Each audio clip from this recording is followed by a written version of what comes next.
Yeah, I forgot to record the stream so I can do the put the font on YouTube. So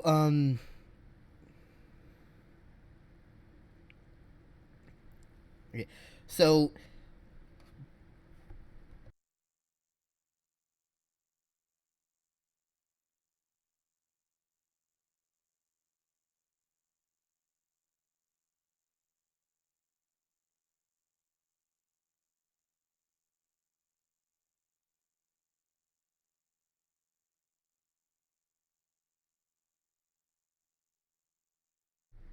oh wait, so that's just like a quick update.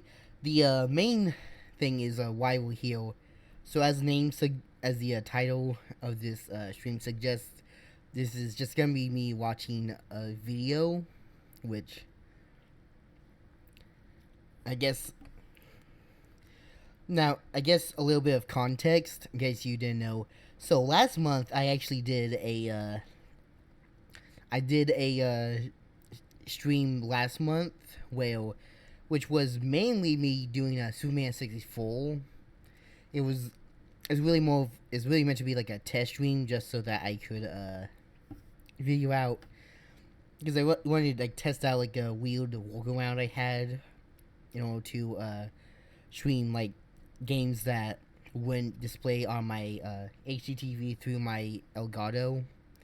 Uh, you can watch that highlight. I have like a channel where I upload like streams. That's where I mean if you're watching, that's where the you can watch it on. So you can watch the original. You can watch that past stream on YouTube for more details. But well, the main thing about that was that's mainly about Superman 64. Um, once I just like stopped playing the game because spoiler alert, Superman 64 isn't a very good game, so I eventually just like so it's kind of hard for me to I just gave up. I just didn't want to play after like a good few hours.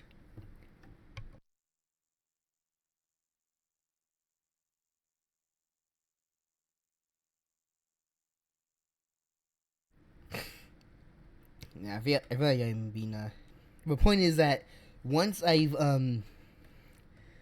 was doing like a test stream where I was playing Superman 64. Near the end, I started watching couple of videos. First, it was just to I really was just gonna like watch like a speed one of it, and then watch like that 3D pull of Doom that was like really bad, and I did because I mentioned that pull in the when playing Superman 64. But then at one point, I decided to show like a video. First, it was like a compilation I made of like some clips of that video, and then I went into like the video itself because I found it a very funny video, and not necessarily like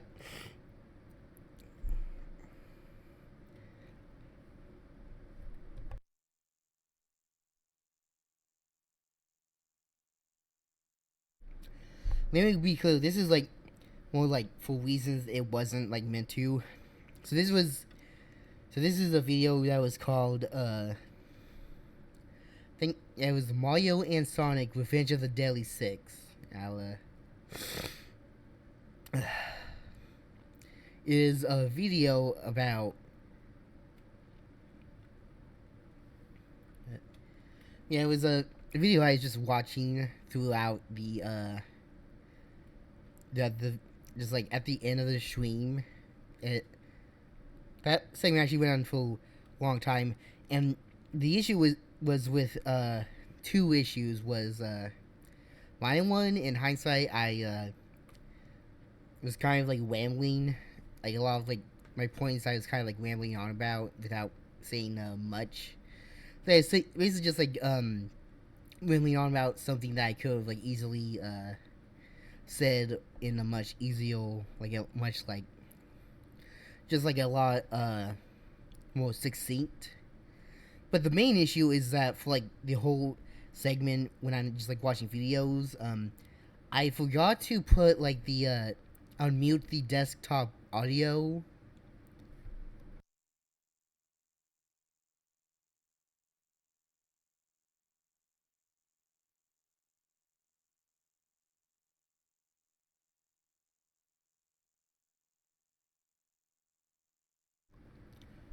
Which means that I wasn't actually so like you couldn't actually like hear any of the audio from the video itself. So it doesn't really make so a lot of the stuff I was saying like, didn't actually make much sense because you couldn't actually hear what they said in the video. So I'm here to so immediately upon realizing this, I think I like tended to do one in the first like I think I was like maybe like doing like another like stream dedicated to watching this like even when I was streaming it, but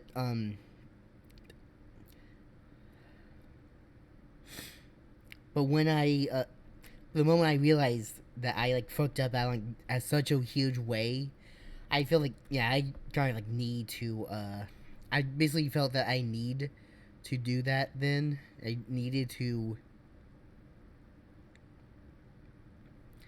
I I just feel like I kind of like had to basically just to get it, just to get the video to where it just you know just so that you actually like get to see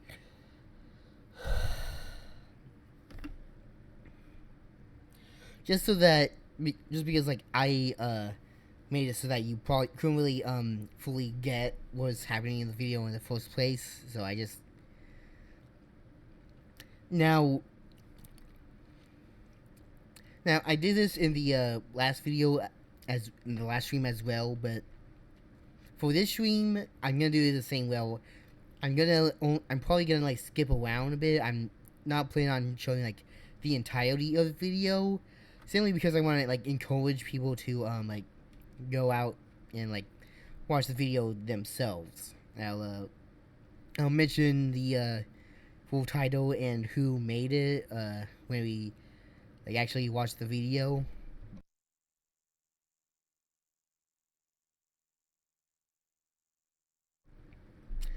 And also, when I upload this VOD to the like stream channel on YouTube, I'll probably put a link to that video in there as well, so you can just find it there.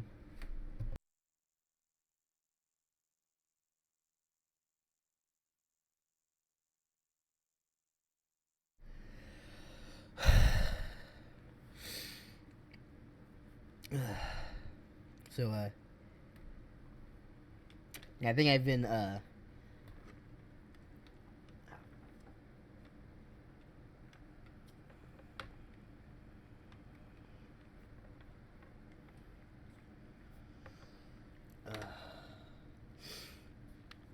yeah, I think I've been rambling about like what we're gonna do for long enough. I'm gonna let's just cut to the chase now.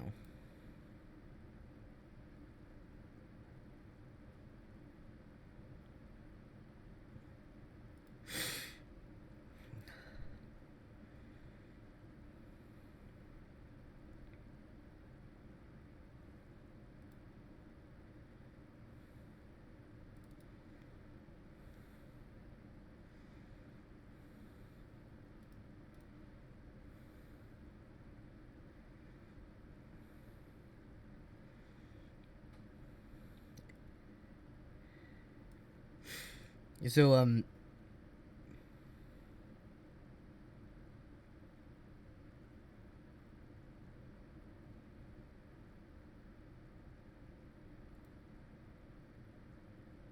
yeah, wait.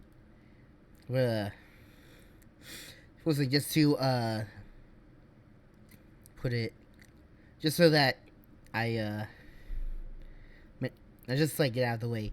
So as I said, this is Mario. Uh, this is Mario and Sonic Revenge of the Daily Six by McInnoey76. I believe that's what it is.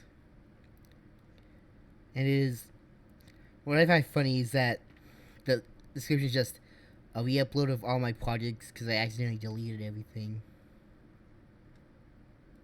That's.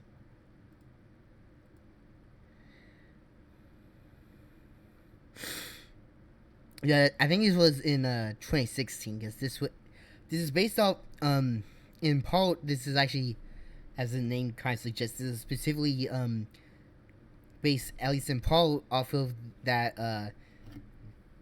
off of the like Mario and I mean it's based off the Mario and Sonic games in general, but it's specifically based off of Mario and Sonic at the Rio 2016 Olympic Games, whatever it's. I think that's what it's called, but so I believe this is from 2016. So that's so it is a very and just to get out of the way, it is a very 2016 is very a lot of it is like I try to be more succinct like with my points, but actually maybe check shit.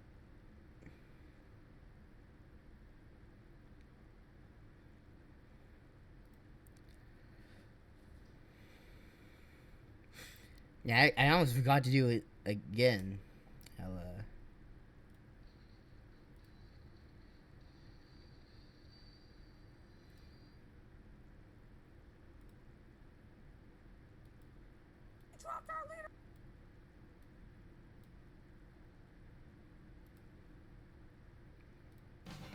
shit.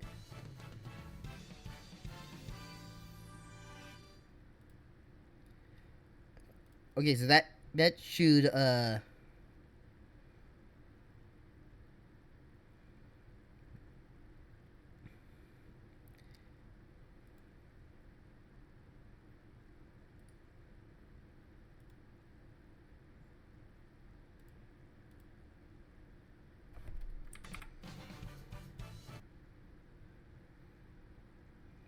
so it's also kind of quiet.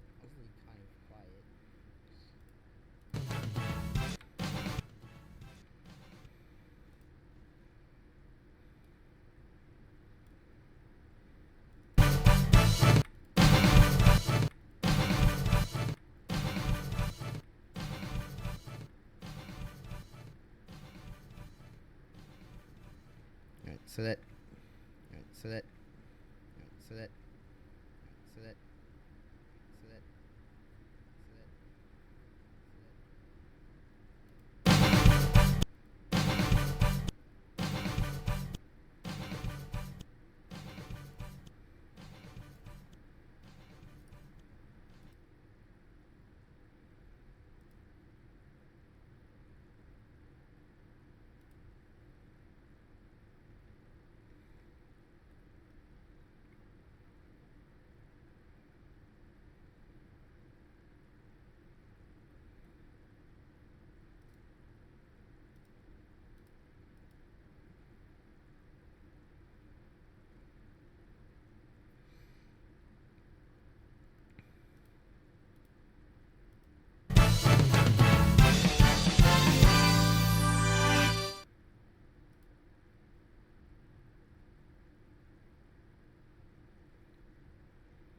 Alright, so I think that like weird like issue was I have to check, but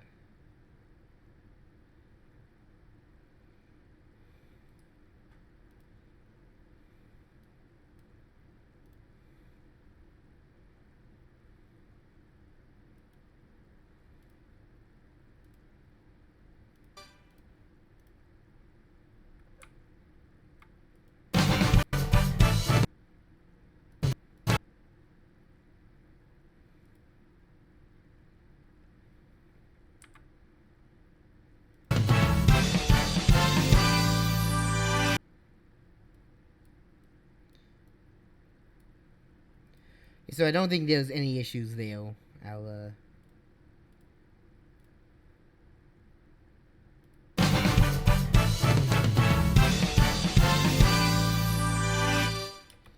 So yeah, I think I can actually I think I've actually got everything sorted out, so that means you can actually watch the damn thing. So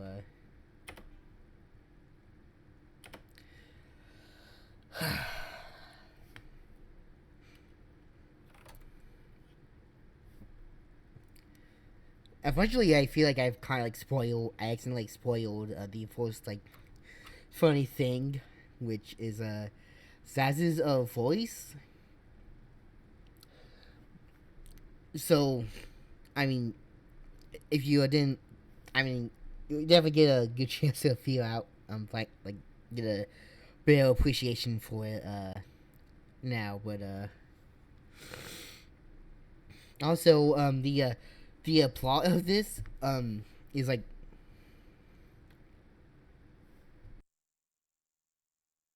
I just let you see because no.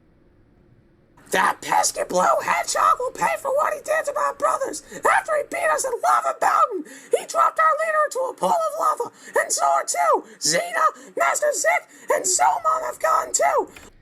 Okay, so yeah, I was saying that I think I accidentally like, spoiled, like I accidentally like, showed like a few seconds of Zaz speaking, and to this, I mean to be fair, I get obviously Zaz is meant to be like a crazy character. You know, he's like supposed to be like a bit of a kook. I don't know if that's even yeah, it's supposed to be like he's supposed to be kind of like insane. That's like his whole character. Um, which is now hold off on like learning about the Daily Six. Olio, till later. Um.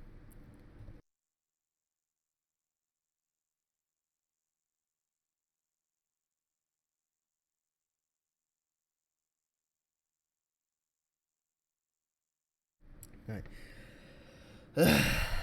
But anyway, so yeah, I mean clearly, I mean it's obvious that like, you know, Zaz in Lost World does already have like kind of a great, you know, like he just sounds like he's like it sounds less like Zaz actually does in the game. It sounds a lot more like he's just like it just sounds like, you know, like a daily go like teenager who's like going through like puberty, so like his voice just like constantly sounds like this. That wasn't even like that wasn't like a good. His voice constantly sounds like this. I not really good at doing other voices, but yeah, you know, he sounds more like that than like he's like actually than like what like actually like crazy. At least like a the maniac that like Saz is like supposed to be, and like the voice he's supposed to have. It is a very funny voice. It is it is like, and it's especially with where this goes. There's a one that would be like especially funny later on. You'll see. Luckily, I escaped from the Lost X after Sonic beat me.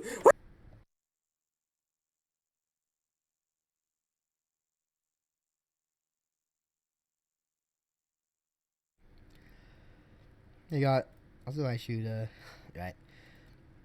I was gonna try and change it to a higher resolution, large bit of quality, but yeah, it's this video. I guess this video is just in like 720p, so stuck with that. Um, with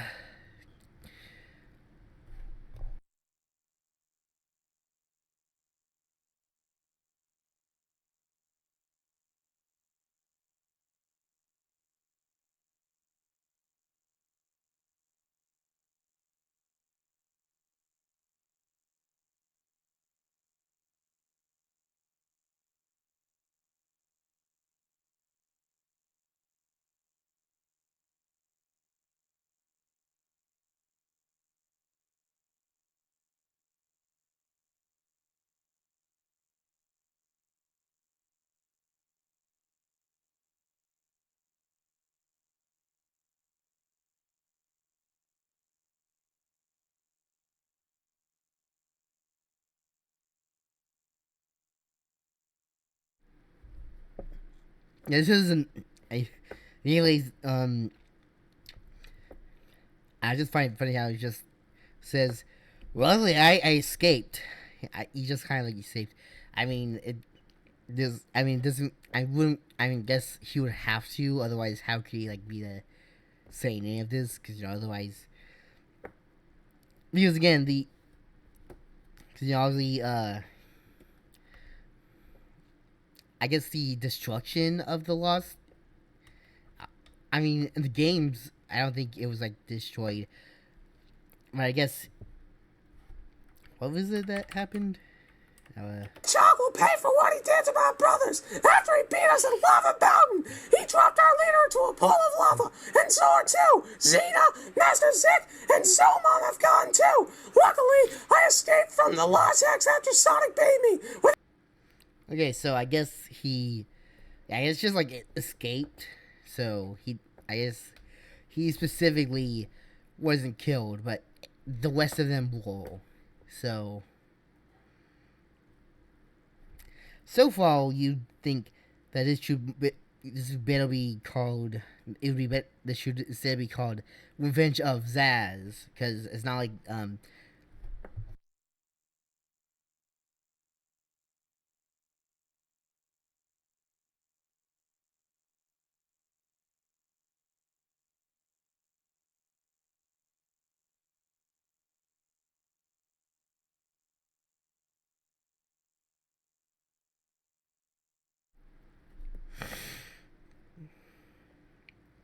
wait. So it's not like the entire Daily Six is getting their revenge because all but one of them are dead. So it was really just like Zaz that's like doing it right. Um, not quite, but I mean that actually does end up kind of standing in the end. Without my brothers and Xena, I am nothing! Lost Okay. Hex after Sonic beat me. Okay, this is another thing I forgot about. This. Without my brothers and Xena, I am nothing! Yeah. Nope. Wait. But you didn't see that. So, yeah, I guess I just like how he like says all my other brothers and Xena. Like I think he's just doing that because Xena's like the only goal of the Deadly Six. So he's just like so that like she wouldn't really be his brother. She would be like his sister, obviously. But I just this is what he said. It's just like, well, he killed all of my brothers, and also Xena. That like he doesn't care. Like he doesn't give a shit about her. That's kind of amusing. But yeah. Zavik just kind of casually appeals. Also, kind of Zaz, you fool. You have failed in destroying Sonic. yeah. He just feel, and also I point this out. Uh, I guess this guy I guess this guy forgot to disable resample. I don't know if it's necessarily this guy. It could just be like the upload he made.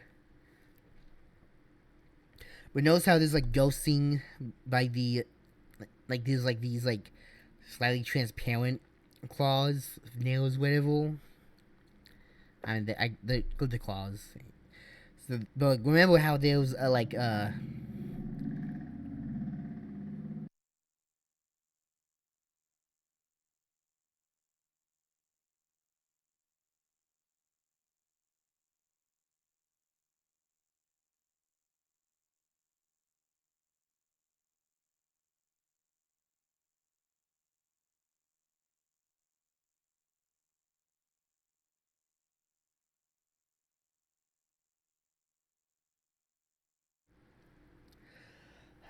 Yeah. I mean, so notice how there's this like ghosting around here. That's because of something called resample, where they like I get for some reason there's something like Vegas likes to do for some reason. I don't know about other editors, but at the very least, Vegas likes to kind of make it so that by default it has these it like adds a additional like semi-transparent frame of the like last frame on top of the like the current frame, so it causes this weird ghosting. I don't know why they do that. I don't think anybody likes it when. I don't think anyone likes it because it just makes everything look worse, and I don't know what the like benefit is even meant to be with that. That's just what it that's what they that's just what they do. But I mean, it's something you can turn off, but it's I guess that's something that like I guess that's just something that they whoever like I guess whoever made like this like upload this cutscene or whatever I I guess they like disable resample, so that's what that weird ghosting is.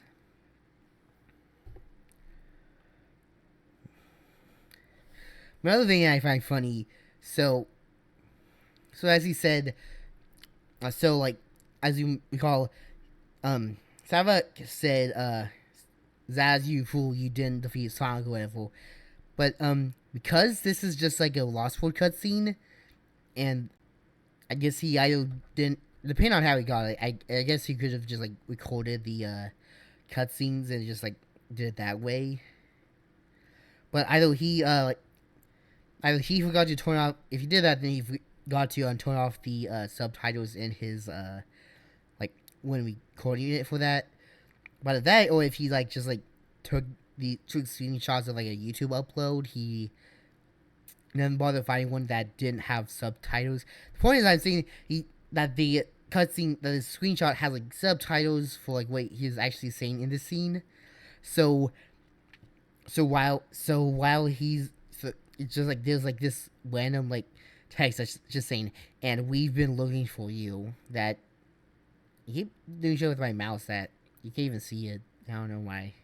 I guess just keep forgetting. But yeah. So it's just like just text, which in the context of this video does not make any sense because it's not what Zavok is saying. It is not what. So I mean, it's supposed to be, but I don't. If you, but like it just like doesn't.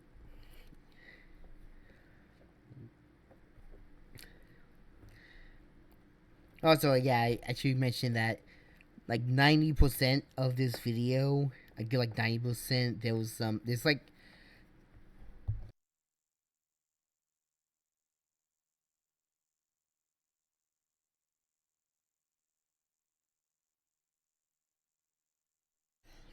so for like 90% of this video, there's like a few moments of like actual video, but for most of this video, it's just like it's just basically just like a slideshow. Just like a slideshow with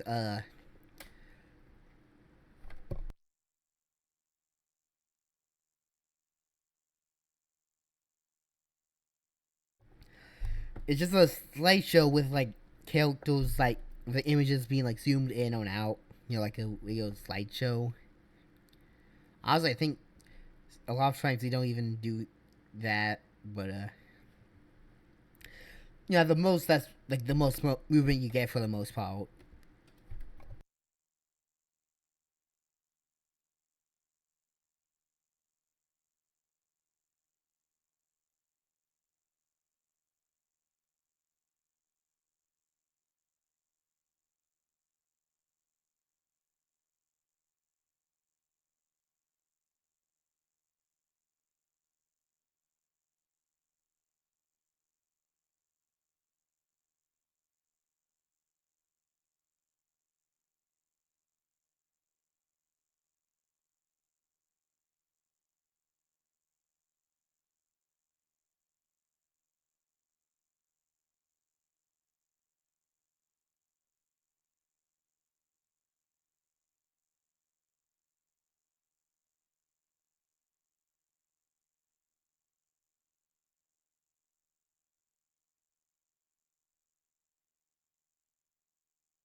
Sorry about that.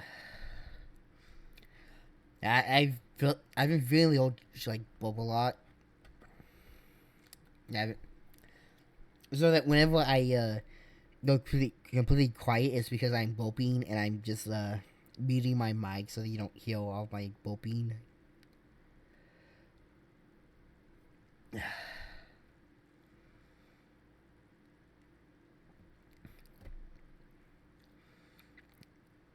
And I was just talking about the how it's like mostly just like a slideshow, just like it's just like a bunch of like still images.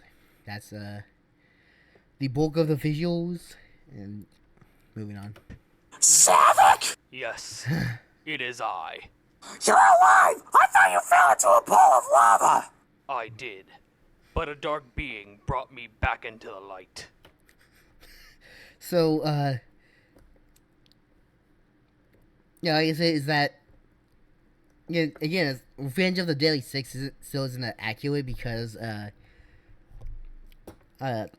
get ahead of myself kind of, but most of the Deadly Six, the other members that own Zaz and Savok, are still dead, and they'll go. In fact, Zaz and Savok's goal in this video is to bring them back. There's a I'll show I'll leave it at that. But for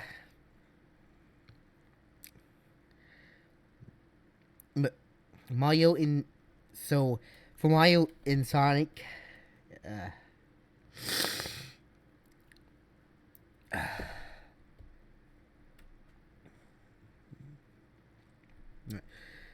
yeah, so yeah, but yeah, I love how like casually Savok just reveals his existence in this, like kind of like just like shows up, and that it's like just casually. I mean, Zaz is surprised at least, but like it's just like so sudden, especially given how he's like supposed to be dead. You know, he's just like, oh yeah, fuck you, Zaz. You couldn't even do your fucking job. Fuck you, Zaz. Go to hell. Whatever. I mean, that's basically what he said. But also another point I think I said around this here is and this is where I realized just how much like I hate this design, like Savok's design.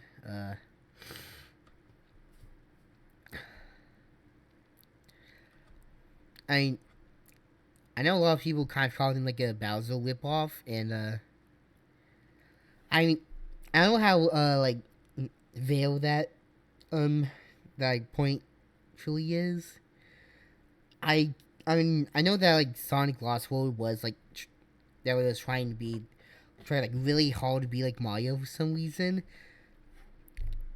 Like, let me remind you that it wasn't like just like any Mario, like specifically like a version of Mario that was already that like Mario fans were already like really tired of by the time it released, because it's because a lot of it is like just like because a lot of the silly because like a lot I think what yeah people the idea is that it really does seem like take a lot of like cues from like the new Super Mario games specifically, mainly with how mainly with like all the like stages being like basic zones. I think they might actually be like the exact same zones. Like also has like the exact same like archetypes as like all the new Super Mario Bros. Games had, the NSMB games, I guess. Which but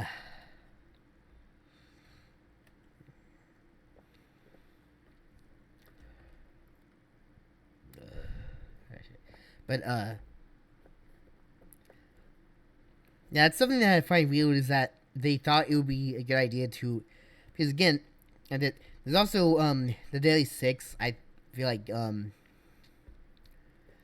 this might be more of a switch, but the Deadly Six at the least could be seen as the equivalent of the Kooplings. I don't know. Really, I'm not sure how much. I'm not sure how much of that is like actually just like doing it because Mario did it, or if it's just like, a coincidence. But I know that Sonic Lost World was like trying to be a lot more like Mario than like any Sonic game before. So that's why I assume that this I think I think I think that's why like most people kind of assume that like stuff like that. I mean, if it was I'm just saying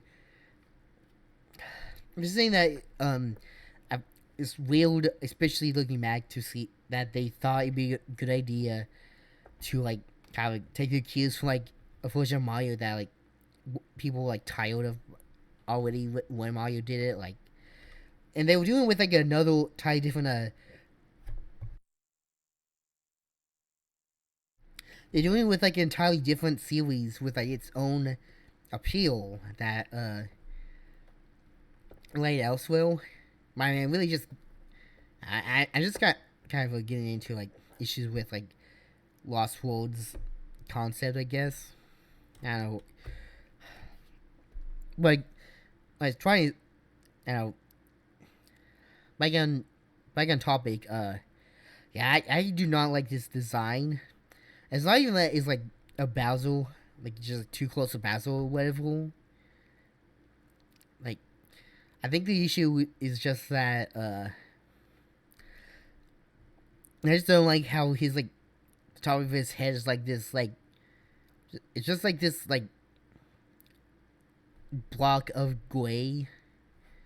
I think, yeah. I mean, I guess in some screenshots it's closer like a darker shade, which I guess looks a little better. But it's like this, like just like a block of like gray, and then these like, but then there's these like spikes that there's like, and then there's just these spikes, like red spike things like covering the bottom where I guess his mouth is. So it looks like the his like actual hair is just like a block of gray with some eyes and these toothpaste blue eyebrows, which that's the other thing I don't like is maybe the like I feel like maybe the black and red coat scheme could work. I mean, it's kind of the, I mean, I guess the like with like it's sort of like the, I guess it's sort of like the inverse of Shadow in that it's like the red is like the main color and the I guess it's more gray, but it's like being is like more accenty. So it, and I think that design works really well for Shadow. I don't think that alone would make this design good, but like they won it with by putting like this like toothpaste blue, which I don't think looks good like in general. I don't think that's even like a appealing like out that's not even like an appealing like shade of type of blue anyway. It doesn't even like look good. But mixing it with the black and the red, it just like clashes like more than I think most of the characters. And the Daily Six have like kind of ugly designs in general, to be honest. But like, more than like the rest of them, I feel Savok has like the ugliest design. I haven't really mostly because of how like the like toothpaste blue just like clashes with the like black and red.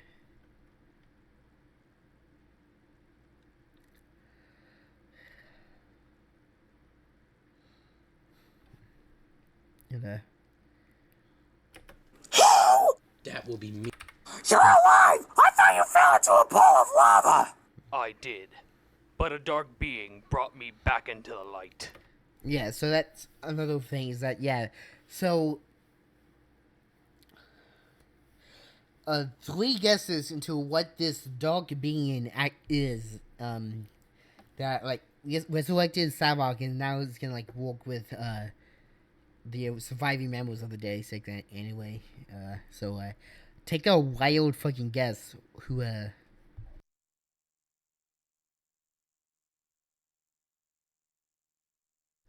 take a, like, don't just take 3 guesses. I forgot. I guess I forgot like what I said. But take 3 guesses into what this character it is. Who? That will be me. Who are you? Man, Zav's me. I honestly Savok. I mean, I almost like having Z's doesn't make for makes it easy to like mix names all up. I think it's mostly just like Zaz and Savok. So they both start with a Zah. I think it's what's tripping me up, but yeah, Zaz really needs to get a fucking grip. But that's just a constant issue with this. At least this voice actor is that.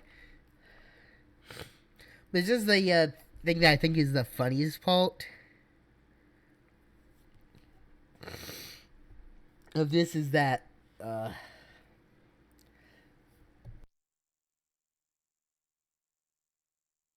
Zaz is like because this character I'm not revealing I'm not gonna reveal who it is yet. I have to wait until like the game reveals it. The video actually probably reveals it to get the answer. But like you can tell that like this character it talks like a very serious voice.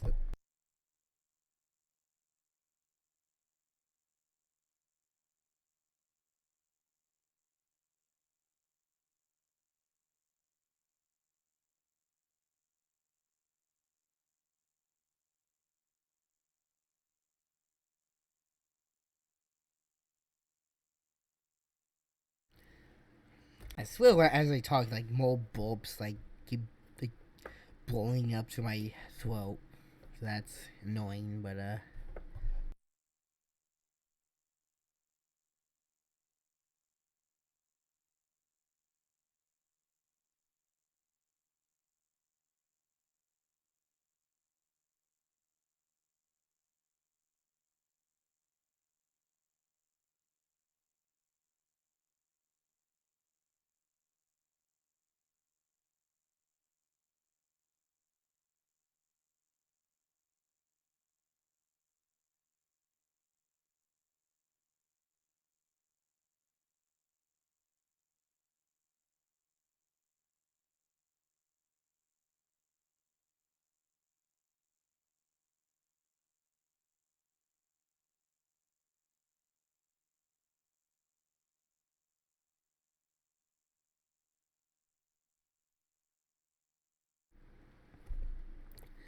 back to my point.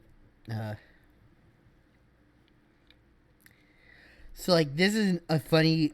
This is why I think it's a large part of why like Zaz's voice is so funny. And this is just like the clash between it and particularly this character.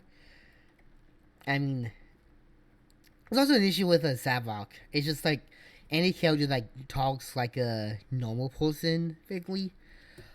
Comparing that to Zavok, who just no, to Zaz, who's just like talking. He's just like always talking in this.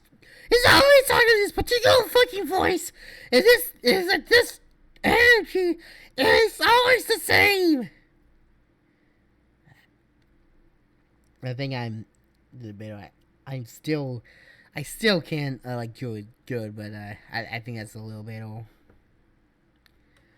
I got a little more scratchy. I just was like good at scratching, getting a scratchy voice and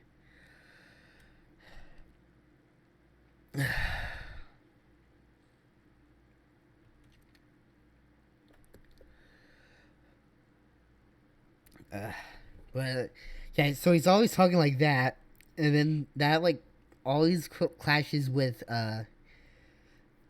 someone who like talks normally, especially this character who like talk. You can tell talks like really serious. So he's like so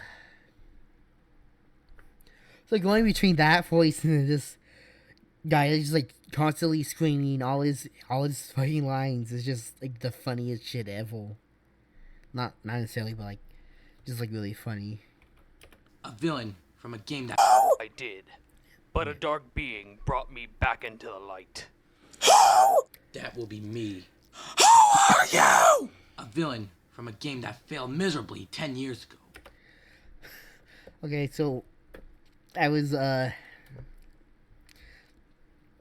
I guess but yeah, I guess McGinley 76 here just kind of gave away the effect and not truly gave away, but like gave like a pretty dead Ringo, like either he gave like he just gave like a pretty blatant like thing. It gave like a very obvious I'm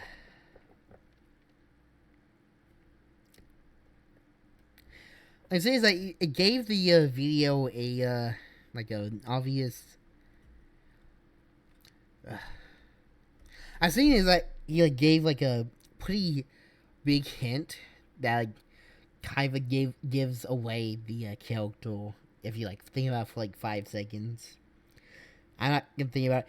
But what I mainly he was saying is that this is something to note. So this is something that is gonna be very obvious. Is the fact that he's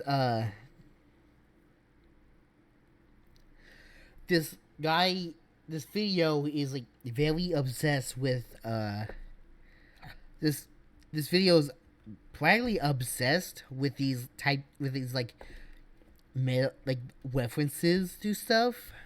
It is a persistent aspect of this that happens for like most of the video where it's just like very persistent like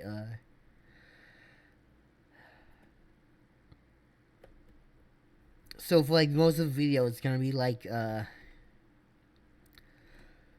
just like a lot there's just a lot of like meta jokes. There's just like a lot of like gonna be like a ton of references to other media, not necessarily like other Sonic games like this is but like references to stuff that's but a lot of the dialogue is just like referencing a bunch of other media in general.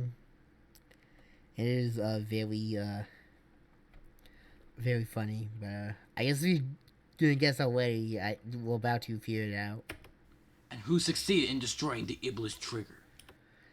Oh, I guess we fuck. I guess we gave it away, but yeah, it's fucking Mephiles. So, I'm just gonna give you like a second to process that.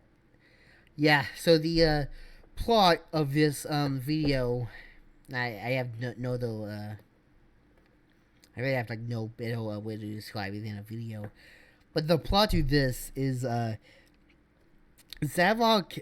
No, I keep mixing up Zaz and Savok, but Zaz is I guess escapes from the Zaz escapes from the Lost Hex after like Sonic defeats the Deadly Six, and then he laments that none of the other Deadly Six escaped and they all died. And then Zavok appears and reveals that he was resurrected by Mephiles, the dog. So now Mephiles, the dog, is gonna team up with Zaz and Zavok from Sonic Lost World. That's what we're going with here. So that's... Yes. Little does he know that the events of the game actually happened after the... Okay, so... That's so. This is a point that I wanted to point out. It kind of like goes back to that how I point out that like all the references, like all the like pop cultural references, and also in a case like this, we haven't seen like Sonic 06, which like I said, this was in 2016. So if you didn't guess from there, then it's talking about how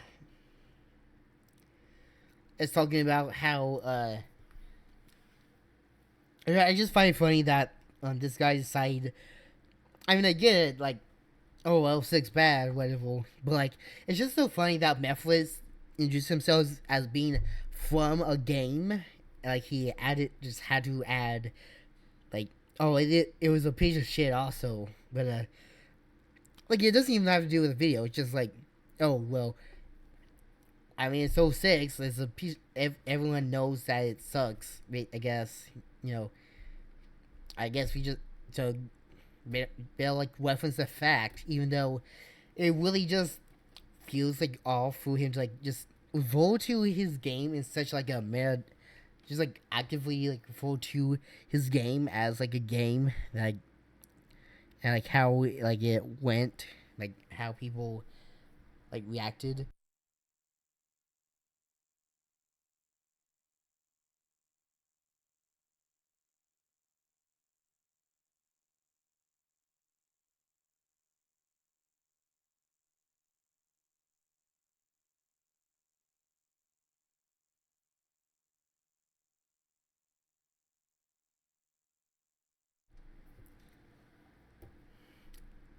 I should probably like this whole thing.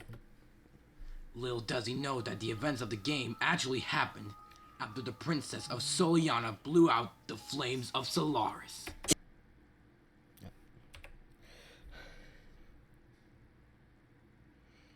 But yeah, so that's another point is that I'm so I might just feel like point this out because the thing what I'm pointing out is that I mean for starters it's weird that he said like the offense of the game when he's not like it's like if it's like canonically a game or anything. He's not like he's supposed to be aware of that like it's actually just like a video game or whatever. I mean, it doesn't really make sense within like the context of like the Sonic universe because it's I mean I know they all like especially with doing like specifically during the meta era. I know that they will like prone to have like more like fourth wall breaks and stuff. Like they're definitely willing to have like stuff. There's like willing to be like self-referential. However, I think the thing that's important to know is that I don't think that these at least from what I remember, these at no point, even during like the meta era, at its most meta, has at its most self-referential. At no point did they go so far as just straight up call them like games because they like in the context of the game universe. I mean, they aren't games, so instead of like just being like, oh, we're in a video game or something. I guess I can still work in like its own context, but I really don't think that the meta era's like style of humor really is really like great fit for Sonic. At least not like what Sonic was up until the meta era started. I guess. I guess that was like. I guess that series does have like is kind of like a very. I guess it is like a very varied. Is a very is a really varied series. Battle. I guess, but especially with what it was like right before, like leading up to the meta era, it does feel like it would fit. But I feel like it'd be like just straight up like out of pocket, like just out of. It'd just be like too far removed for like what the series is to just have them like actively reference that it is a game.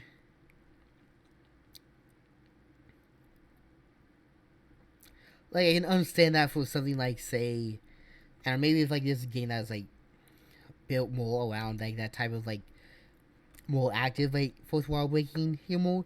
But the meta anyway, it's like whenever they do like self-referential stuff, it's more there's more of an effort to like keep it like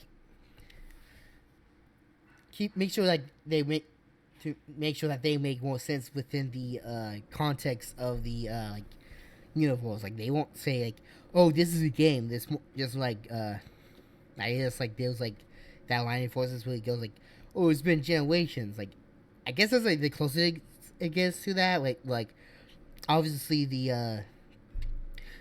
I'm saying it's been generations since I've seen you. Makes sense. Like it's supposed to be a reference to Sonic Generations, but in the not saying that it's but it still it still works in like the context of the universe just like being like a saying, that's like the type of stuff it does. It never like actively acknowledges that these are games. And also again, this is all talking about the meta era, which is where it started to where the series actually did do this type of like self-referential like and like this comedy focused type of writing.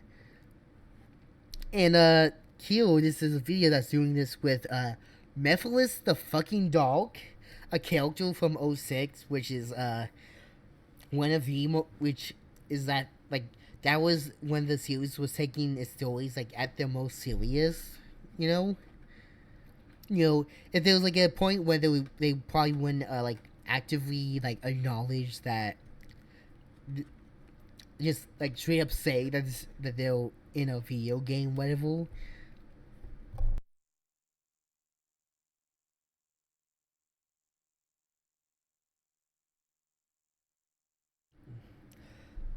And that would be then that would be in the context. Then that would definitely be Sonic fucking 6.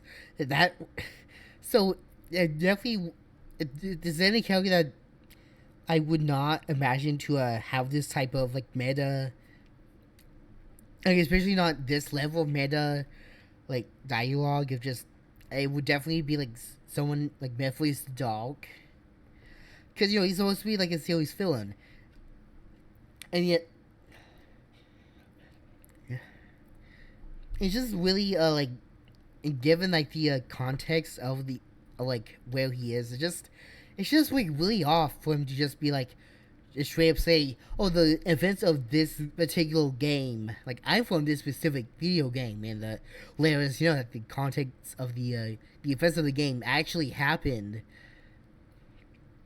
Like I feel like realistically just say, little does he know that the that that the the Solaris incident was actually happened. It wasn't like it was actually a ways from the timeline as he and Elise thought after the end of that game. That shit, I fucking did it after like they blew out the same flames as Solaris. Yeah, the flames of disaster rather. Man, I fucked up my own point. I But also, yeah, that's another thing I was trying to get to.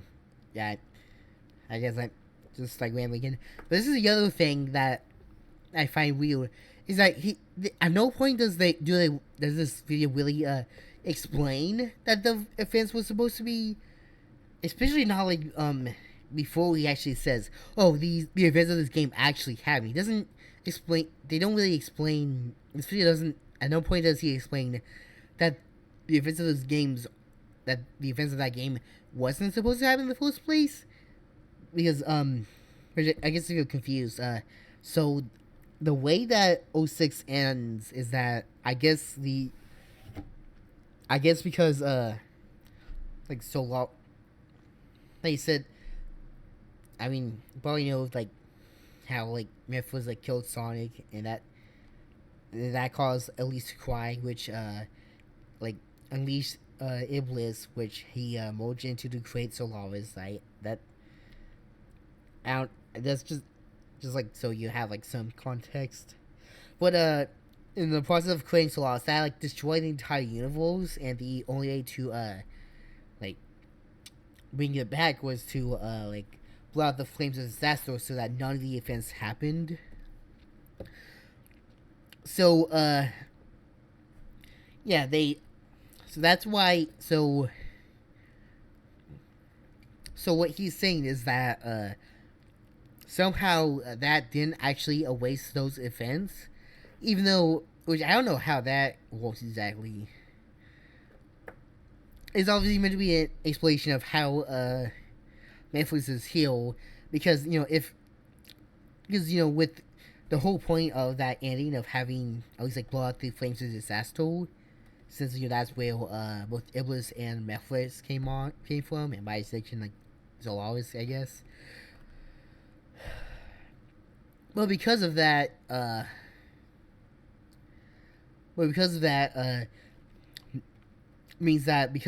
obviously means that Memphis can't exist at this point, because the ending was basically made so that he actually doesn't, basically makes it like completely wiping him from existence.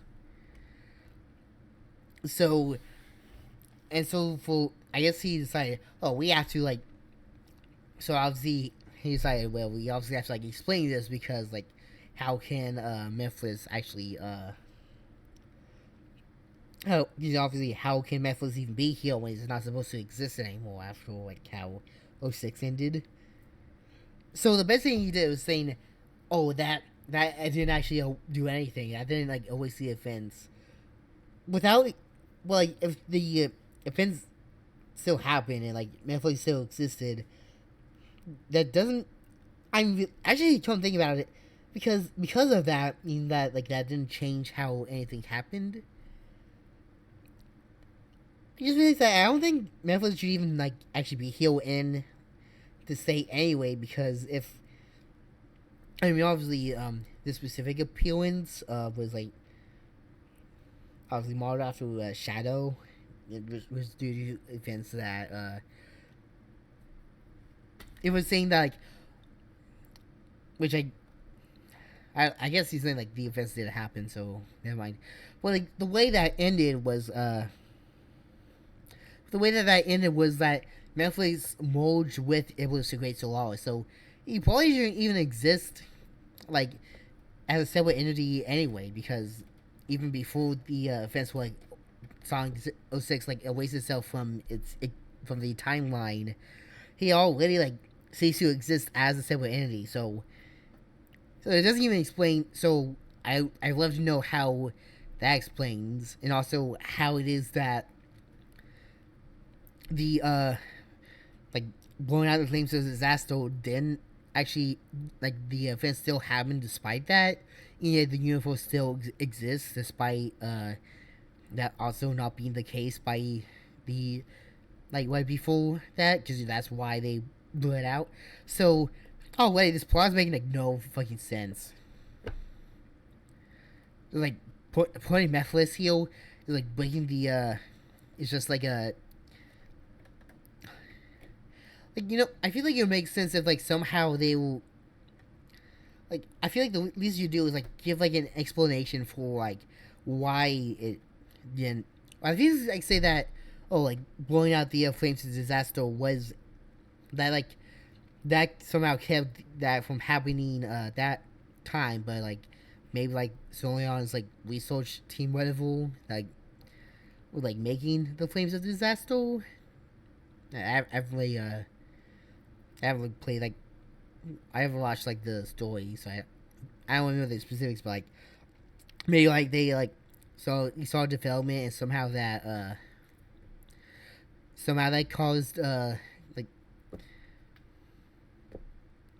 otherwise I guess what they're going for is like, oh, so like my best guess is that they're going for like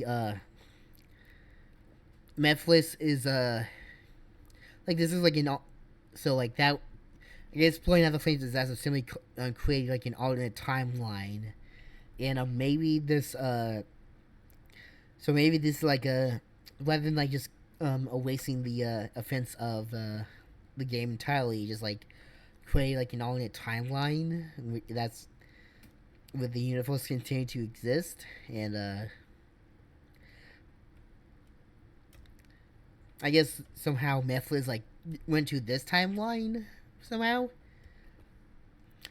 But again, it doesn't explain why he's even like a separate entity to begin with. When like at the end of 06, he like more, it was like he wasn't supposed to. He shouldn't even like be a separate entity regardless. So yeah, it just doesn't make like any sense.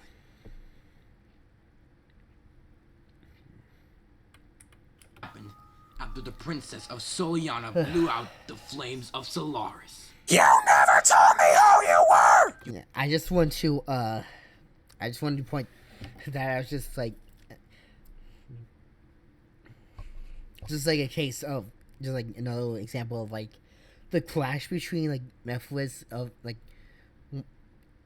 more normal but like still like, you know, he's like more serious like speech, because you know he's meant to be like a serious film, not just a fucking joke. And then Zaz like, you never told me who you are. We only like, talk for like 5 seconds anyway, so like a bit soon to like say that shit anyway.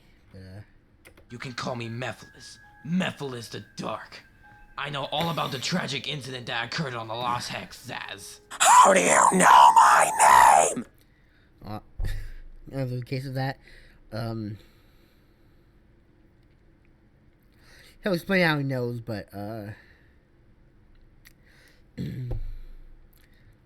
Every I was just saying that like I feel like she said like, who do you know my name, instead of like how, which is what it's obviously meant to be.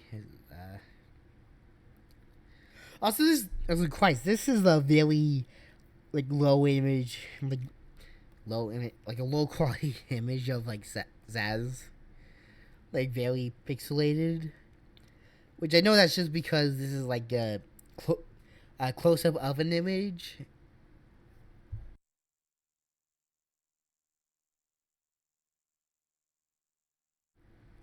Actually, it was a more valid point than because like you see Zom. I think it's Zom. It's either that or Zom. I don't fucking care. But I think that's Master Zik. Master Zekin or Zekin Zik.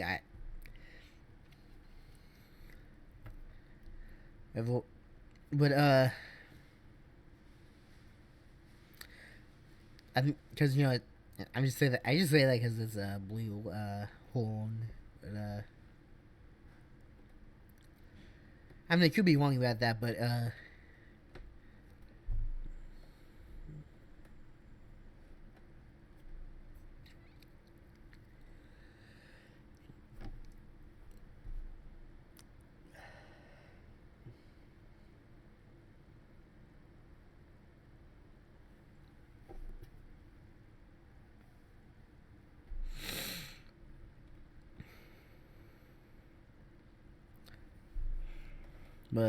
so Zik is but so Zom and Zik probably just like one of the it's not like seal, so it's like one of the so is Zom and another Deadly Six that isn't another Zeddy rather that isn't Zaz or Savok, when they were the only two that were meant to be alive. Which obviously that's just again is just because of the image used. And I feel like you either like edit more around that, just like put like this part of the image out, like crop it out, whatever, and maybe it'd be like too zoomed in. But better you just like use like just don't use this image if it's gonna like create like a fucking plot hole. You know. Every member of your species starts with the letter Z, Zaz. It's impossible to forget. Yeah. And tell that me who, I guess don't forget about it, just it keeps mixing up like which one is Zaz and which one is Zavok. Also, I guess that does make the question of how exactly Memphis like knows any of this to begin with, but and I guess that's not like a big deal. Why are you here? All in good time, Zaz. But I can tell you, you want revenge on the Iblis Trigger.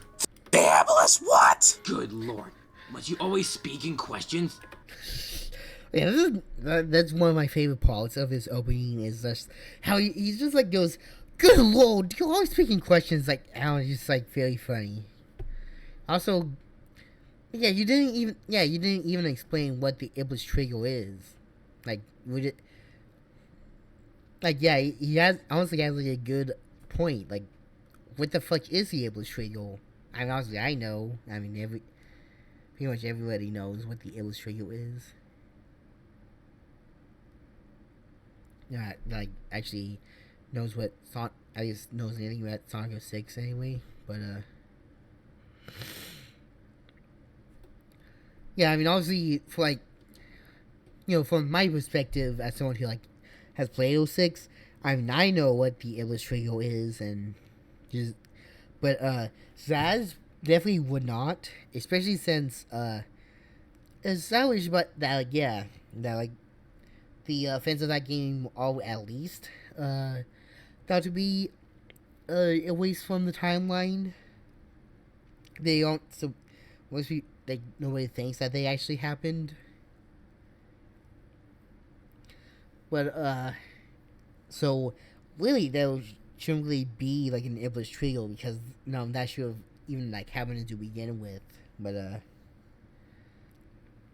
I'm saying that what I'm saying is that like Saz would have like, no reason to know, so Zavok is just kind of being a fucking asshole right now.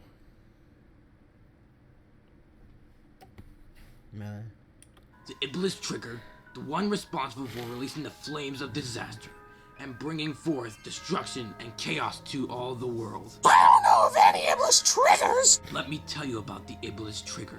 He's blue, he wears red shoes, he's Alright. Also, the audio balancing isn't very, probably wouldn't work on the audio balancing at part, dude. I don't have saying this like he actually talks about it was like this is at all relevant. I shouldn't like address, like I said, this is not like this is basically like 9 years old now. Just to remind you that 2016 was in fact 9 years ago. I mean, this probably wouldn't be like exactly 9 years, but like it would be very, pretty much like 9 years. So this was a very long time ago. I don't know if this guy like actually, and I'm not sure if this guy actually like, made anything like after, like I'm not really like still making new stuff today. But I mean, I guess if he is, then like there's a good chance. I think it is likely that he has at very least like improved in like some aspects of this. I mean, I would, if he's still doing this like 9 years later, then I would fucking hope that he does. But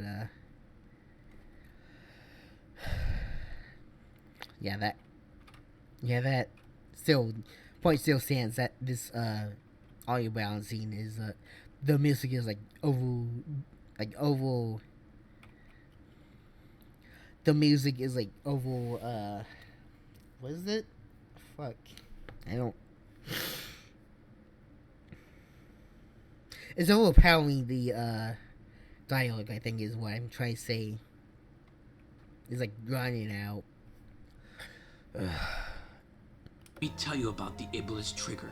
He's blue, he wears red shoes, he's cocky, full of himself, and he has an identical twin brother who talks like Sean Connery.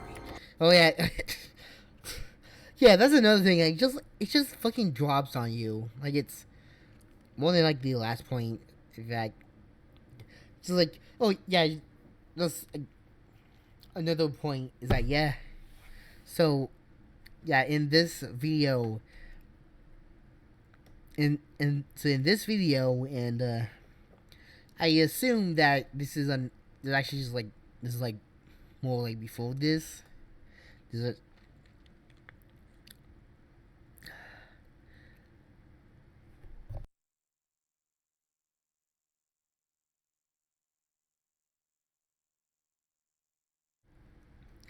this is only, this is the only video that I've watched. Yeah, may trying to do that. Trying to replicate like Zaz's voice in this video was just kind of did a number on my throat, but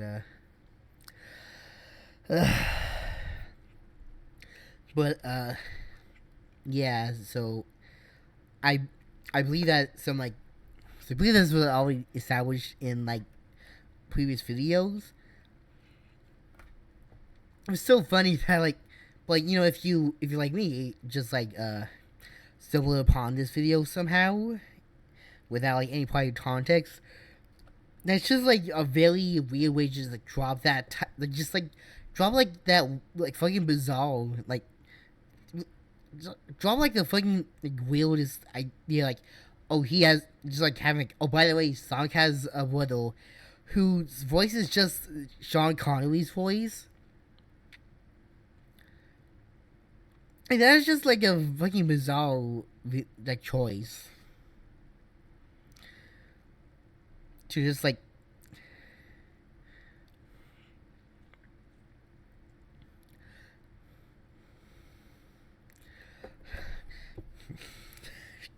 just be like, yeah, he's like the Sonic is like blue. He's a piece of shit. He killed my family, and he has like a brother that sounds exactly like Sean Connery, as we all know.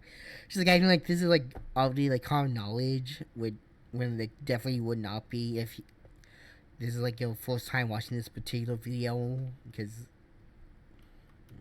I know somebody who fits that description. It's Sonic the Hedgehog. And his pathetic brother, Sonic. yeah. So yeah, like I said, in the context of this video, it's already well established, I guess, that this character that's just like Sonic, but with Sean Connery's voice, which that's what Sonic is. Which that's the problem is that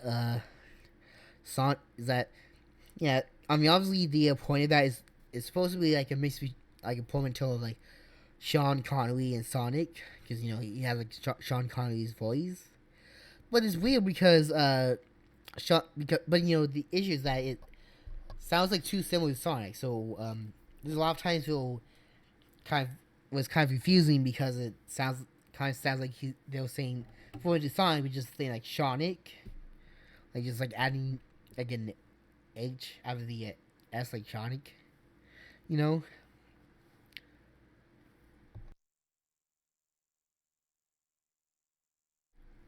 So that's just what it like Sonic's name sounds like, just like saying S, but like putting like an at H after the S for whatever reason, which I know that's something like British people do, like, oh yeah, it's fucking Sonic, you know, killed my family, he did. I don't know why I'm going with that, but you know, it's like he's saying, you know, it's like he's saying fucking, you know, that, so it's like, it's kind of confusing at times, because sometimes it kind of feels like he's, like, a character was, like, just referring to Sonic, but just saying, like, Sonic as, like, a, but, you know, no, actually, they're referring to this different character that's Sonic.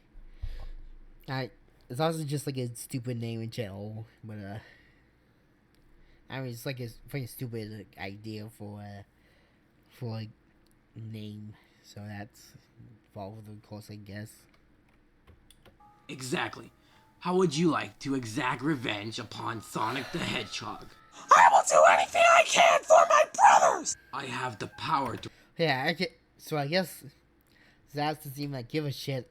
Zaz doesn't really even give a shit about Xena, because he doesn't mention anything about doing anything for her. He just mentions the brothers. I trying to wait for that, like the Sumai with a Super Show intro. I goes, get hooked on the butters. I fucked it up. I didn't pull it off.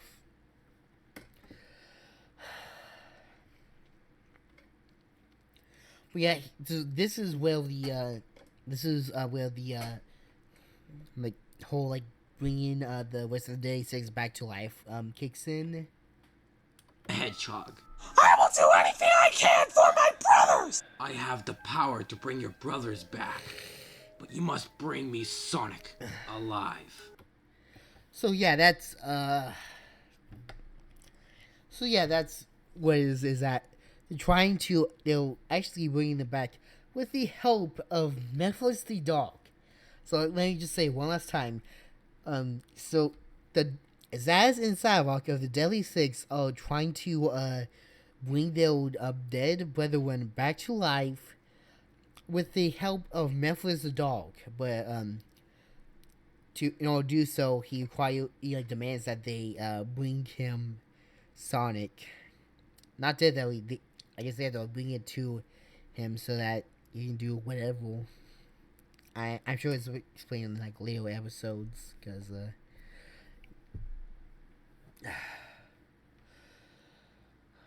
yeah, this is like several different episodes. This isn't just this one video, which I'm not watching this one video, but that's what it is. Where shall we meet you? In the city of Rio de Janeiro, Brazil.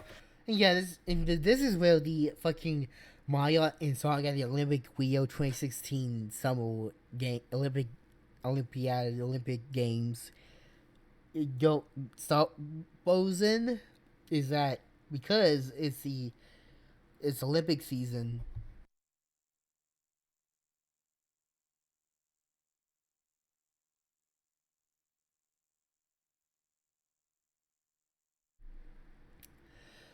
Yeah, because it's Olympic season and because of that Mario and Sonic and also Mario and a lot of other people, they're all going to Rio de Janeiro for that year's Olympics. So on top of this being a video where the Deadly Six team up with Memphis the Dog, it also takes place in Rio de Janeiro, Brazil.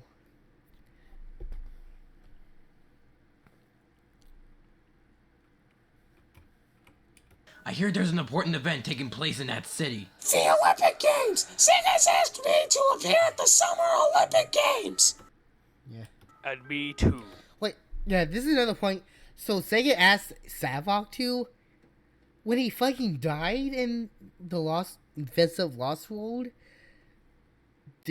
so it's in like the context of this I swear his like spike cuff thing is his cuff is like clipping into his arm heel. But more pressing matters is that song, I guess Sega just like asked the Savok to when he's like fucking dead. So like, so when exactly did he like? So when exactly did they like ask that he do that? And then why did they? And then when did they like figure out that they did that? Because I feel like what like I guess that like they never say like how much time there was between when Savok was like brought back and when they went to see his like, Zaz. But I would assume that it was pretty they were pretty close together. So I'm not sure where like Felix is not sure where what point in that I don't know if there'd be like any point where Savok would even like learn that he's like expected at the Olympic Games. But he definitely wouldn't be like he definitely wouldn't realize that but I definitely don't get like why Sega like asked him when most likely when they did he was still dead.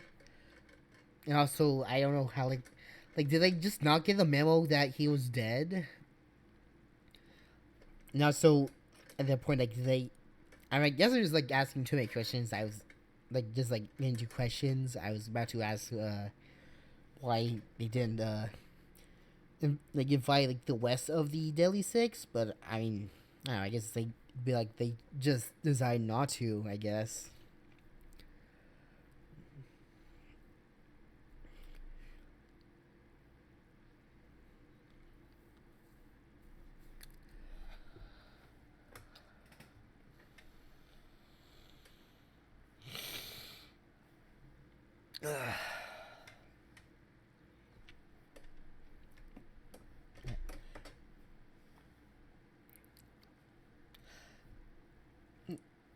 So I just let the whole like why did they ask like did they ask like they say things like slide because I guess that's not really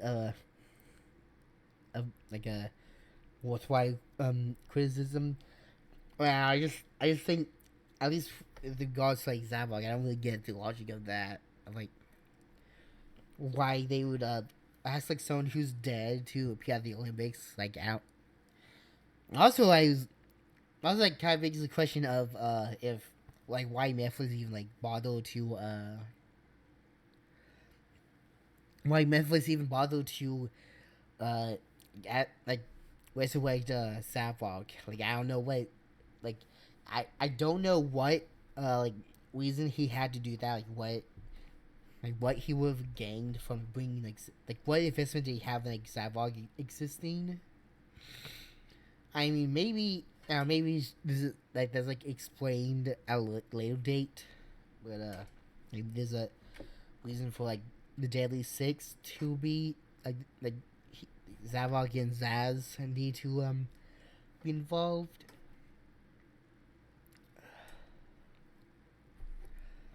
Yeah. So, this will be a perfect opportunity for me to carry out my master plan. Find Sonic, bring him to me alive. With the hedgehog's blood, your wish will finally come true. This may sound like I'm ripping off a scene from Harry Potter and the Goblet of Fire. God, actually, I mentioned that I made like a clip of like Sonic swearing because Sonic swears quite a few times in this video, and it's very funny every time it does. But I at least wanted to like show you about like I said, I'll probably just like skim through it after this part. Really get to like the parts I found the most funny. But it is the only way for me to bring. Yeah, what I'm trying to say is that yeah, I find it funny how he just like oh I know this sounds like I'm just whipping off like this other film. No, trust me. This is how it's gotta be. This is how the ritual works. It just so happens to be the same as like this particular film. Which again, that's another thing. Like Sonic definitely wouldn't like reference like other pieces of media that exist in the real world.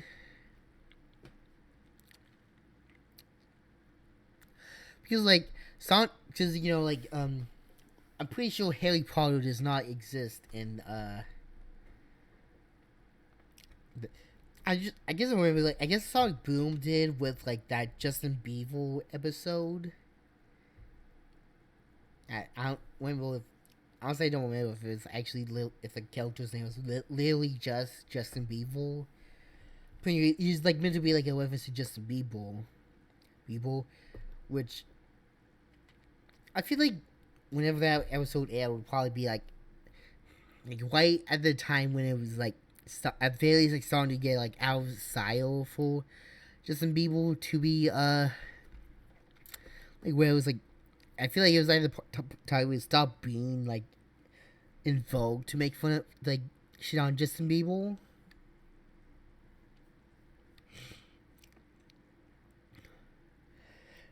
It was you know it wasn't when they made that episode. I mean, but even then, that was like Justin Bieber himself was referenced. I guess it was like it wasn't like Justin Bieber himself was featured. It was a parody of him, and also that song "Boom," which is like a very different thing from like the main series. So that's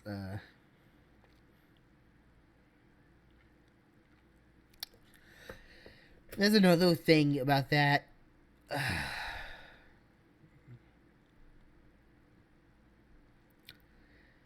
But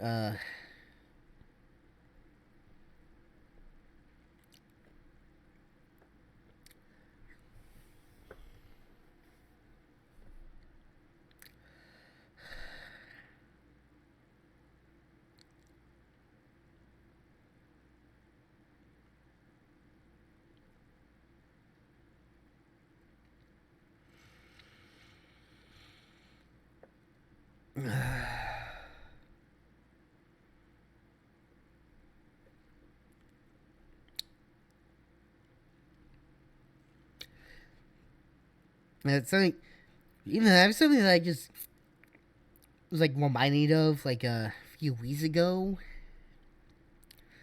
and like just like reminded of now. I haven't watched that show in like for years. I don't know if I don't think I would even like enjoy it now. I don't think it was like I don't think I would like enjoy that side of humor. It's fairly similar to like the meta era and how it is type of humor from like what I've seen, and I'm not a fan of that either. So it's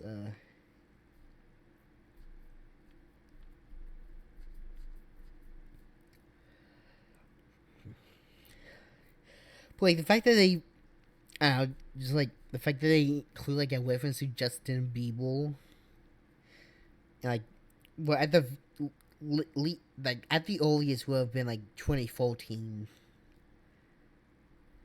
I mean, maybe they thought it was more welcome like they were writing the episode, but like by the time it came out, especially I feel like that would have been like very. I feel it probably would have been like a predator even then, but I did it more.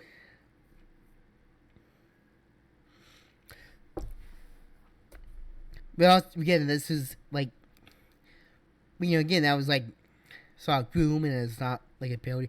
They're just like straight up like referencing like actual pieces of media that exist in the real world, and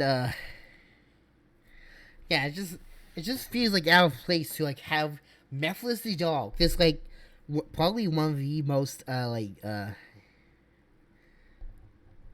serious villains.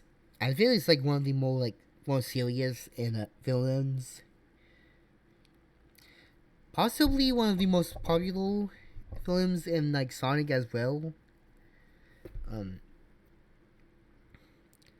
Especially like relative like how a lot of people feel about the game itself, but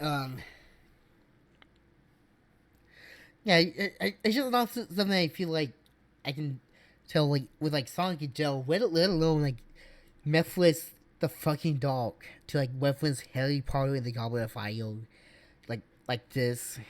It's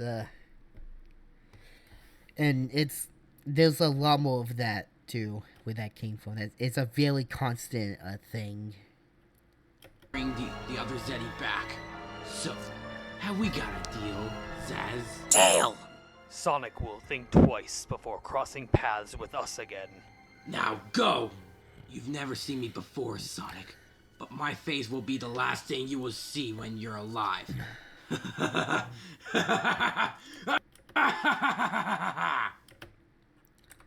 Alright. It took just a good like hour and a half to get through that, to actually get to this point, but this is the yeah, I'm looting this part because I believe this is just like taken from a I believe the music was taken from like it's like copyrighted, so oh yeah, Yeah, like you said, this is based off Mario and Sonic at the Rio 2016 Olympic Games. Which, like, yeah, that was like as long as I think the last time they made like one of those games was for like the 2020 games, which that's kind of funny because I mean these games usually did come out at least I think it was might have been true for the Winter Games, but at the very least for the but also for the Summer Olympic Games, they always came out like the year prior. I think Rio 2016 is the exception, but the West War. So that was the same for like the Tokyo 2020 edition. That was in late 2019. But the thing is that but it's funny because as you know, Rio Tokyo 2020 was actually delayed to 2021 because of COVID. So that inadvertently became like a 2-year gap between like the game coming out and the actual event, which I mean I doubt that would ever happen again.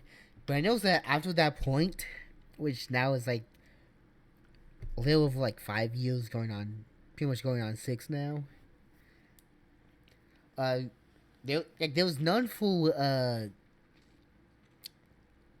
like Paris 2024 or the World Games before that. I forget. I think it was in somewhere in China. I forget where it was. I forget the city.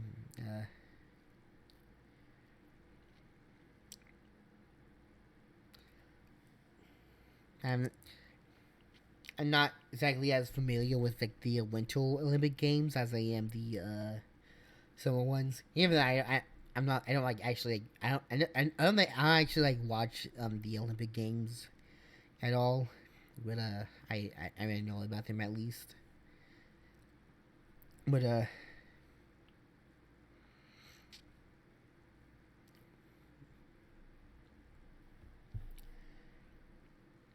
I just remember like the 2022 games being interesting because they didn't bother like delaying them to keep it like 2 years apart. So despite the Tokyo 2020 games technically being in 2021, that meant that like we had like that was like the only time when we had one where like they were like a year apart. And in fact, not even like a full year, because obviously summer and winter are different. So it was like, so it was just weird that they were like so soon after each other. So usually they'll, but yeah, yeah, it's you can see that series just like didn't have like any more installments after Tokyo 2020.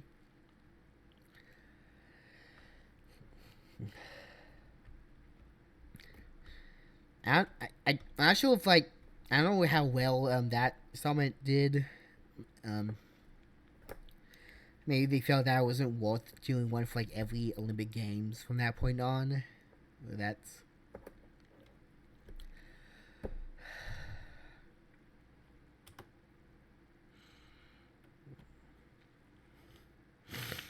Mario and Sonic.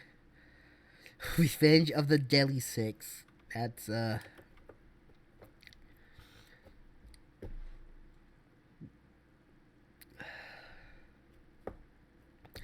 most of the funny thing about this, so the reason I emphasize the how ridiculous the idea of like a mix between like a team up between Memphis the Dog and the Deadly Six is because like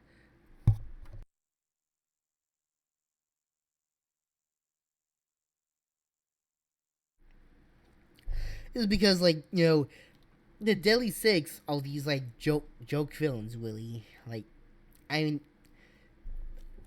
Lost World is weird because it's mostly trying to be comedic. It doesn't really it doesn't even really work well when it's trying to be comedic.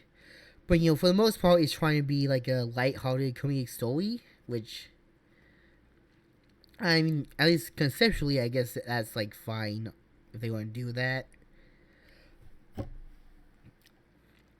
they also like sometimes try to have like moments where they like try to take things more seriously, like they try to have like more dramatic moments, which I guess isn't like a horrible idea on paper. Like if you do it right, then they can, if you do it right, then you can like definitely have those like two like tones like meshed together well. You can have a lot of like series have like more like serious elements, but with like comic relief mixed in. It can definitely work very well. But Lost World, I'm talking about like the comedy not being funny, which I guess that's just more of like a subjective thing. But on top of that, it just I think it might be that it's. I think it might be that like usually when they do that, it's like it's usually more of a serious story that has like more comedic elements sprinkled in. So it's like it's basically just like it's like a dramatic and more serious story with like bits of comedy for like comic relief. This feels like it's trying more to be like a largely comedic film, like not a film, a more comedic story that has like random bursts of like more dramatic, more serious scenes. In that, I think that might be yeah, I guess that doesn't really work like as well.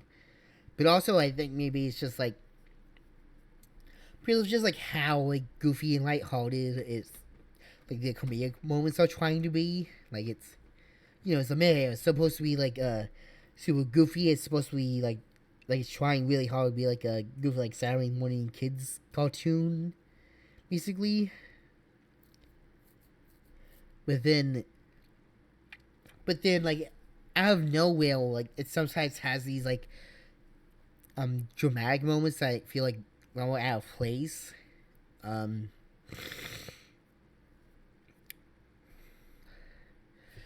the Deadly Six are a very good example of that. Of like they're a very good example of like for the most part they're clearly meant to be like comedic villains. They're very one dimensional. They're very like they basically boil their personalities just like boil down to like one or two like character traits that they're pretty much solely just meant to be like the basis for like jokes to be made about them. Because they're clearly meant to be like joke characters. They're supposed to be comedic. But I mean, at the same time, they also try, obviously, since they're trying to also have like dramatic moments along with the comedy. There's a lot of moments where they try and have like the Daily Six try and be they try and like paint like Daily Six as also being like a legitimate threat, which is an issue because like when they do that while also trying hard to make them like these like joke characters that are like really goofy, and it just like doesn't like work. There's just not like, it's really not enough like presence. There's just aren't like threatening enough villains to be put in like a more serious scenario, which again wouldn't be the as at the very least it wouldn't be as big of an issue as it is if they would solely focus if they solely went with like the comedic angle to them. But they also I guess they feel that since they're trying to have like dramatic moments, they also have to like try and make them be like painted as like a legitimate threat that should be taken seriously, but also making them like as impossible to take seriously as possible. It, it just like doesn't work. But like, the point is, taking these characters that ultimately all like just like these like joke one-dimensional characters that really that for the most part aren't meant to be taken seriously. When the game is like trying to be, when the game like knows what it's doing. Not that it's like very not it's always very good when it's like being comedic anyway, but like it's better than what it becomes. But is that? But then you mix these like largely comic relief like joke villains with Mephiles the Dark, who is very much meant to be a very serious villain. Is one that a Achilles is, because there's like a more like actual like effort to make him like an actual like threat that you actually take seriously, like throughout all of it. He's not meant to be like a joke like a Deadly Six. Or he's just meant to be like this like he's just meant to be like an actual like honest to God villain that you can actually like take seriously, which at the very least I think he's definitely he's like definitely like a more serious and more powerful and thrilling villain than the fucking Deadly Six. So it's definitely a lot. So having them team up is like a very weird mix. Like, it would definitely make a lot more sense if he teamed up with, I guess, I don't know, fucking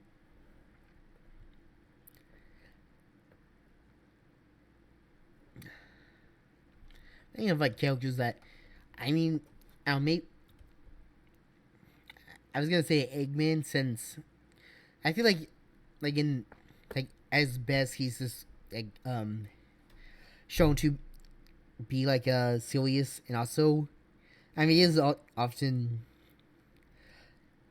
what's funny is that I guess Eggman is basically like what they were trying to do with the Daily Six don't mind, because as best I feel like when he's at his best when he is like a like threatening villain, but with like some goofy elements as well.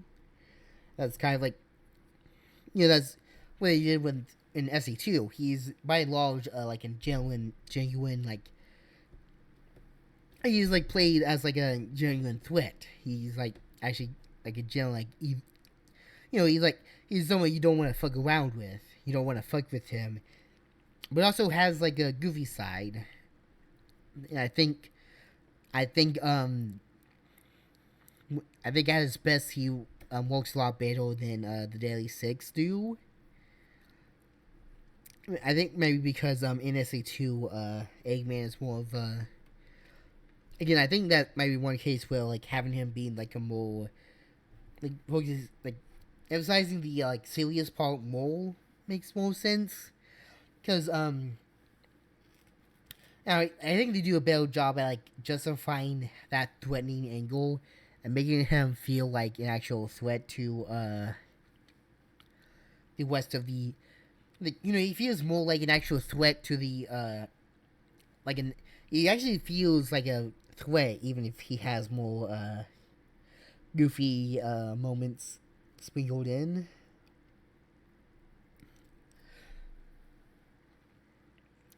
And I think that works better than this real. On top of like just like being like really one dimensional, and it's not being. It's just like it's just hard to take the Daily Six seriously. What I'm trying to build up to with this thing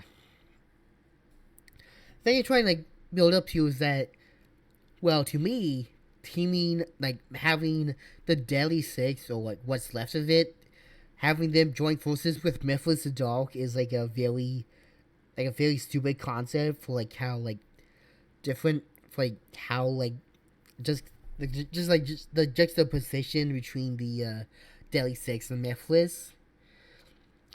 So to me, that's like a kind of a dumb idea for like a team up. Like it's just like a weird choice. But as you see in this video, the Deadly Six are treated as like one of the biggest threats to the world. Basically, they are seen as these like seen as like I guess this guy generally took the Deadly Six really seriously because he like treats them as like some of the most just treat them as like some of the biggest threats that he these are all the people who worked on this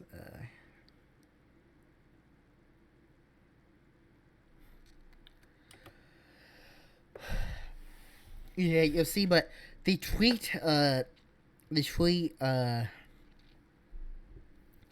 Daily Six as like a legitimate, like one of the biggest threats that Sonic has ever faced in his career of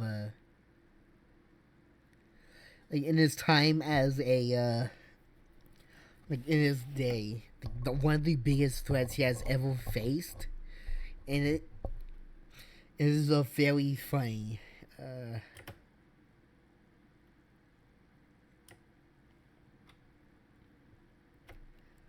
Yeah, I'm speaking through this.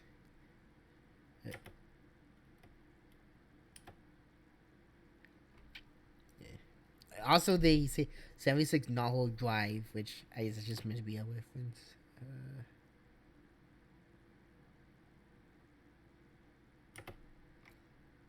Okay. I'll actually be right back, because my throat is killing me, so I kind of want to have a river break.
a maze, and I don't know what to do. Guaranteed though, I'ma find the emeralds. Don't call me Knuckles for nothing, I get loose. Sure bees fighting with them foes all the time, but I gotta do it, they always stay out of line. Sometimes I wanna just chill and land, but I'm the protector of the emeralds and gems. Stay knuckled up in a deep cut. I'm seeing skulls that burn, they tryna throw me off. Avoiding my luck, I'm feeling kinda stuck. Don't call me Knuckles, give me a box.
Alright, it's been,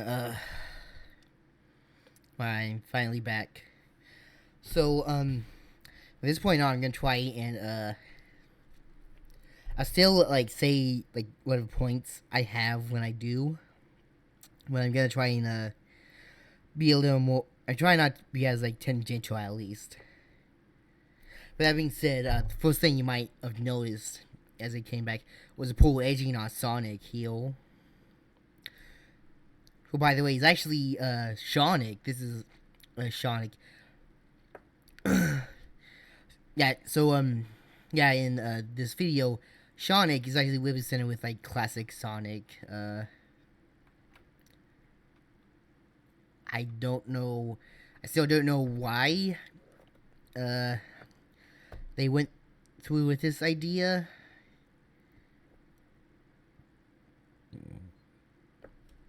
And I assume it has to be for, like, comedic effect, and for, like, that was probably, like, the reason I did it.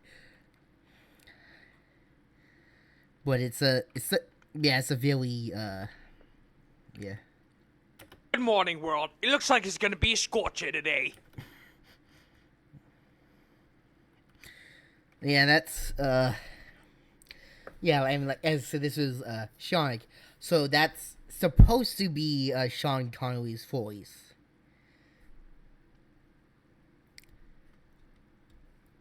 I really am not familiar with, Sean Connery's work. Like, at all. I mean, I know that he was, like, the first, James Bond.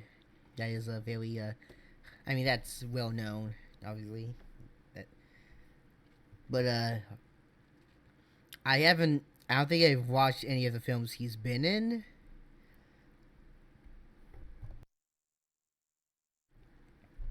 I definitely haven't watched any of the, Bond films he's in. I never really watched any, James Bond films. I haven't watched any of them. I do know, but, like, I am pretty certain that that's not how, Sean Connery sounds. I could be wrong. I'm pretty sure that's just like a, just like a generic British voice.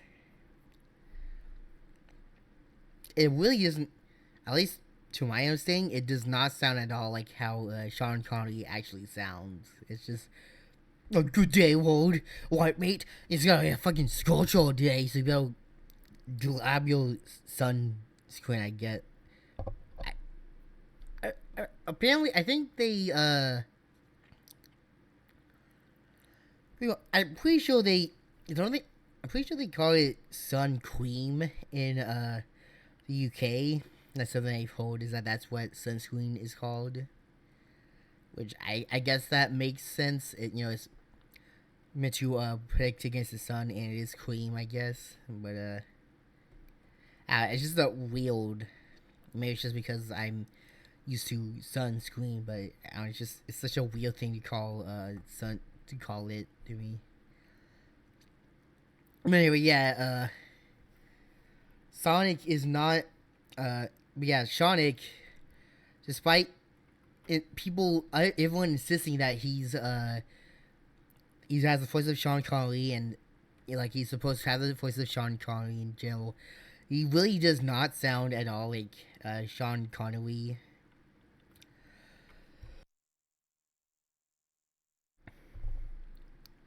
Now I'm gonna stop before Sean Connery stops sounding like a real world. Hey, Sonic. Hi, Amy. Yeah, that's the thing I talk about, is how, sometimes it can, I mean, maybe not in that case, but, like, sometimes it'll occasionally sound like, it's just like saying Sonic with, like, a little H as, like, a speech quirk, basically. That's just what, Sonic sounds like.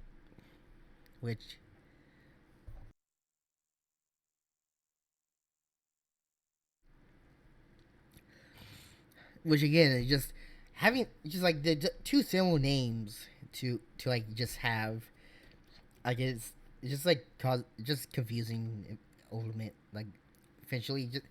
It just inevitably leads like a lot of confusion, I feel. Have you been working on any new inventions lately? Well, I have invented a couple new things, such as this, my voice-activated smoothie maker. Yeah, that's something. This, but Sonic himself does that. He goes like, "Zish." So, yeah. Again, that can cause like, so that can kind of make it sound like whenever he's saying. Again, that's where that. You just say what kind of smoothie you want, and the machine makes a smoothie of your choice out of molecules of thin air.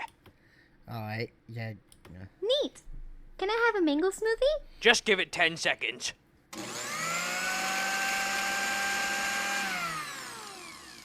Enjoy. This is great, Sonic. I know. Yeah, first off, Enjoy. This is great, Sonic. okay, so yeah.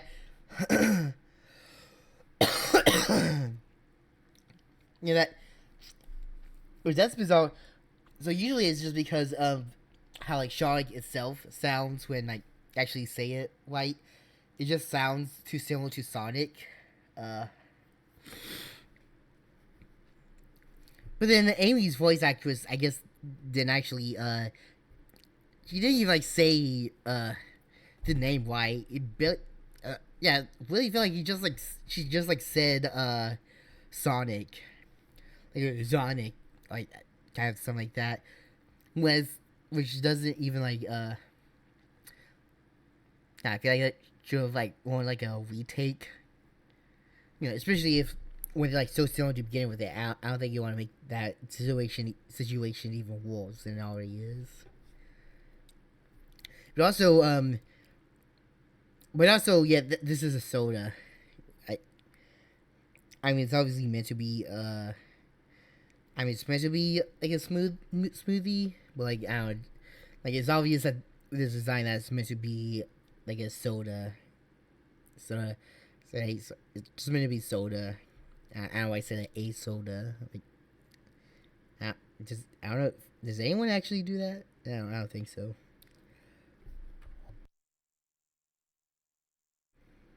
I know, right? Unfortunately, it doesn't make milkshakes or iced coffee or iced tea. Alright.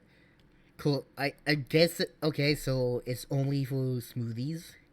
I don't know what about, like, materializing a smoothie out of thin Could air. you tell? Shit. Okay. Yeah, I don't get how exactly about, like, materializing, like, a beverage out of thin air is, would it be possible for one type of beverage, but not for, like, other types? And I know there's, you know, a lot of times, like, I'm sure there are cases, like, maybe, like, something that's like, something that's made specifically for smoothies that isn't really good for, like, other stuff.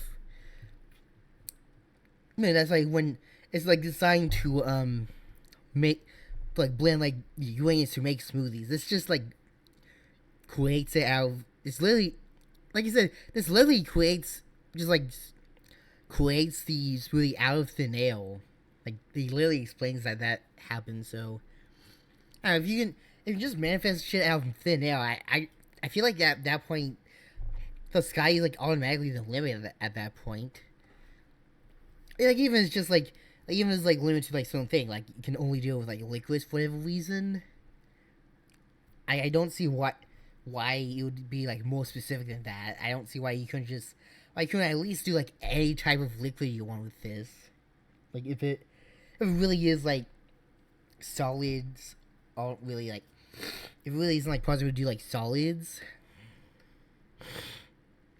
then, like, I don't see how it would be, like, anything else.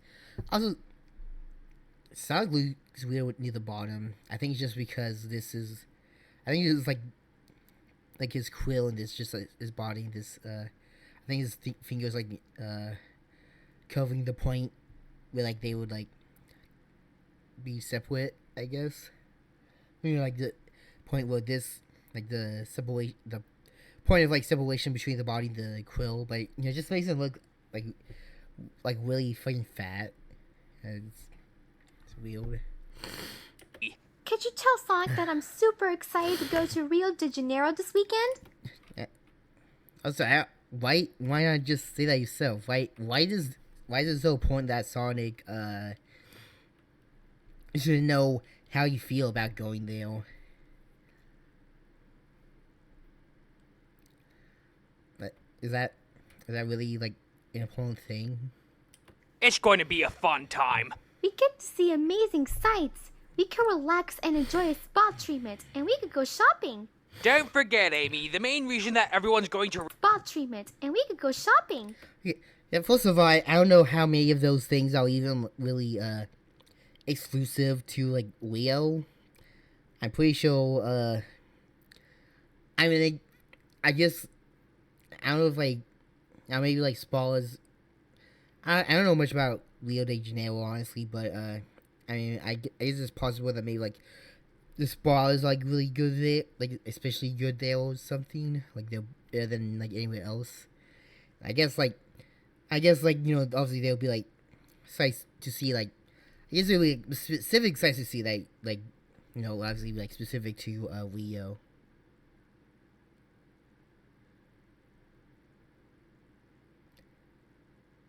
But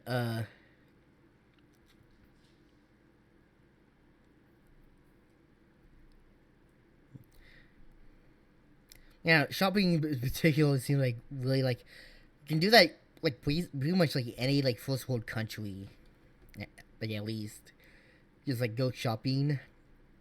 I mean, I get maybe it's like for souvenirs, but it's just like it's just such a weird like thing to be like. At least the other two I can like at least see as like maybe being something as like I do like like see the sites of Rio specifically, or like maybe like the spas, like just seeing like just with like only like go shopping, like that's not something you can already do where you are right then. Also, of course you made the woman say that you want to go shopping. Don't forget, Amy, the main reason that everyone's going to Rio is so we can compete in the Olympics this year. I know, but it's always nice to do some sightseeing.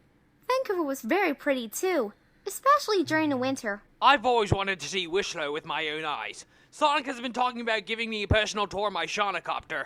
And Styx is really excited for Rio too. Isn't that right, Styx? Yes.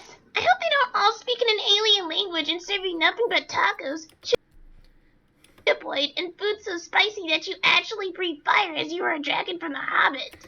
Yeah, so yeah, yes, Styx is also here. Styx's character, which I feel like 90% of people don't even like. How many people like even like remember Styx? I mean, she's like exclusive to like the Sonic Boom sub-series.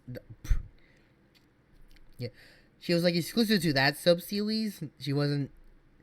She's like specifically made for it, and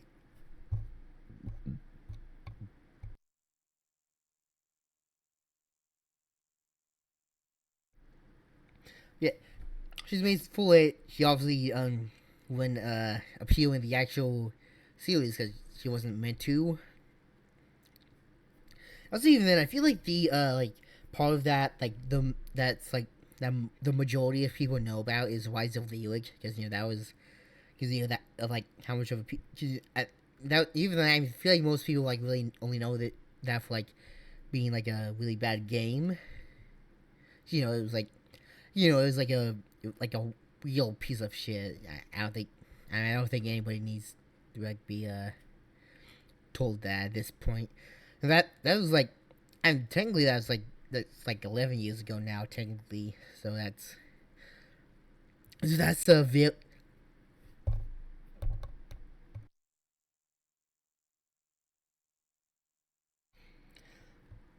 yeah. Alright, I'm gonna do it. But yeah, since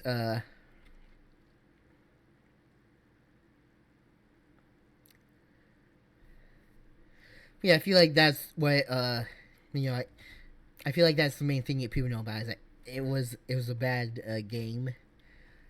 But like even in Rise of League, Styx has like very little presence. She's basically like she's like a background character basically. She's just like an NPC who's like very different.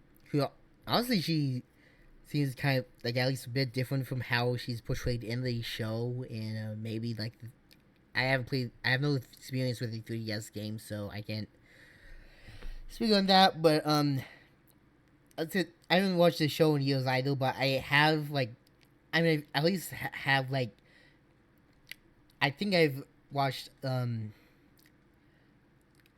not. I'm not sure if I watched how much of the actual show I watched, but I used to watch like Peter Canetto's old like YTPs on it a lot at the very least. So like I at least understand like so it's enough to understand and also I played Rise of League, so I at least understand that yeah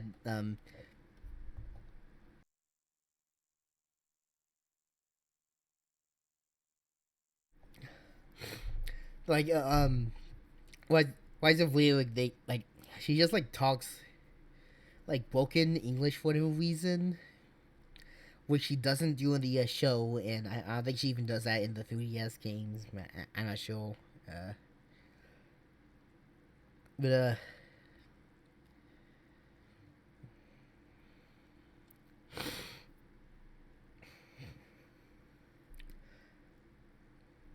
I yeah I've had like no interest in like revisiting the Sonic Boom show.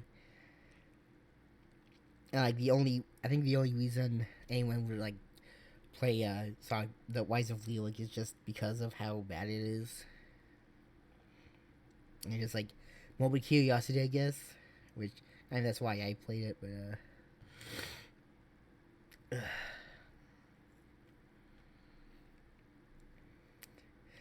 like just I mean I guess because of I mean I guess this game was released during like towards the end of that like boom like that like well like small period where like boom was like the which I not which I don't if you don't remember there was a small period basically during like boom's like one before like it basically just like completely died off. It was basically like the main not necessarily like the only part of the series getting anything, but like the main one because Sonic Team spent I think Sonic Team was spending all that time working on Forces, which I mean that didn't even and that didn't really work out very well like anyway, but like that meant that from like for like that there's like a full year gap between like mainline Sonic games, so, especially since many also wasn't waiting until then of course. So that was doing so the main focus particularly during like 2014 2015 was on the Sonic Boom because that was like the new sub series that was which it was really I mean I think it was always meant to be like a yeah it's meant to like exist alongside the main series, but it was but because Sonic Team was busy with like Forces and like didn't have that out until 2017, basically all of like for basically all of Boom's one that was like the main thing they were that was like the main thing that was getting much attention.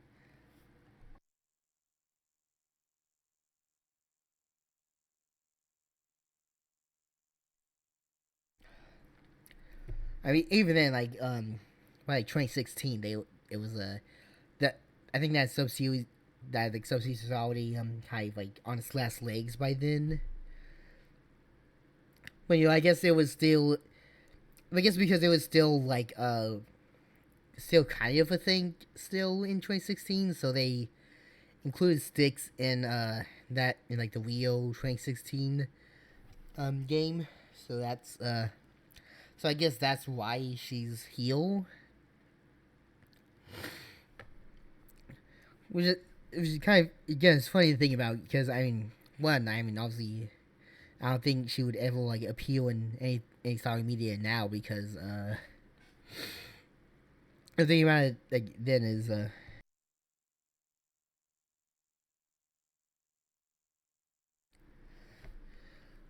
you know like, obviously now it seems I can't imagine Styx would ever like appeal in anything because nobody even like I don't think many people like remember her. But even like at the time, it's weird. You think about it because again, Styx was like specifically made for Sonic Boom. So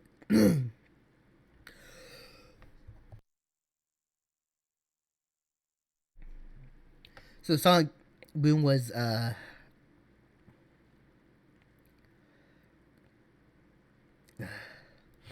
so it's kind of weird. But I mean, I guess.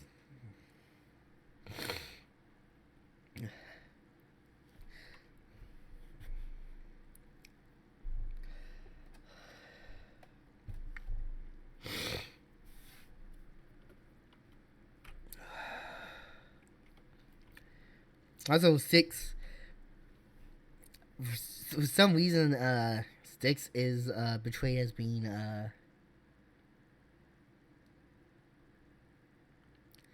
Styx is portrayed as being very like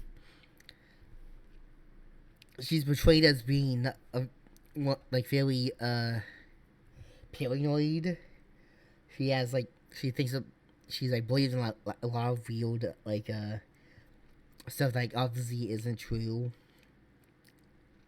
You know, like not necessarily like conspiracies, but like just like crazy stuff. But then, I mean, for this line, she was just like being straight up racist. She was just like, let's be real. She's saying, I hope they don't only give you tacos.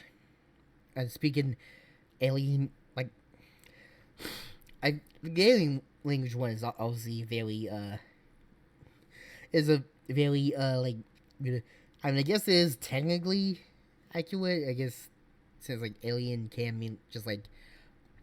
I guess alien can mean for like just like a foreign like place, but I mean I feel like actually using it to describe someone is kind of seen as I think that's seen generally just seen as like a racist thing to like say that to someone. And just talking about how like I hope they don't really give you like tacos stuff. Yeah, I even know if it's like. So, like the point is that she's like being really racist. I mean, maybe that like she's supposed to be. Maybe that is the point because obviously, with her paranoia, it's something that's like the point is like wow, she's like being like is the fact that it's like made clear that like, it's not like saying that her like paranoia is justified. Is it, so I guess that it probably is, like, supposed to be that she's racist.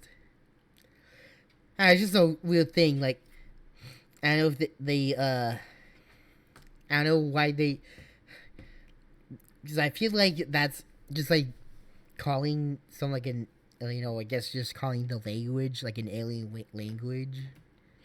Well, also being, like, oh, I hope they, like, the idea of, like, oh, I don't hope they don't speak, like, a different language than me. I mean, that's, like, textbook like racism.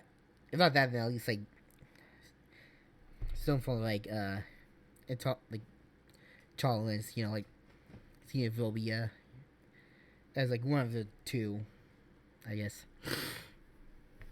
Just like I hope that they don't. I hope they like speak English. That's just like a fucked up thing to say. Yeah, it doesn't even like really tie in. I guess with like, oh, you like literally breathe fire. You literally breathe fire. Like, oh, they don't solve you something that's so hard that you breathe fire. I mean, that's I guess that's probably meant to be it. Of like, wow, that's like a crazy. That's just like a great, like what a crazy thing to think that that's something that actually can happen. But like, the rest of it just all being like really racist, and I don't know what the fuck this video was going with that. Relax, Sticks. Spicy foods don't actually do that. Last time Knuckles ate a chili pepper, he breathed fire. You know that's not actually possible, right? Don't you people know anything about science?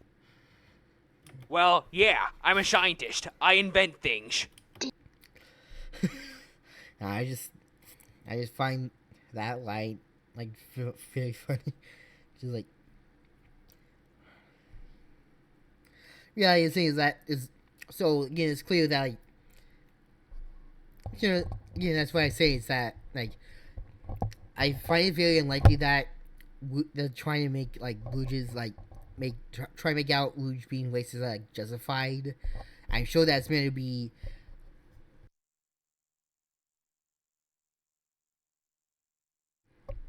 Because they're like saying like obviously like Sonic is saying how little sense like the whole like really breathing fire because he ate something hot thing is maybe that how that's not like physically possible.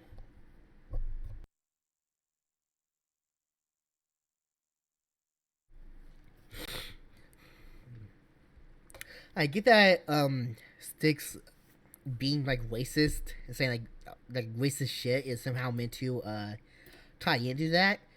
I just don't get like how like beyond that, which I just don't get how that like whole saying like, I hope they don't speak an alien language is meant to be like paranoia.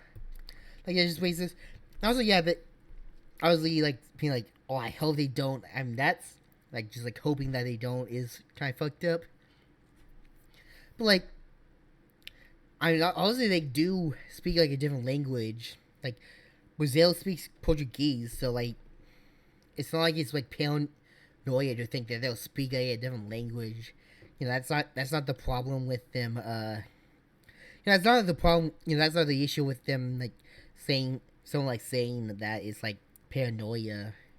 Like, it's not the problem like someone saying like I hope these people don't speak a different language for me. Because that's not the problem with it's not the issue with like that's not the issue with saying that. It's not like the problem there was like paranoia. It's that that's a fucking racist, right, and it was xenophobic thing to say. So it doesn't really fit in. Did you invent something that makes you talk like Sean Connery, Sonic? No, I've had Sean Connery's voice since I was born. What if there's a porcupine out there that talks like Morgan Freeman? Yeah. Also, I just don't get like, I'm not entirely sure where this like conversation, like what this conversation is. Like, obviously it starts with her being a racist and saying like, oh, I hope they don't speak like a foreign language, and then so many like Mexican food despite this not being Mexico, and also like something that like gives me like makes me breathe fire. And then I guess Sonic points out that like science isn't like that's not how like science works, and she goes, don't you know anything about science? I'm trying to quote that that comic of like there's like the two Hitlers, and he's like, and Superman's like, what the fuck, two Hitlers? And then the Hill's like, of course, don't you know anything? Of course, don't you know any? I'm trying to do a German accent, but I fucking can't. He's just saying, don't you know anything about science? Like, just like casual.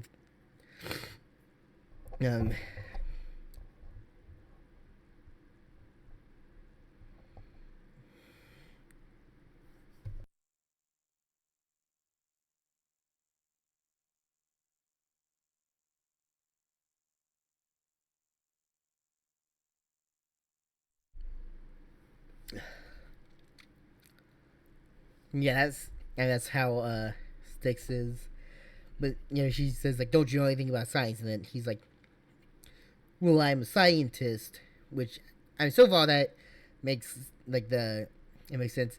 And then I feel like kind of like starts getting the track, like it starts losing like track when Six then asks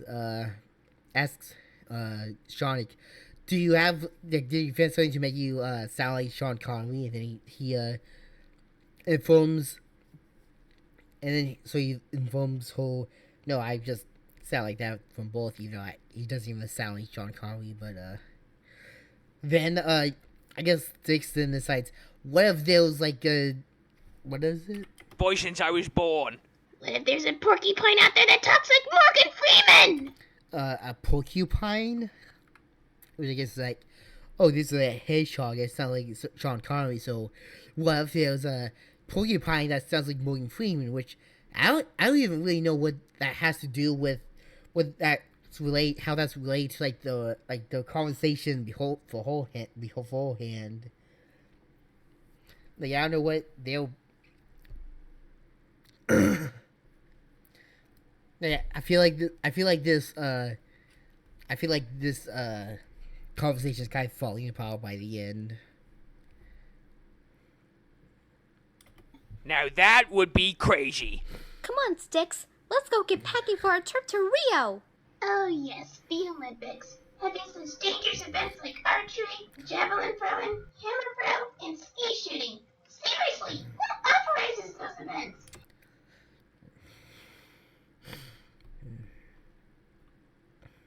Those people are handling dangerous weapons. They could hurt a bunch of innocent people. What's next? Are people going to blow shit up because it wins gold medals? So yeah, this is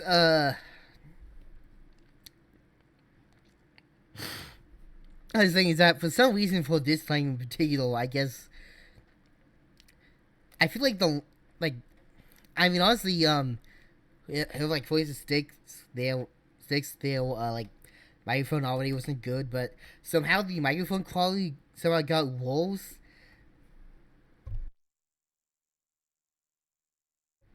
Like for that particular line, and it was like a change in like location between like line reads or whatever, but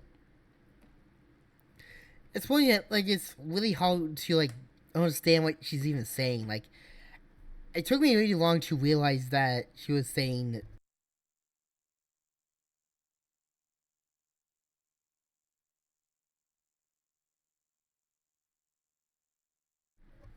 that she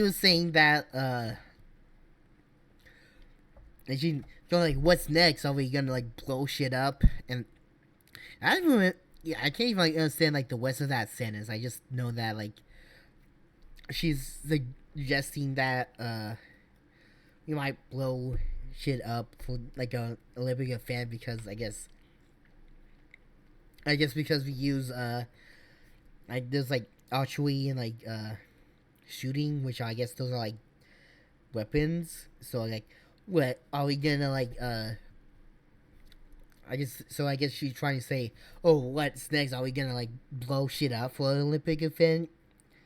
And like even that, which again, that's not. I don't even understand like the sense past that. But I definitely, I swear, I did not understand what even that was. I couldn't even understand that when I first watched this because it's just so hard to understand what the fuck she's saying.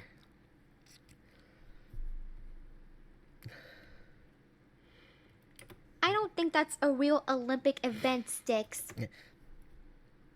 Which obviously this is supposed to be like trying to get this like, you know, Amy and Sonic all being like the reasonable people. But I mean, Six never said like this was a real Olympic event. Six wasn't trying to say that this was again Olympic event. They were saying, you know, like asking like question of like if like this would like in theory become like if this was like the next Olympic event. Basically, it was like a rhetorical question. It's just like wondering how dangerous the other ones are, I guess. So, what if Donald Trump becomes president in 2018? Right?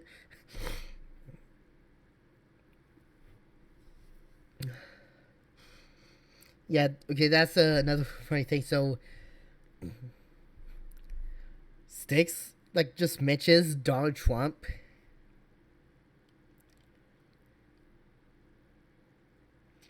Which that's that's a I feel like that's a good way to do the video.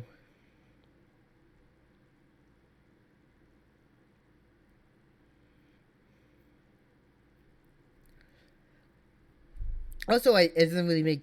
I mean, I guess like 2018 is going to be like, he would be like. I guess that point is that he would be like president like by the time of like the next 20, of like the next Olympics of the time, which I guess that is the case.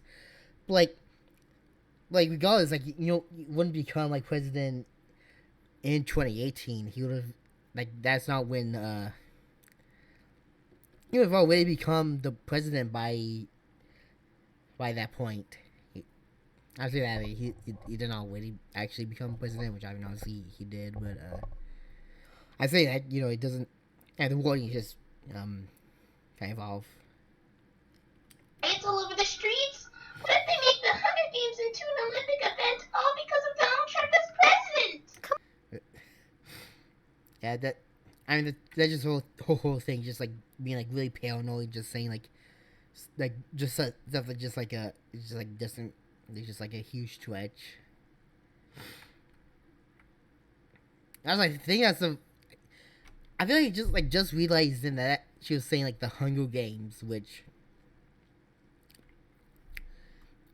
like I guess Trump becomes president, ergo they make the Hunger Games as an Olympic event, even though I mean the Hunger Games. The world of the Hunger Games is like very different from like the real world. I mean, I guess it is like technically like an alternate real world. Like it is like an alternate America. I know, but like the like the reason for the Hunger Games that was made for like an entirely different. The Hunger Games has like an entirely different purpose than like whatever. Like I feel like the Olympics was just meant to be like using like the like I mean wasn't like the I haven't ever like watched any like Hunger Games films. I don't really give a shit about the series, but probably for like isn't like the whole point of the Hunger Games is that it's meant to be like just like putting like a bunch of like it's just like putting a bunch of like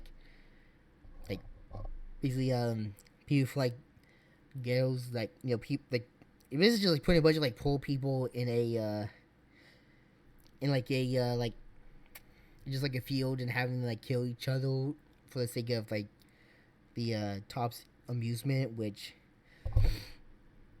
really I don't think that the Olympics would that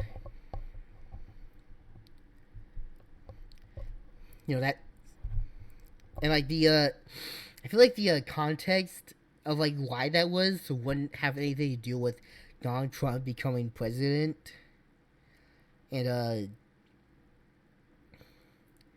I know that like I mean I know that the Hunger Games is meant to be like a very like anti-establishment, I guess it's because it has a lot to do with like rebellion and stuff like that, but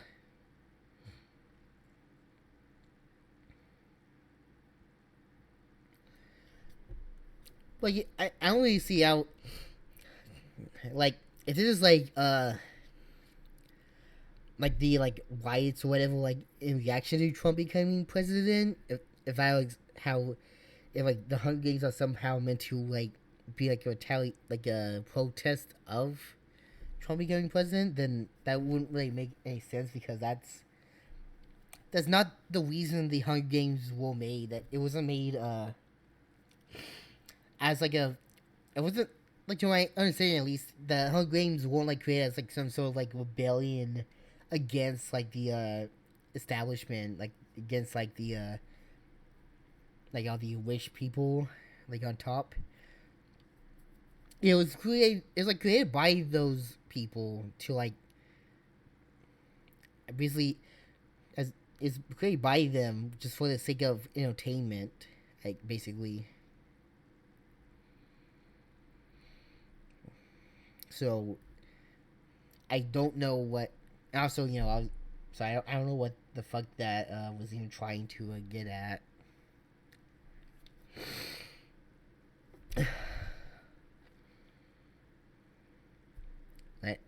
I don't know. I guess like he is supposed to be paranoid, so whatever. Come on, Sticks.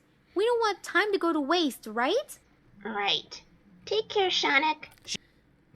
Yeah, some of these I said this before about like this is what that was at least I can see that as just being like a particular I can at least see that like Saz image from earlier as just being like them like zooming into an image.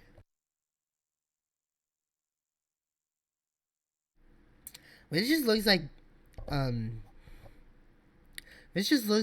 Sticks is just like a really just look like they just got like a really fucking awful image of Sticks and they just like didn't give a shit. See you, Amy. Take care, Sticks. I wonder where Sonic is right now. Yeah, here's a Monty Python. I'm not watching this.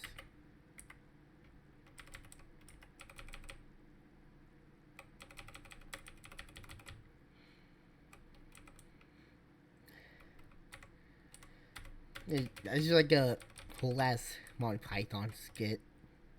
I mean, not the whole thing, but like a pretty large like clip of it. The part where they have no sense of direction really gets me. Yeah, that's cool. Sonic, but like, I guess we didn't. I guess I like skipped past that section, but if you actually watched the video, then yeah, you were like seeing the part where they go past it, like you were like just seeing that, and Sonic here was like, man, that part that was like completely like the whole joke of that clip. I love the part of the clip was like the joke of that clip, like segment. Yeah, I mean that is like I've seen it. That's clearly like the joke of the that's like the whole joke. Yeah, it's a great. It would be perfect for Zoro from One Piece, since Yeah, that's another fucking reference. But also.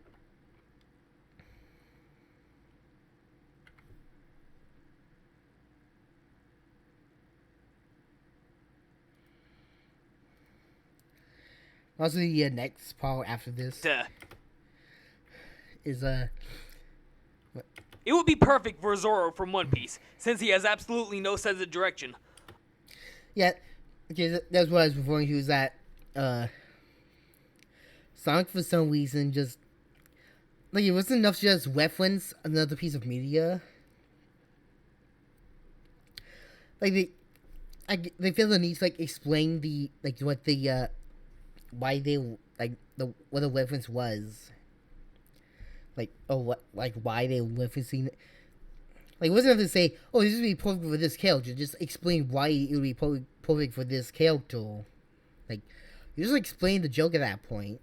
I mean, I get like not everybody in the planet has watched One Piece, I guess, so maybe not everyone would get it, but like I feel like if you need to like explain the joke in your video, then yeah. I mean, either you just either that's just like very either you're just like I mean the point of the reference is that something that is meant for like the point of the reference is that the whole like appeal of a reference is that it's something that those who like watched it would get, so I feel like it just completely defeats the purpose to just like explain the point, like explain the reference and why you're making that reference. I just like completely explain the reference, in case like people don't realize, because like if you don't realize the reference, then you just like the whole point of a reference is that it's something that's for like.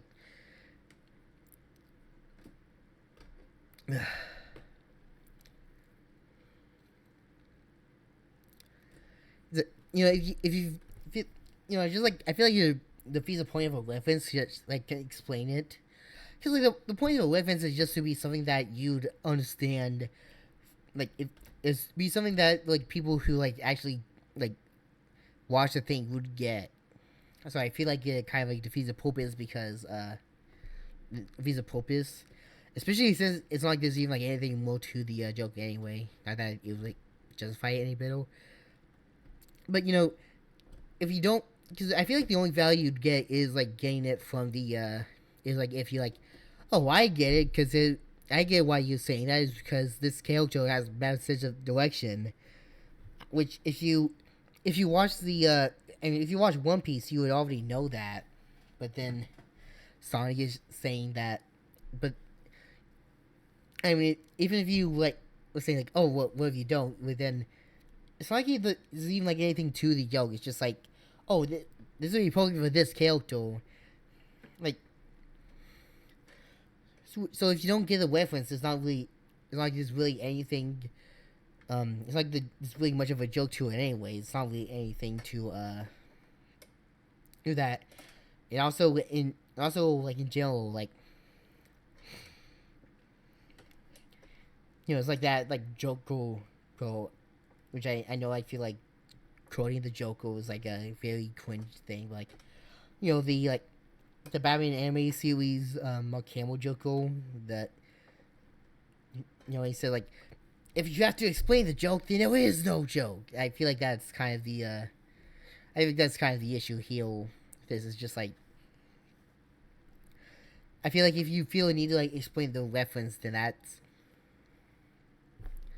I feel like you basically like defeating, if you just try to like explain the reference, like you're kind of defeating the point of a reference. To me. Anyway. Although the non-swimmers part gets me really nervous when it comes on because I can't swim. Yeah. Yeah, this. First off, it's because I feel like well, again, not wanting to like show like the whole clip, because at that point you probably feel like if you do that, you probably feel like you're just wasting time if you just show the entire clip, the entire like Monty Python sketch. Which, it's a fair point. I mean, it always feels like a bit of fill when, like, without it. But, so like, since you, like, skipped over that part, it kind of makes it weird when, the first thing Sonic says, like, oh man, the part when they, like, have the poor sense of direction, that was very funny. Where I was, like, and as far as, like, the viewer knows, assuming they haven't watched the clip, they haven't watched the full sketch, that was, like, the whole, joke, so it's like, yeah, no shit, like, just, like, so weird to point out, oh, man, the joke is so weird to, like, point that out, as if that's just one part, which, and then it's just, like, and then when you, like, bring up the, swimming section, it's just, like, oh, wouldn't, like, what swimming section? You didn't even show us that. So I feel like it would be better if you just like, I feel like they should have just like not shown the Monty Python sketch. Yeah. I think that would, cause at least then it would be like at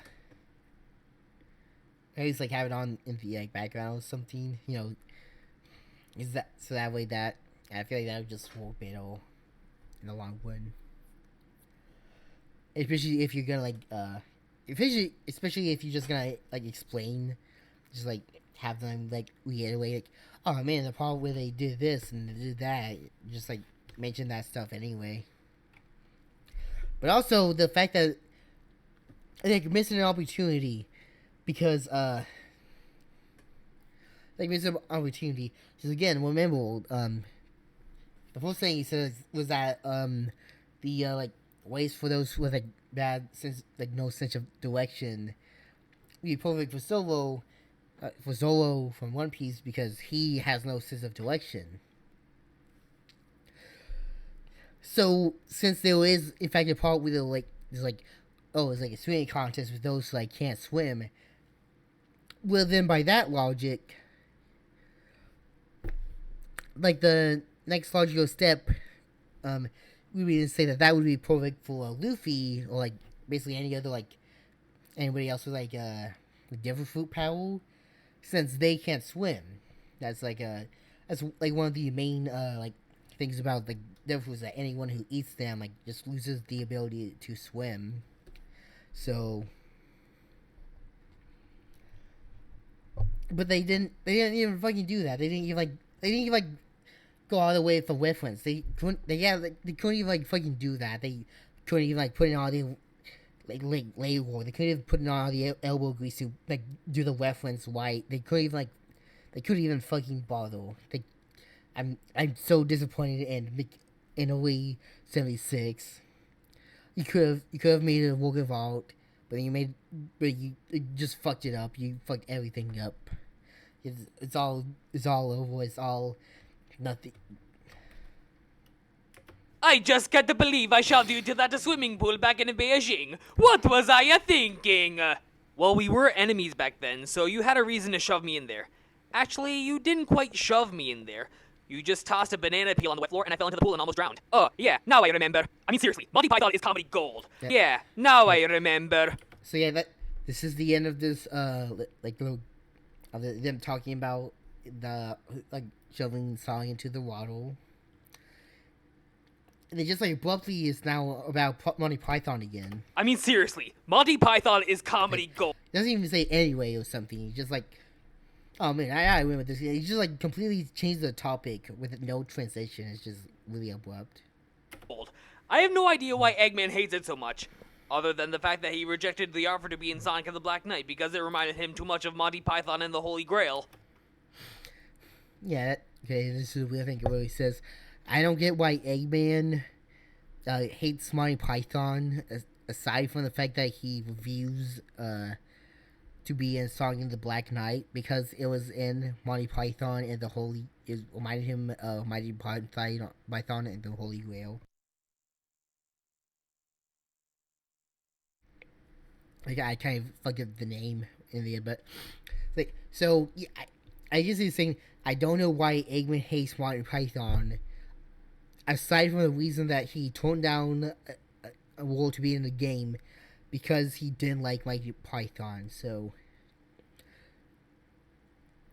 the only reason, the reason he doesn't like Monty Python, at least one of the reasons, is that he refused to do something because he doesn't like Monty Python. Yeah, I think that's the case where, like, the wording doesn't make sense. Like the way you say that, it implies that, like, that's, like, a reason. Like, he, like, missed out on a deal. Like, I mean, it's clear that, you know, like, already implies that he doesn't like Monty Python. So that's... I don't know why Eggman hates it either, but this should be an exciting Olympics this year. Nobody stole my shoes, and you and I have been friends for 6 years, ever since Vancouver. I will never forget Vancouver. I really want to go back there sometime. Sonic would absolutely love it there. I think he and I might fly over there with his Sonicopter one day. I think Whistler will look a lot different in the summer. Either way, I really want to show Sonic Whistler, since he and I are both good whistlers. You sure are. Remember the time that I taught you how to whistle? I remember it like it was yesterday. Okay, so this is a very... Okay, so yeah, this is a very... And a lot of this, it's just, like, kind of, like, banal, like, conversations, like, very, Okay, so 8:42, this is where it starts, and so for, like, a good...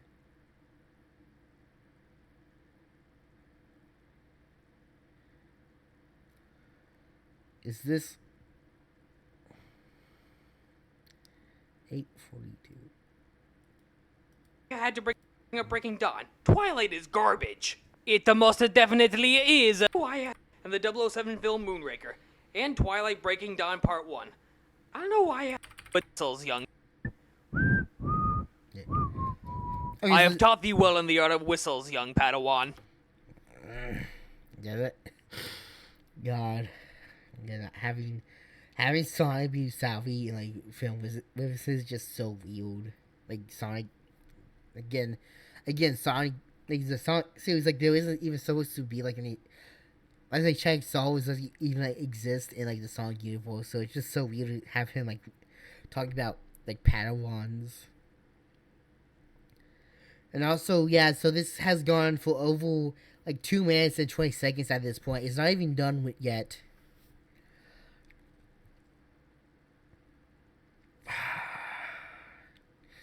Yeah, it's not even like done yet. It's still going. It's already like it's already close to like 2.5 minutes. And basically the entirety of this flashback is just Sonic teaching Mario how to whistle. Because I guess because it takes place in Whistle, Canada, a place called Whistle, which I guess that's where I guess that's just where that's is just where the the Olympic Stadium was for that year.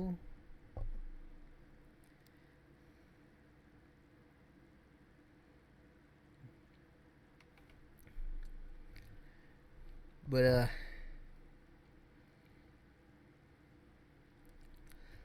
and I just like the fact that he's like, I just like having him. So like this is like a 2.5 segment of like a flashback about Mario learning how to whistle. I'm not even gonna bother showing any of it, just like for the sake of time, basically. But yes, I'm very much looking forward to the Rio Olympics in a few days. So my Whistler. Oh, never mind. I guess we already. I assume that we will, but I guess no. I guess the flashback was done.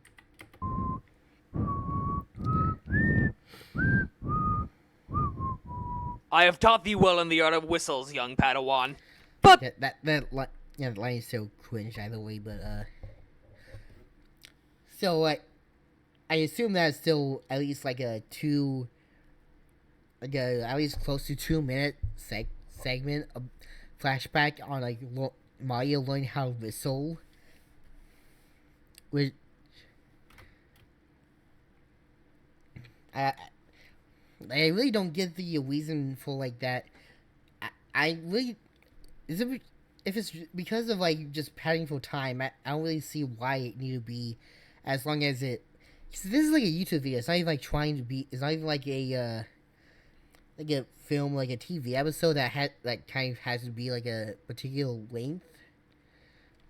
I don't see why this would need, like, if you really need like pad it out this much just to like have it be like 40 minutes. I don't see why it would be, why you need it to be like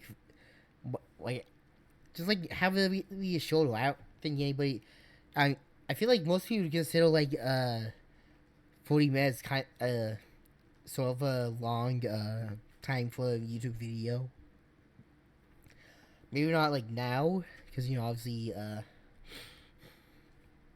I mean nowadays like you can get like video essays that last like 10 like 100 hours or something like that.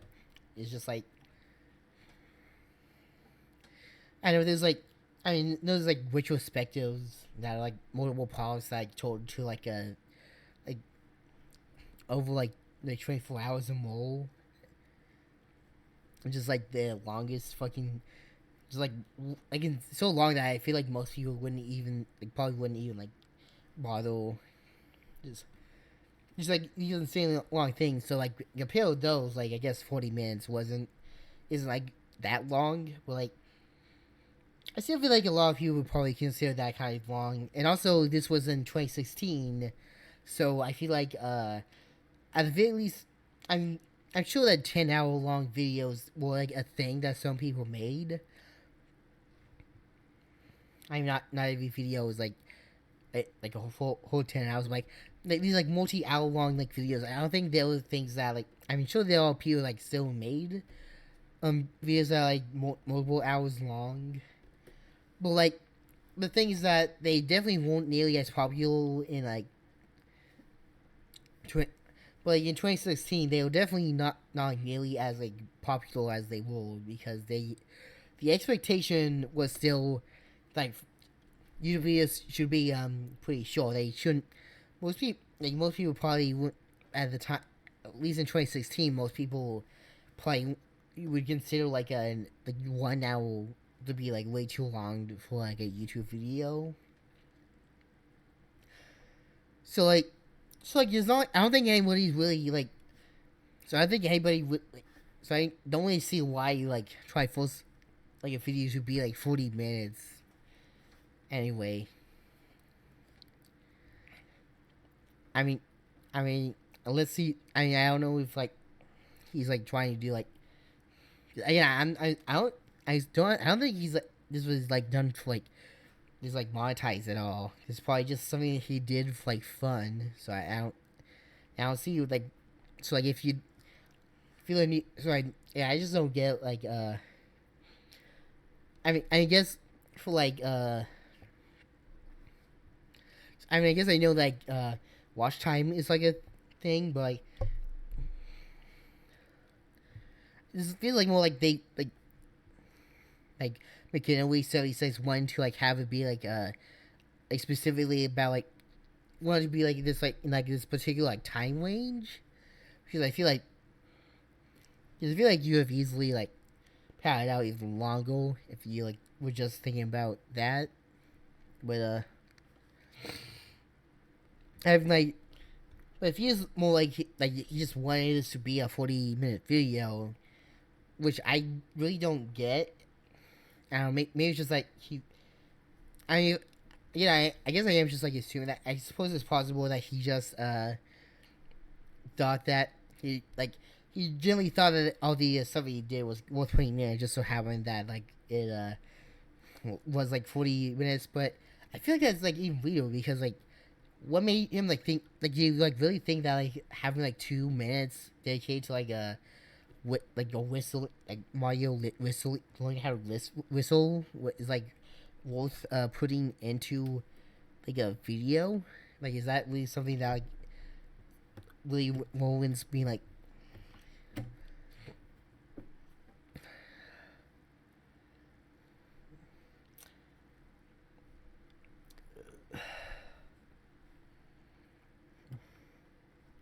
Yes, I'm very much looking forward to the Rio Olympics in a few days. So am I, Mario. We get to see amazing sights, like the Christ the Redeemer statue, those blue birds from the animated film Rio, and the places... Oh yeah. Okay, I wonder, does anybody actually remember Rio? Like the film Rio that Blue Sky made? I mean, that's another reference that he made. But I feel like, because it's not a video, because I actually remember, I don't know if I watched 2, but I definitely watched 1. I recall watching that in theaters in 3D. I mean, I remember liking it like at the time, but that was I would have been like 8 when that film was released. That and it just seems like it's one of those like films like it seems like one of those like kids films like just like was just like there for me and like I enjoyed it at the time, but I wouldn't like want to watch or actually want to like wouldn't really want to like bother revisiting now.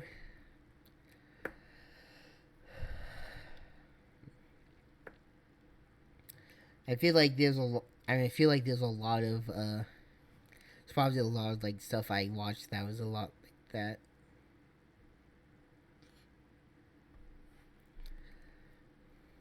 I mean, I feel a lot of people have like shows like that they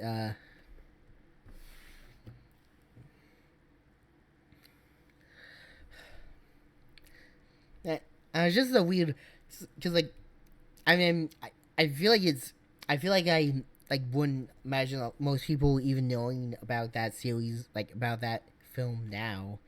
Oh, not say like knowing, but I feel like most people probably wouldn't like remember that series, like remember that film now. But I'm not sure. I feel like most people probably wouldn't even like remember that, like I feel like by 2016, because I think the last film was like Leo 2, which was I believe that was like 2013, 14. And like I don't think these films really like had like any real like cultural like impact really. So even in 2016, I feel like that's something that like who the fuck cares about Leo? Like why are you referencing Leo? Like that's a relevant thing. Like people like, oh man, I know Leo. Like who cares really? This is where they filmed Fast 5, The Incredible Hulk, and the 007 film Moonraker, and Twilight Breaking Dawn Part 1. I don't know why I had to bring up Breaking Dawn. Twilight is garbage. Yeah, I love. Actually, I feel like I feel like I might know the reason why they felt the need why this as in for, like the reason the video had Sonic with us Breaking Dawn. I feel like it was just so that they could like just say Twilight is garbage like 4 years after the series was even relevant. Like obviously people will, and obviously people still, I mean, unlike Rio, which I feel like that's something that doesn't really have any like cultural impact now, but like Twilight, even though it wasn't necessarily like relevant, like it was exactly like relevant in like 2016 because you know that they started making films after 2012.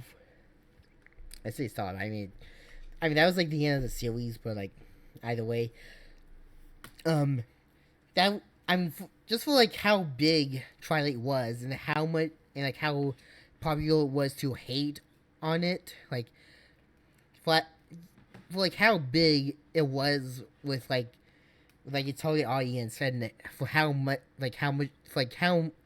basically for like it's a lot like Justin Bieber actually. I guess it's so was like simply for like how much like it's it's not like it's really like info just like make jokes about it, but I mean I guess if you think about like for like how like just for like how much like those were like big with like their target audience and like just how much like everyone else hated them. For like how, like that, I think I just like gave like Twilight and also Justin Bieber, but I'm also talking about Twilight, how that gave like this real like it just gave it just was starting to have like this like cultural impact and like.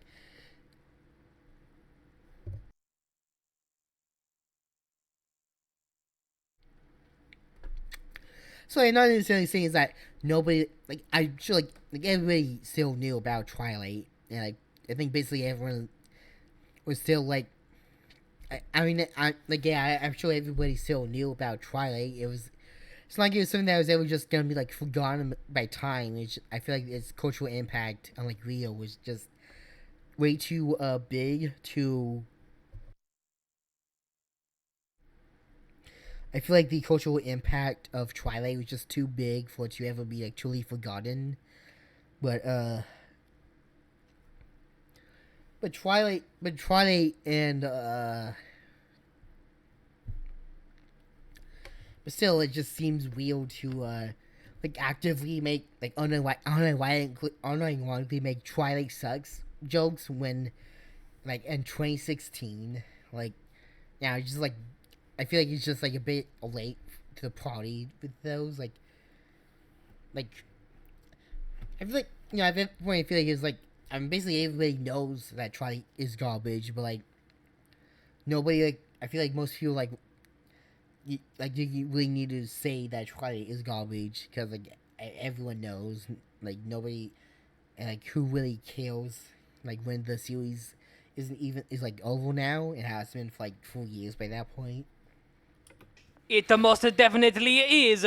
Robert Pattinson said that he regretted playing Edward Cullen in that movie. I can see why. Yeah, he was much better off as Cedric Diggory in Harry Potter and the Goblet of Fire. But yes, I can't wait to go to Rio. Neither can I. And to think that Rio is the last 3 letters of Mario. Oh, mamma mia! I never knew of that. Yeah, that. You do now. But yes, I can't wait to go to Rio. Not only for the Olympics, but the other amazing sights too. The food, the scenery, the beaches, and even...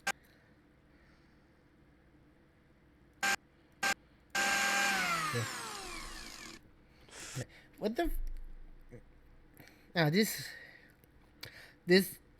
like art is weird. I assume that this art was like made specifically for this. I could be wrong. I guess it's possible that you just found a random image of because there was like credits for like art made by random people. I mean, I guess it's possible that this was just like you just found this and he like just like you just found this and decided to use this in the video and like just like credit the like visual like person who drew it, which I guess that's fine. Fine. I feel like cool is like a middle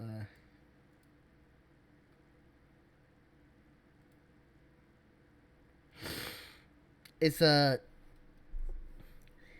feel like it's I mean I'm at least glad that he's like that he like credit like give credit to who made it, even though I feel like it would have been better to put it on the image, because I feel like you probably wouldn't be able to tell where it is from just like some random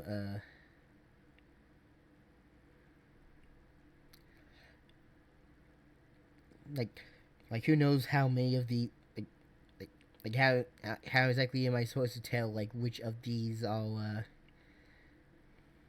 I probably couldn't even see any of those, but like how would you like probably hard can't really tell which one of those like actually made the drawing exactly. But I mean I guess it's better than nothing, I suppose. But yeah, there's something there's something weird about that. I think it's just the eyes. Like it reminds me of like some like Oli just it reminds me of like Olio like Archie, like I think like early 2000s like Archie Sonic designs. It's not not necessarily like all of them. I think there were like a lot of different like artists, so there's probably like a bunch of different like styles. Like I feel like during like the early 2000s at least, like maybe not as far as like late 2000, like late 90s, but like some artists. I think Kim Petals was one of them, but like some like but there was also other artists that like did like these like gave like the characters these like really big pupils, and I'm just not a really big fan of how it looks, because it's I think it's just like too. I feel like it's just like too big. I feel like the eyes just like a little too big for me. Like I feel like having like these really big pupils doesn't really, having them like be this big doesn't really work well for Sonic. Sonic designs. Yeah, that's just how I feel though, I guess. This is great, Sonic. Too bad that thing doesn't make milkshakes, or iced coffee, or iced tea. I didn't need to like specifically say like, I mean, because not just say like, oh, it's too bad this only says these only makes milk smoothies, because I think that's just the implication that it, because they like specifically say that it's a smoothie machine, so I feel like that's the implication that it only makes smoothies. So why just make other, why like specify all these, like list all of these other things that it can make, just say the one thing it can make. It is good, isn't it? But the main thing I wanted to show you was this. Oh yeah, so this is the thing which I am certain that this was made. I'm at least certain that this was made for it. It's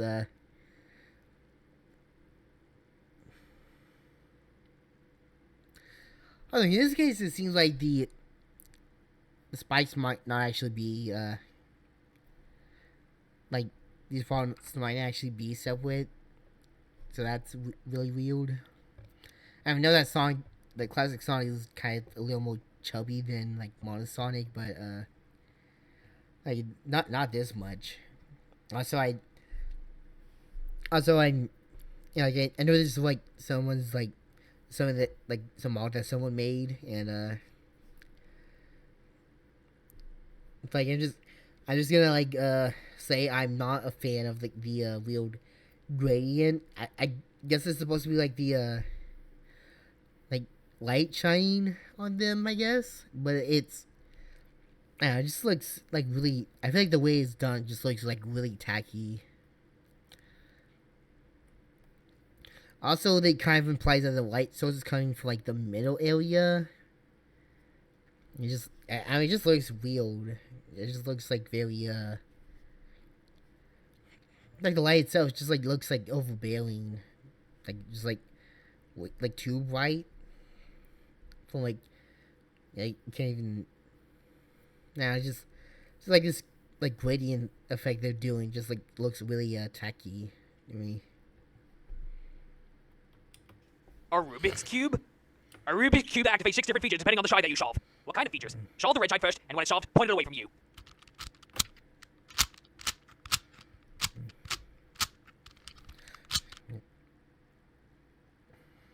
What's supposed to happen? Whoa! A laser? Yes, it cuts through any ropes and metals. Aren't the walls in your lab made of metal, though? What if you accidentally destroy your lab with that laser? All the metal you see in this lab won't be affected by the laser. I don't get Sonic's whistling over the like I guess the like use of metals that are laser resistant. So yeah, it's just a Rubik's Cube that Knocked out yourself. Or you could just hold your breath, but masks work better. How long will the stun gas take effect? 45 seconds. Yeah. Side. For the orange side, it's a camera. The orange side is, but if one of us whistles the sides, it self-destructs. okay, so the next part is that it basically just like went over like all the different like each side does if you solve like each individual side. If you I guess if you solve more than one, then it doesn't actually work. But then But it is as if more than one side is solved. 6 sides, it self-destructs. yeah, if you do all 6, then it But it only self-destructs if one of us whistles the 4-note Mockingjay tune from the Hunger Games. yeah, that so that's so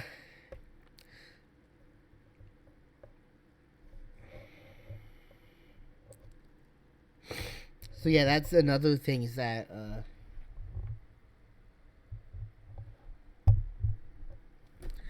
so that's like yet another reference. I just find it weird that they chose like the Mockingjay tune, like that. I guess you whistle like the Mockingjay jingle. Yeah, personally, I feel like it would be better to just like use like a something that was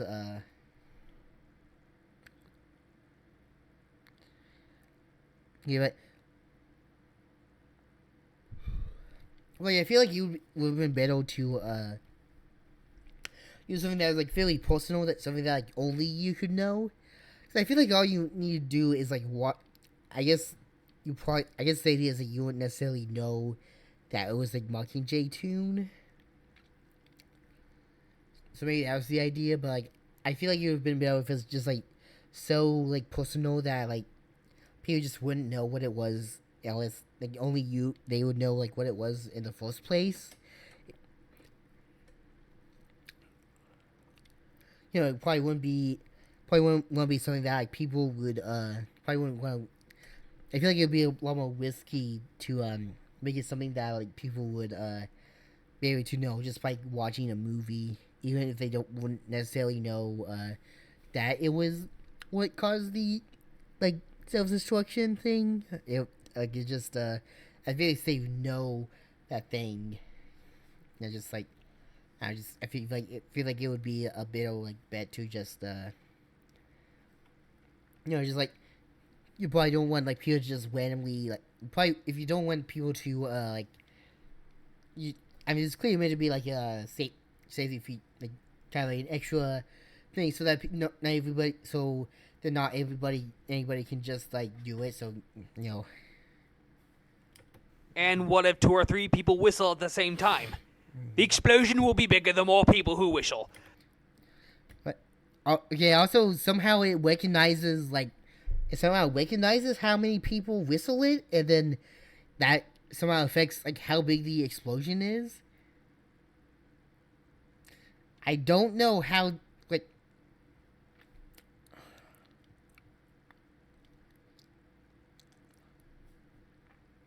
that's such a weird, like, why would you like design it like that? The blast will be powerful enough to destroy even the most unbreakable and priceless ancient artifacts. Oh, cool. That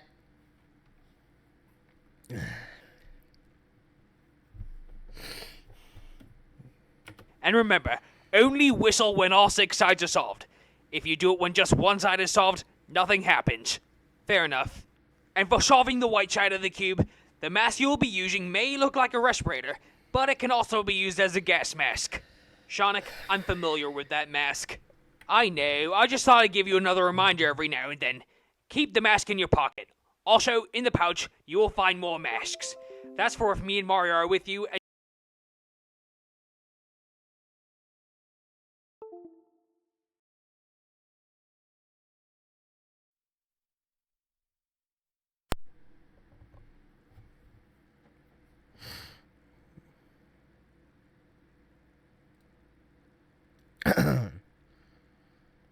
Right. So like my my microphone yeah, forget, I'm just skipping to the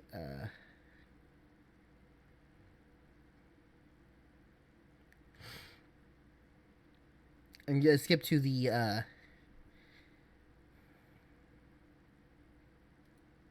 we should get the going. Activated a signal that prevents anyone from entering my lab from the inside. And what about your experiments? I cannot gadget or use. What about your weapons? You're see you in possession of those weapons. My weapons are all unloaded. They won't go off. Besides, if they try to pat me down, they'll feel nothing. I put a chip on them that makes them disappear. They won't feel the weapons, but I'm on fighting bad guys and kicking ass. Right, I think everything's gonna be okay, sons. Yeah, I think we should get the going now.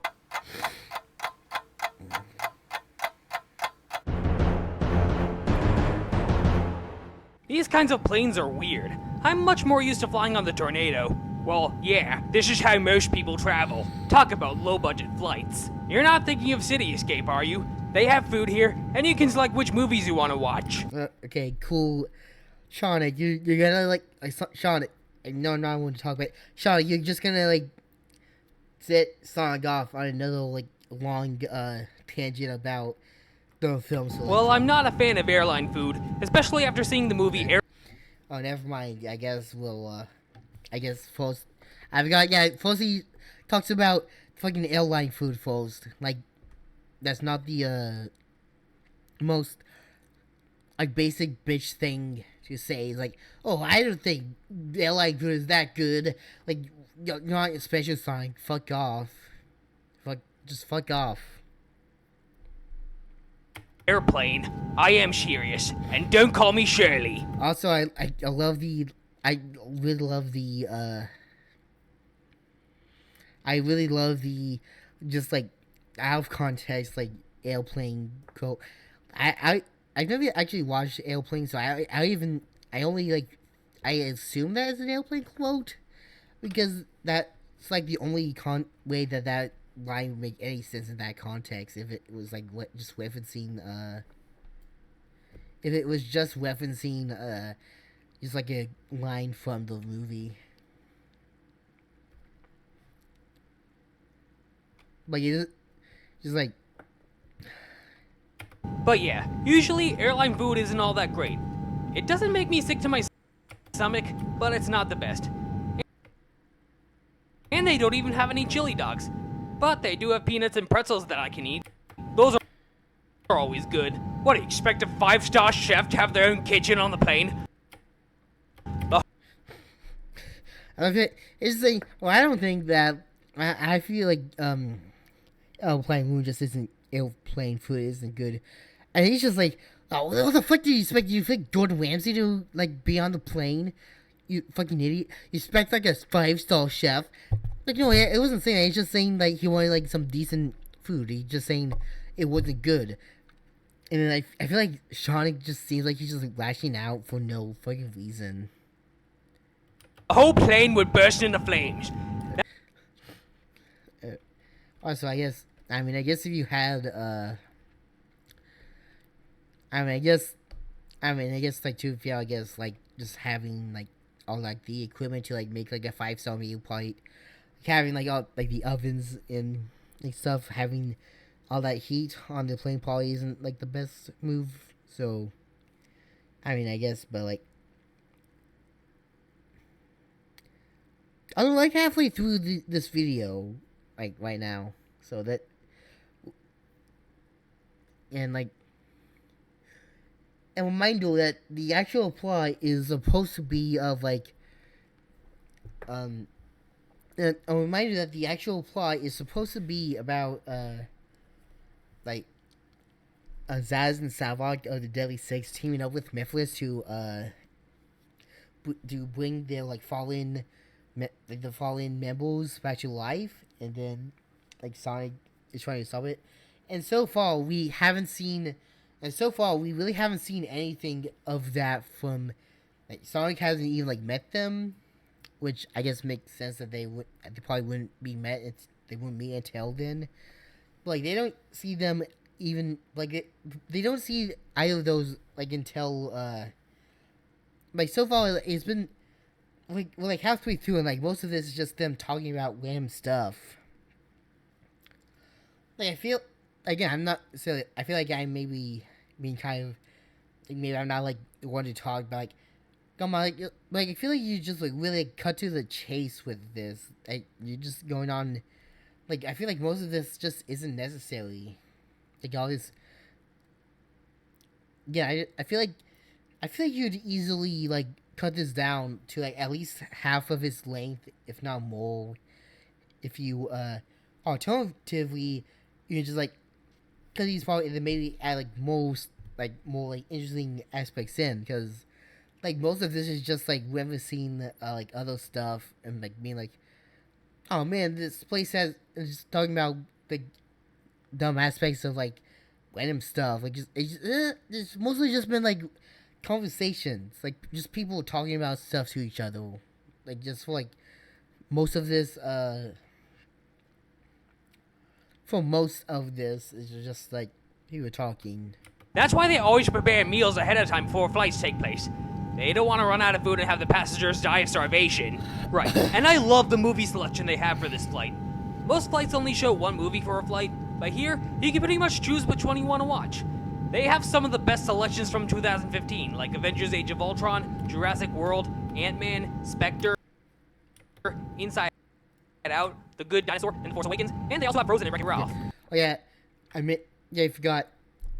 So yeah, he just lists a bunch of films for 2015, and he mentions The Good fucking Dinosaur as like one of 2015's best. The Good Dinosaur.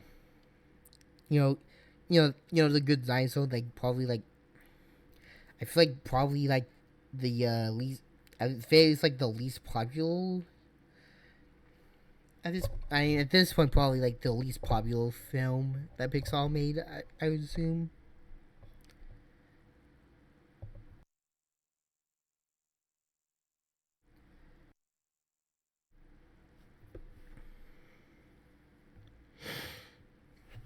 Because like,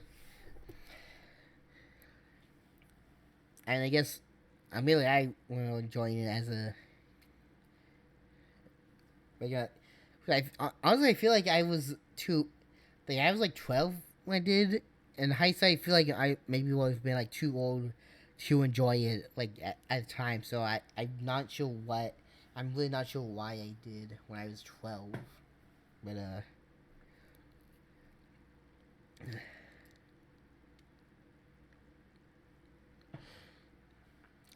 Yeah, just I guess it, like.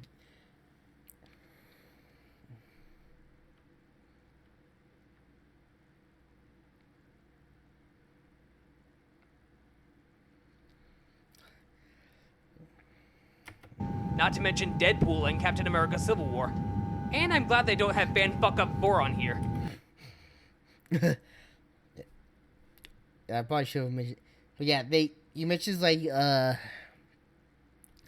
I mean, I guess I probably wouldn't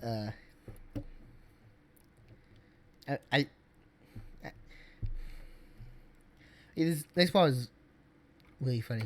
If they did, I would have immediately asked for a refund on my plane ticket. So would I. Why did we waste $12 to see Fantastic Four last year? You said it.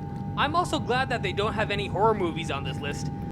I'm too much of a pussy for horror movies. Yeah, I love how he's like, I'm glad that they don't have horror movies, because I don't like horror movies. Which at that point, like, it's just, why just, like, don't watch them. Like, you know, you just said, you can watch, like, whatever you want. So at that point, like, just, if you don't want to watch a film, just pick a different fucking film. Like, you clearly have, like, plenty of options. Like, why? Like, you just, like, saying you're glad that, like, other people who do like horror films don't get to do that because you wouldn't want to. Like,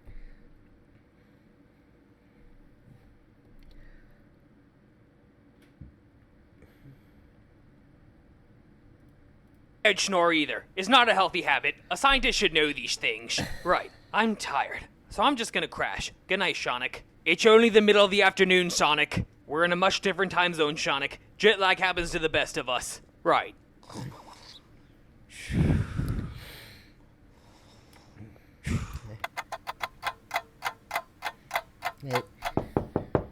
Sonic! Sonic, are you in there? We have to get ready for the opening ceremony. Yeah, so this is one of like one of my favorite things about this. Is like how much is like whenever Sonic swails, like it's so fucking funny. Don't want to miss out on that, do you? Oh shit! The opening ceremony. Yeah, I think this is like the first clip I showed in that like Sonic swailing video. It was just Sonic going like, "Oh shit, or, oh shit," like the opening ceremony. Just something like kind of funny.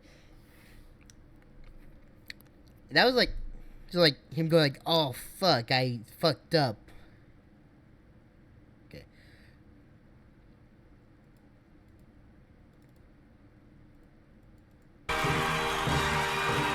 It's just like every single Olympic opening ceremony we've ever taken part in. Just smile and wave.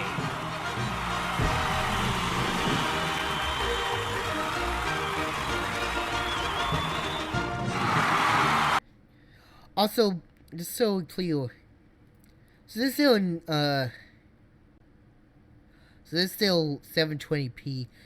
So yeah, this is just how like bad this like video quality is for some reason. So far so good, the Sonic. Yeah, I'd say. So who we got as newcomers? Well, they're Sticks. Stop getting at me! Who we got as newcomers? Well, they're Sticks. Stop getting at me! I'm about to die in the Hunger Games! No, Sticks. It's the opening ceremonies. The Olympic Games usually start like this. Oh, right. But the lights are incredibly bright. I'm surprised that nobody gets blind by these. Only if you stare at them for too long, Sticks.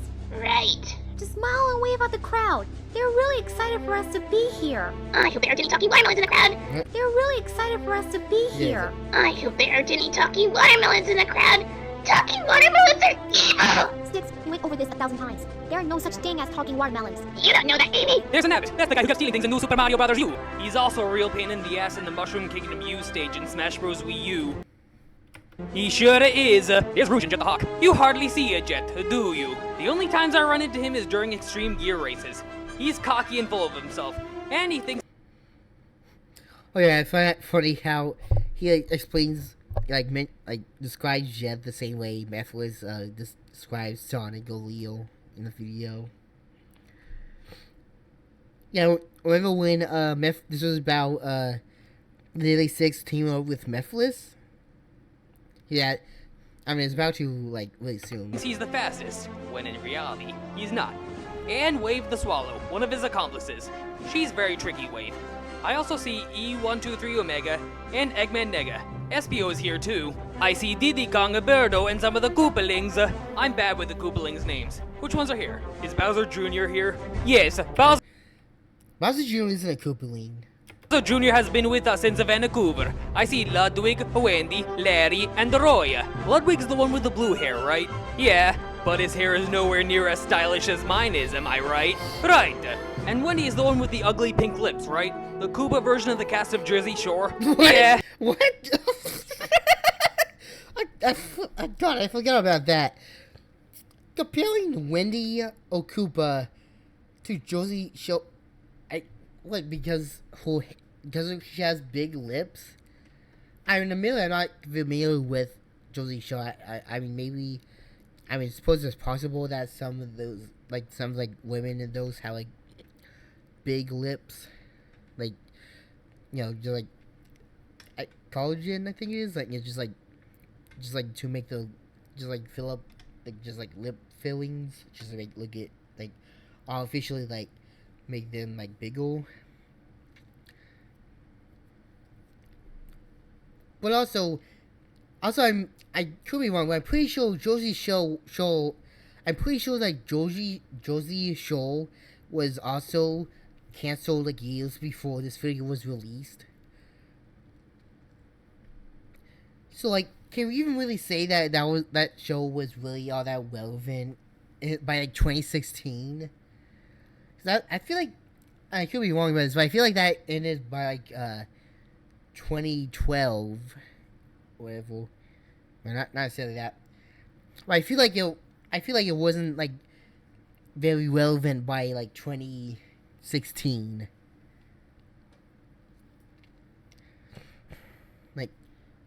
I know it's I don't think they've made any Justin Bieber references yet.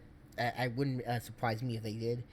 But I could be wrong. But wasn't stuff like Josie Shore and try just not relevant enough. Just not stuff. Wasn't it's just old. Just old. Basically just beating a dead horse. Just But also just doing that by also that did specifically being just by apparently Wendy or Koopa to them because of what I guess I really don't know how besides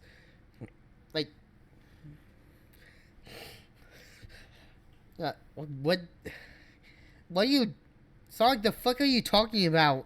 How the fuck does Wendy look like that? How the fuck does Wendy look like Josie, someone that on Josie Shore? I'd prefer the Wendy from South Park myself. But Sonic, I feel like that's a weird thing to say. Because Wendy's a child. Why the fuck why the fuck did you say that, Sonic? That's really fucking weird. What the fuck? What the fuck was that even? I guess I don't know, maybe it's are you saying you preferred her from as a character? Maybe I just looking too deep, but And the Wendy from Gravity Falls. Okay, so it's just I knew that was what they were doing, but Same here. Larry has the same color hair as Zavik the Zeddy.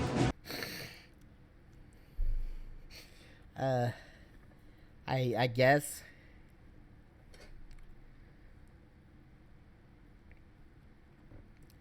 Although it's funny you mention it, but I mean, I think it's still a ways away before they appeal.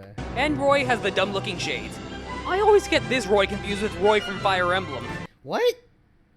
That, I mean, again, it's oh, these characters have the same thing. other than the name, how the fuck are they the same?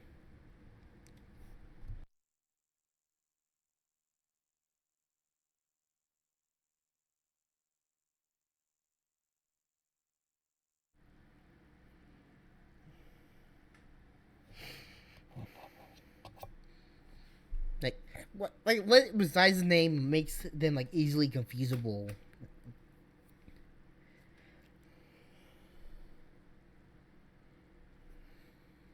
We oughta do. I also see Rosalina, and there's also Dry Bones and Dry Bow Fire Emblem. We oughta do. No, I don't think anybody fucking does. Cause I don't think anybody like confuses like Roy Koopa from. I think it's just. I'm pretty sure it's just Roy Koopa of like the Koopalings with Roy from Fire Emblem just because they'll name the same. Because like they're like obviously like completely different characters besides that. What the fuck are you talking about, Mario? I also see Rosalina, and there's also Dry Bones and Dry Bowser. Yeah, those guys. And over there. Dry Bowser. Yeah, those guys. And over there. Alright, so this is, that funny you mentioned Savagorio thing, like, way too early, but, yeah, this is where we'll, this is where Sonic is finally about to, not really, like, beat the Daily Six, because, like, where they, like, cross paths, basically. Like, this is,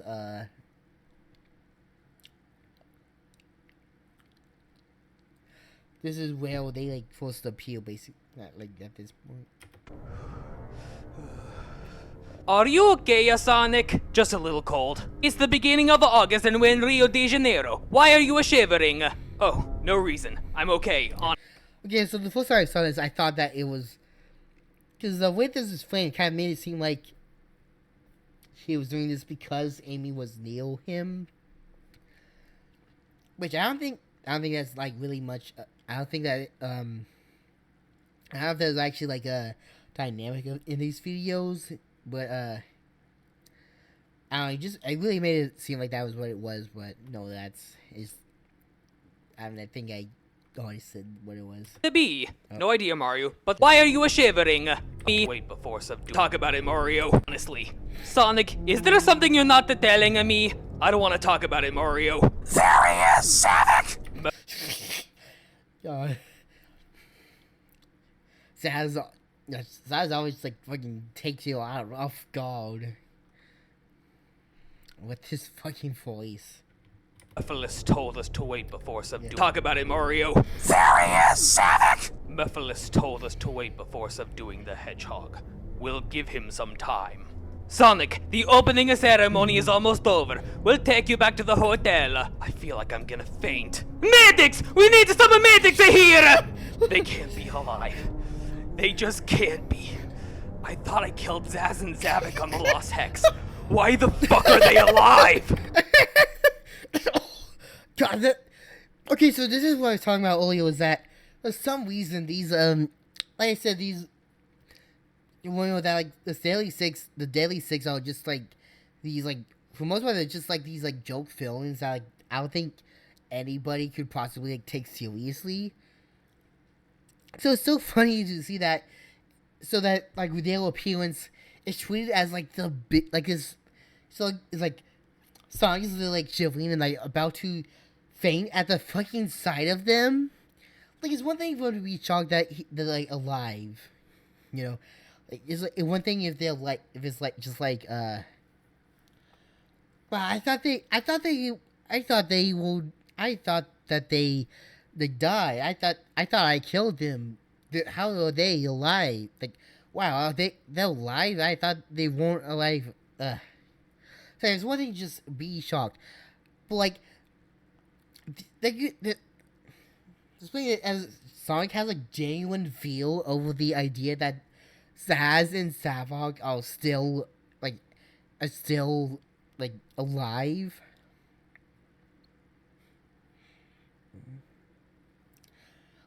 It's truly, I mean, it's like fucking Willy or something appealed, and the way they train it Yeah, that's how the train is. Like, wow, this, like, oh god, like Ridley's here, holy shit, and it's full of fucking Zaz and Savok, and that is what I was talking about with these characters being like is what I was talking about with these characters being very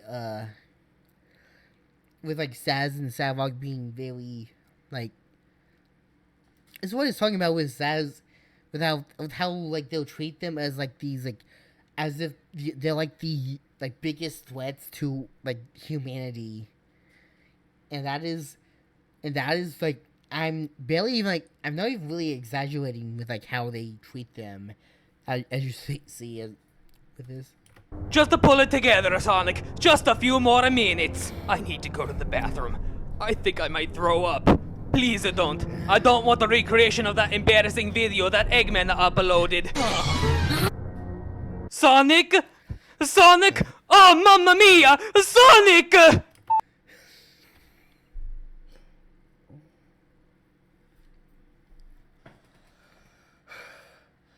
So, now I think that's the type of stuff that I'm really, fond of, is that I really, like, those are the parts of the video that I really enjoy. I feel like the, on like conversation stuff, I feel like that stuff just get boring, but when he like just gets like so like really like just suddenly gets really dramatic, it's not just that he like clashes with like the tone of those things, it's that just like specifically in this case with them having that tone over the Deadly fucking Six, like some of the lamest fucking like villains in the history of Sonic, and then treating them like, oh, what the fuck, they're alive, they're back, how the fuck, why the fuck are they alive, like what, holy fucking shit, I'm gonna fucking faint. Just like having Sonic freak the fuck out over their Mew presents. That, like, there are these, like, fucking, like, there's these, like, fucking insane threat. It's just so fucking funny to see that. It just...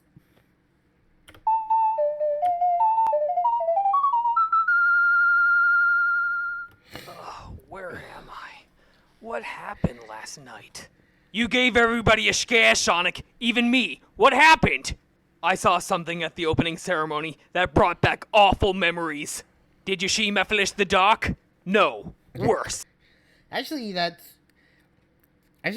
a question of, like, should Sonic even, like, know what, even remember anything about Mephiles the Dark? Because I feel like the ending of 06 implied that, since those events didn't happen, they don't remember them. But, whatever. People who tried to kill you in the past. Zaz and Zavik the Zeddy. Actually, I'll be right back.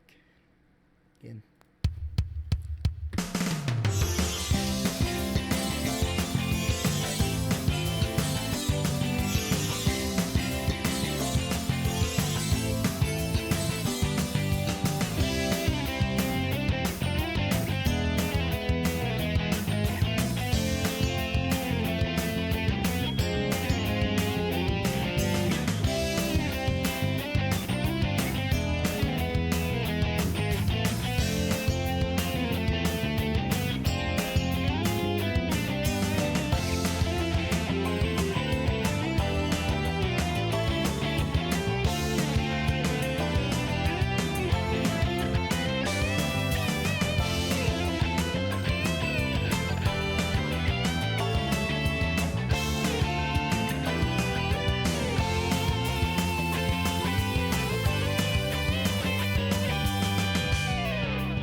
I I forgot to turn on the mic.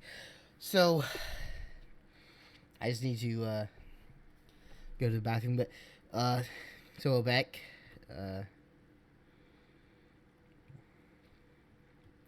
So I think the last time we. So I think before I. So I think the last time we went. Before I left, Sonic was talking about how I guess the Deadly Six tried to kill Sonic. So I think that's at least part of why he feels them so much. What? I'm not kidding. I saw Zaz and Zavik at the opening ceremonies. Yeah, I guess he said said Zavik, which I think there was some media that said that Lost World, I recall, does not say there's no point in like Sonic Lost World where Savok's name is actually mentioned at all, which is weird, but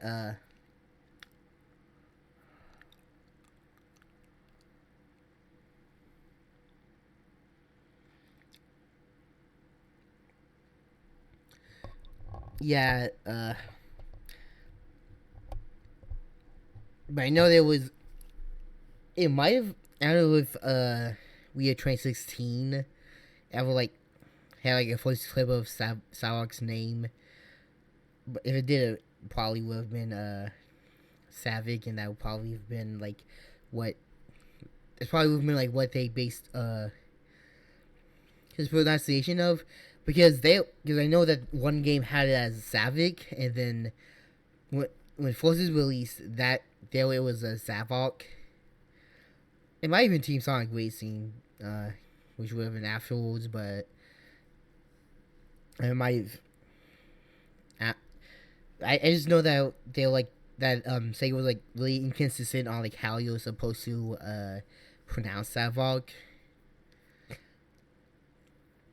Yeah, like Lost World didn't help at all because they didn't even like say his name. Well, I guess part of that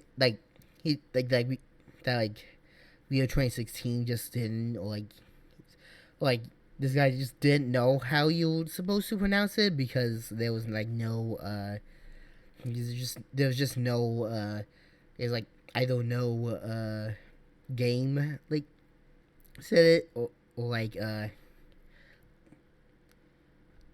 my voice cracked there.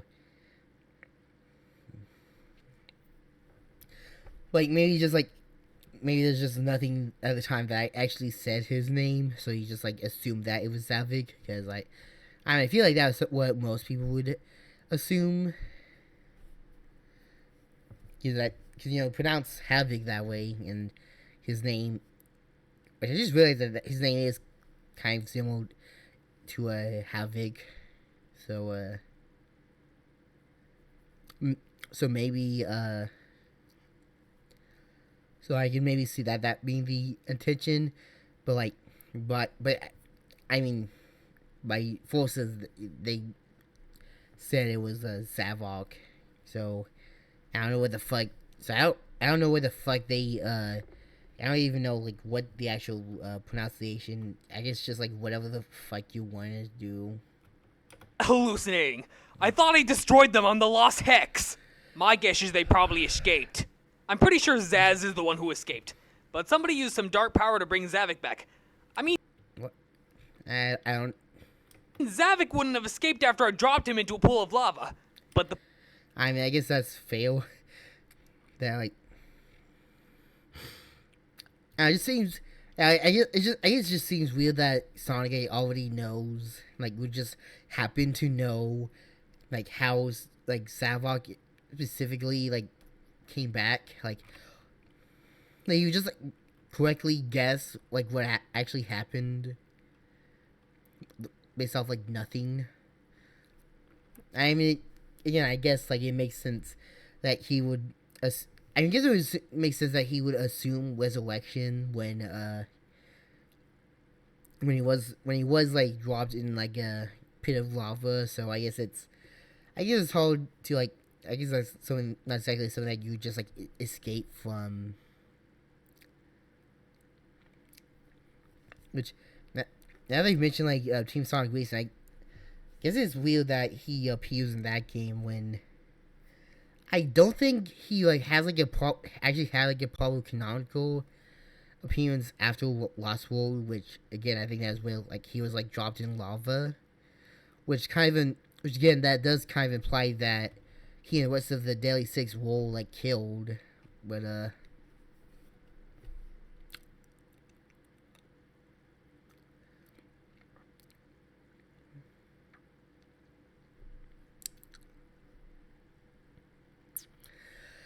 Zavok was yeah, because in Forces Zavok, like the actual Zavok didn't appear at all. Like the Zavok that was in Forces Zavok is just like an illusion from the Phantom Ruby, which I mean all the returning villains were there, and Zavok was no exception because like Sonic Forces just seems like pride itself on being like as disappointing as humanly possible. So yeah, I mean, yeah, I guess it makes sense that there was no like explanation for how he survived because this isn't the real Savok. But in Team Sonic Racing, he is just like back, and they I mean, all the Phantom Ruby stuff, it was like wasn't like reference. Like from what I can tell, at least he's just a heel, even though I guess realistically he probably should have like been killed off, but they don't really. I mean, I know that like, although I mean I know that like Team Sonic Racing is like a just like a racing game, so I guess I can understand why they maybe wouldn't feel the need to like justify it, because it's a racing game, so why I guess.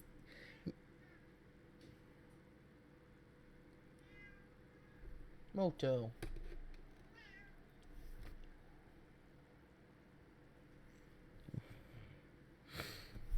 But it seems weird that they would put. Now it just seems weird that they would put Sonic in. Just I don't know. I it's just weird that they. Like with Wii U 2016, I don't think there was much of a story, so it was easy to just be like just be like, oh, don't think about it. You just heal.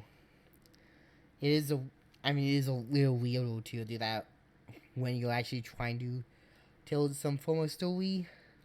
But yeah, I assume that they were just doing like I guess like despite it being like more of a story, they just thought they just get away with just being like, oh, don't think about why he's heel, like why he's like working with Eggman either, because he's which that's probably more of a pressing issue of like why he would even like work with Eggman when they when, like, I mean he did in like Lost World because he was like being controlled by Eggman, and then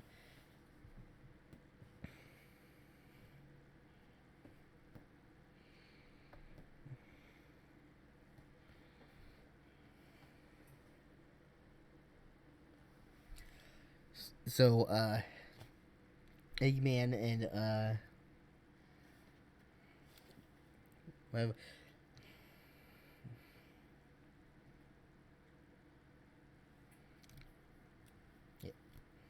The point is, they're back. When I saw them there, my heart began racing. I was sweating like crazy. I was shivering, and I felt like I was gonna. Yeah, we saw like the rest of it.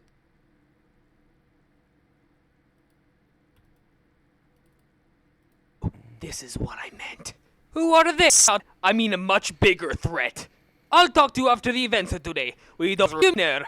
I did, but that's not the point. I think the whole world is in danger. What do you mean? Bowser and the Eggman have always been with these Olympics since Beijing.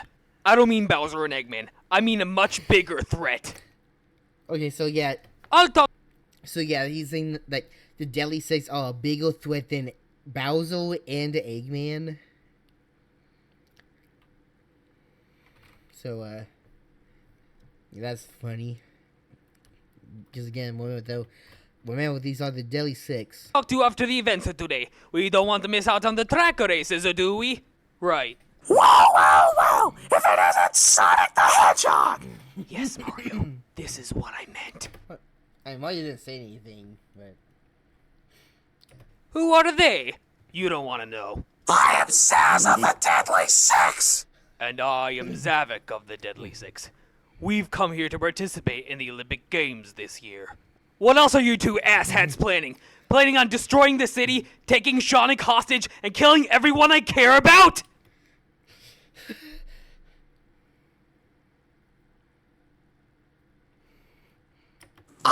No! When you say like that, it usually means you're hiding something. Tell me what you're planning, you sick, twisted son of a bitch!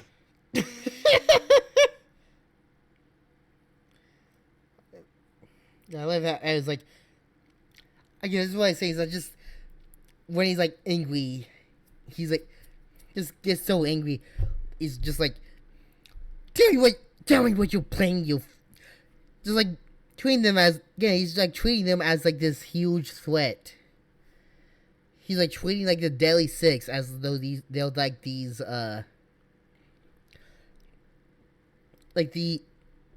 basically treating them as though, again, like in this world they're basically considered like these like S-tier villains, like these massive threats to the world itself.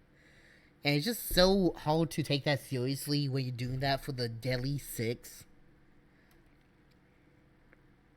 I know I've said that like plenty of times now, but I don't know, it's just like it's just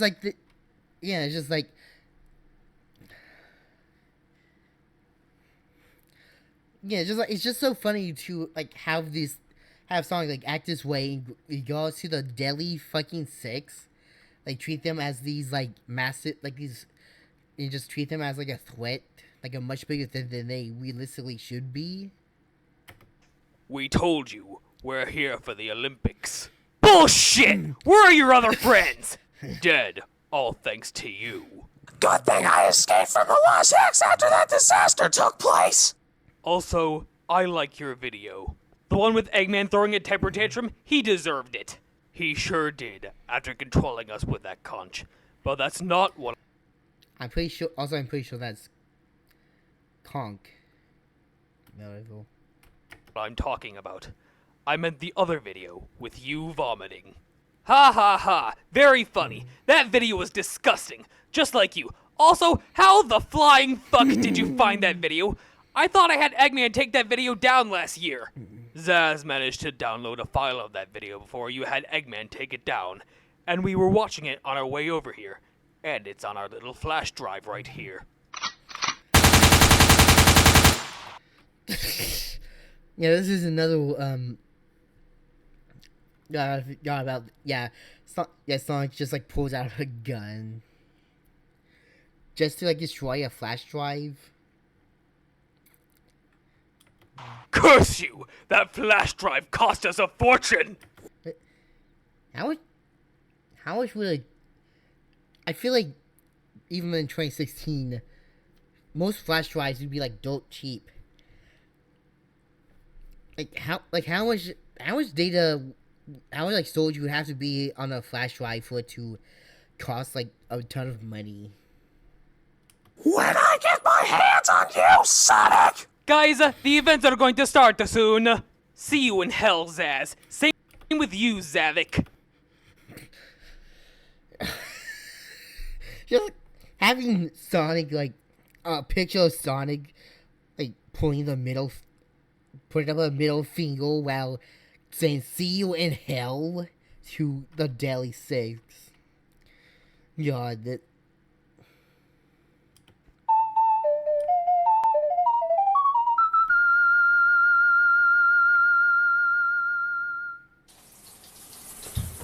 I need to wash away the hard work of today.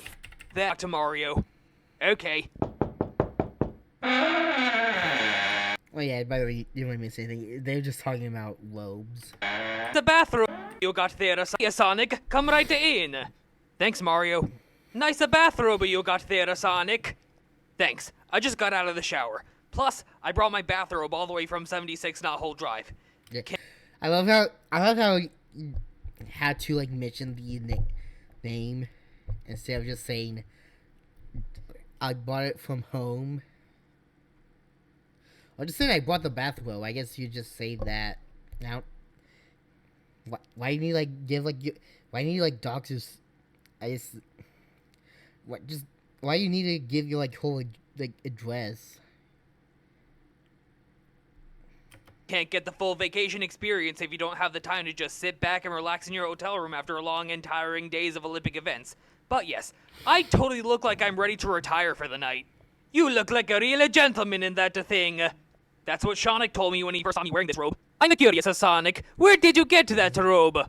I don't think that's really important right now, Mario. Okay. Okay, sorry about that. Yeah. Okay, I was saying I thought that we were going into like a tangent about where we got the robe, which I think we already did with Sonic in the part I skipped, but I'm just here because I wanted to show like another thing I find like another funny moment. It's okay, Mario. I'll tell you anyways. But to be honest, nobody really asked me about my robe. If I'm making you uncomfortable, I apologize. No, Mario. It's alright. I got this robe back in early 2015, shortly after Christmas. Engaged in periodic old Knuckle, and I was like, why not Knuckle? About. And Sonic was like, where did you buy it? He got old sausages. Yeah, but I thought I thought that I guess I missed one minute. I assumed that past part was like the part I skipped with Sonic was with them talking about the robe. Maybe it was, but no. Apparently they were talking about I guess no. Apparently this is a part where they just go on about a fucking bathrobe, like more or less. They're both members of a group of Zeddy. What's a Zeddy? Is it some sort of a delicious pasta dish, like a cross between a ziti and spaghetti? Sonic said the same thing to me, but no, Zeddy is not a pasta dish. Zeddy are a group of powerful extraterrestrials who originate from a land called the Lost Hex. They are ugly and vile, and they're super powerful. Me and Tails arrived in the Lost Hex after an encounter with Eggman, and we ran into a group of Zeddy called the Deadly Six. The Deadly Six consisted of Zavik, one of the guys we encountered today. He was the red Zeddy that has a light blue hair. He's their leader. Gluttonous and benign them. I am they, the light purplish one. Where are the other Zeddy? I destroyed them, but Zaz must have escaped. And somebody probably used dark powers to bring Zavik back. I have no idea who it is, but I will get to the bottom of this.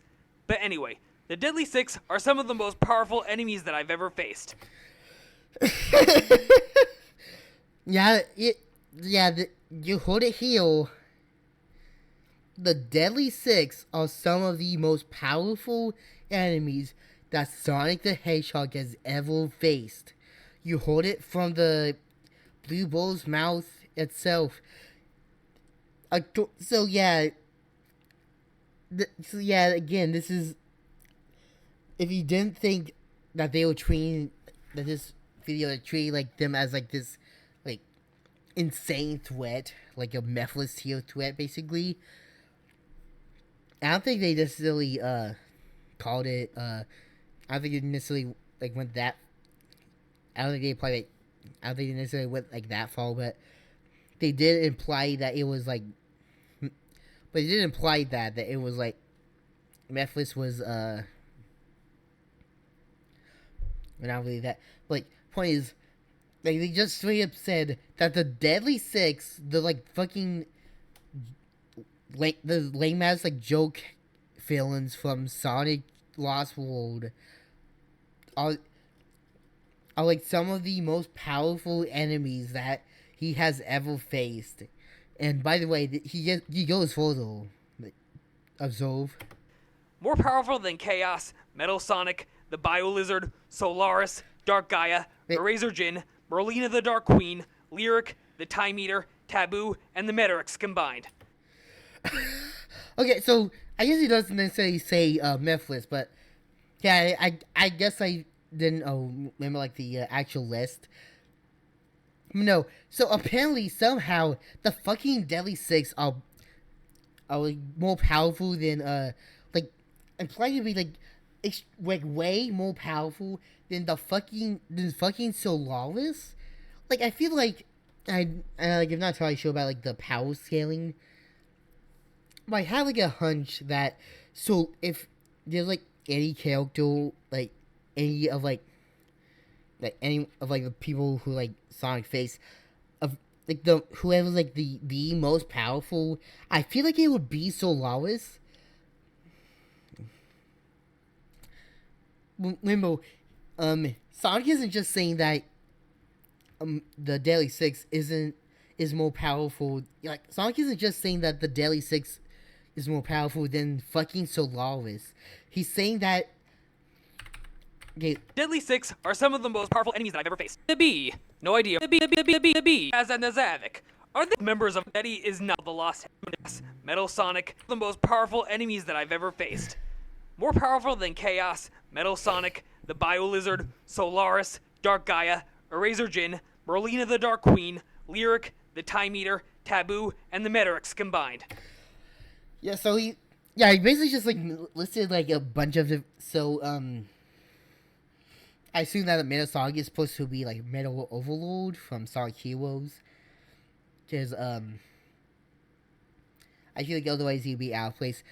But like he mentioned like a whole bunch of different like gods of destruction, like fucking Chaos, and like the Bio Lizard, like Dark Gaia, both like Sea Green's villains, like Taboo, etc. And of course Solaris.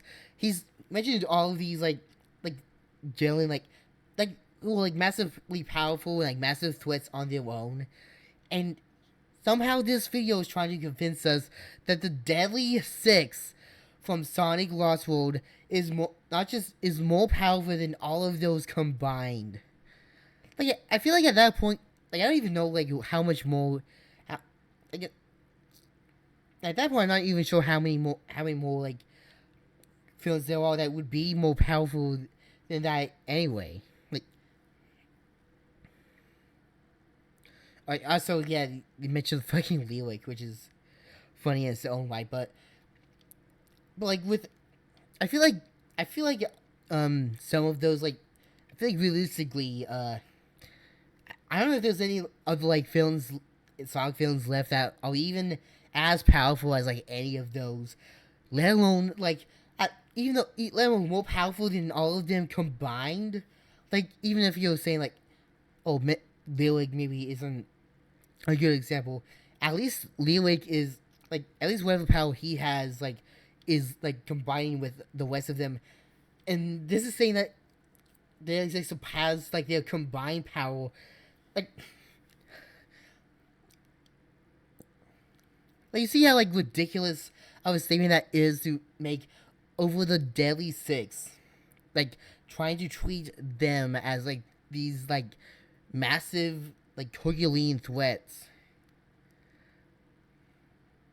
and they're just saying, and somehow just saying like, oh, they're only like some of the most powerful. I mean, yeah, they're more powerful than all of these massive gods of destruction combined, but yeah, there's still some that may be more powerful, I guess. Even though I feel like realistically, like there's films there's like some of those like bosses like mentioned are like probably one, like again I feel like there's realistically would be no one more like no like Sonic film that's more powerful than Solaris.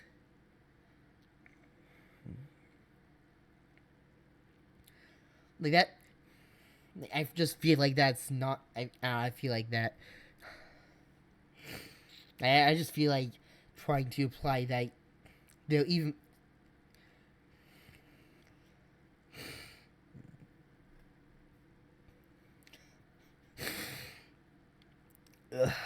Just. The Deadly Six tried to drain planet Earth of all its life by commandeering one of Eggman's machines, the Extractor. That machine was designed to extract the Earth's energy and destroy all life on planet Earth. Alright. So I guess, is that the justification? Is that they, like, try to drain planet Earth? Because again, that wasn't really anything, it's not like they were using their own power to do that. That was just something that Eggman did. So by that logic, if anything, that would be more of an argument to Eggman being more powerful than all of those gods of destruction combined. But even then, I don't think that's a very good metric. I don't think that's very like accurate to like his overall power. I was just saying that he just is like smart to make like powerful machines, but then trying to use that to justify like, the idea of the Deadly Six being powerful is fucking ridiculous. Just Oh, so that's why all the trees in Peach's garden died, and the sky went gray that one time. You saw everything, didn't you? Plants and animals dying all around you. Yes, that is how powerful the Deadly Six are. again, it's not really because again, this wasn't something that the Deadly Six did. This isn't something they did with their own. It's not like they did this with like their own power. They did this with Eggman's machine. So I don't. Like, it wasn't even their machine, so I don't know how this proves them to be powerful. Also, since we're implying that the Deadly Six is more powerful than Solaris, I think I might as well mention that I'm pretty sure that Solaris's mere existence in 06 was enough to destroy reality itself, so... Yeah, the Deadly Six just ain't got shit on Solaris. I don't know what the fuck you're talking about, calling them... claim that they're more powerful than him, let alone more powerful than like it and like Chaos, the Biolizard, like I guess Metal Overload and like at Taboo from Blog, which is another weird one, like and like a bunch of other gods of destruction combined, also Lyric.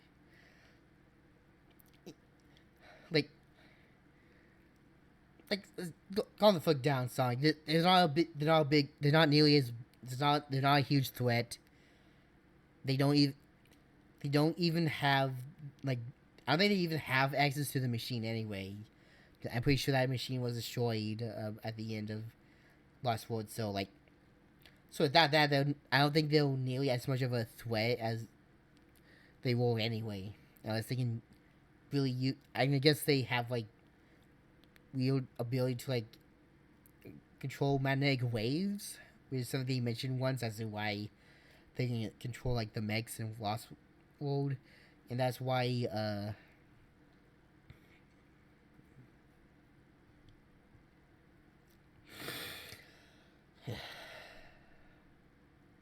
so I guess they could use that to do stuff, but like even so, I don't think that's enough to like make them a bigger threat than like nearly as big of a threat. Again, I'm just saying the song is really like overplaying how big of a threat the Deadly Six are. They tried to kill Amy, they tried to kill Knuckles, and they tried to kill Sonic, and they tried to turn Tails into a robot. I eventually destroyed the Deadly Six and saved the others, but now they're back. At least Zaz and Zavik are. What if they're looking for a way to bring back the other members of the Deadly Six? The same way that Zavik was brought back to life. If they do, then Rio de Janeiro will be in danger. Not only that, but the whole world as well. Yeah, I'm not sure how true that is because the only reason they were a threat to the world to begin with is because they had access to like a particular machine that could like drain the energy out of the world. And I don't think they have access to that machine anymore. So I feel like that's kind of a big, I feel like that's enough to kind of like make them less of a threat than they already were. I won't let them kill you, Mario. You're too important for me to die. But now's not the time for screaming and panicking. People in this hotel are already asleep. But we need to stop Zaz and Zavik from bringing the other 6 back to life. How are we going to do that? After tomorrow's events, meet me at the Christ the Redeemer statue. Sonic will be there too. Okay. Yeah, it's something about. I forget. Something about like just casually mention like Christ the Redeemer. I mean, I get that this is like the Olympic. This is based off the Olympic series, but it is very. Okay. And if the other Zeti do come back to life, I will not fight them alone. I have a feeling that they'll be twice as powerful than the last time I faced them. What? I guess maybe with like Mephiles that could help. But also, I don't think they really. Unless we know that they really won't all that powerful to begin with.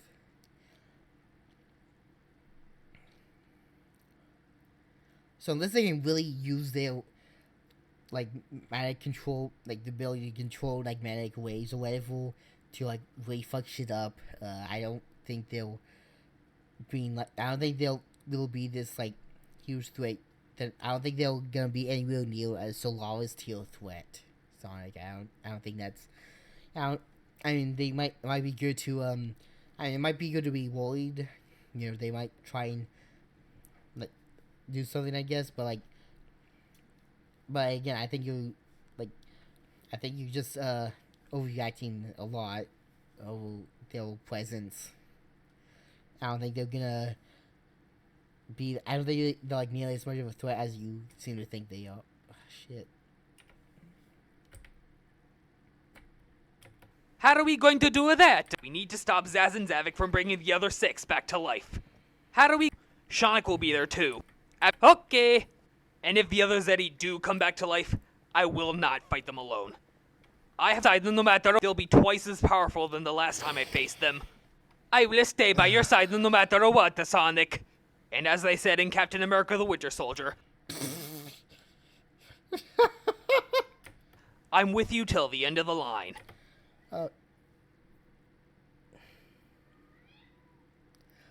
I don't know why you need to say that, like that type of line, like "I'll be with you forever." I don't think that's that type of line is by no way exclusive to Winter Soldier. You just say just say I'll be there, like I'll stick with you throughout all of this.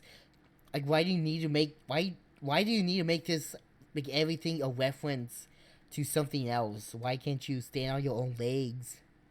McGinley 76. Why do you have to reference everything? Why? Yeah, and they haven't started going off a bit too much. But yeah, I mean, I do genuinely think that this video, and I assume like the videos after this, do rely a bit too much on that type of like just referencing stuff, and that's all. Like, way too much of this is that. That is a great quote. And then Mario just like literally says, "Man, that is a great quote. Great job on that. Good quoting skills, Sonic. Great job." Just.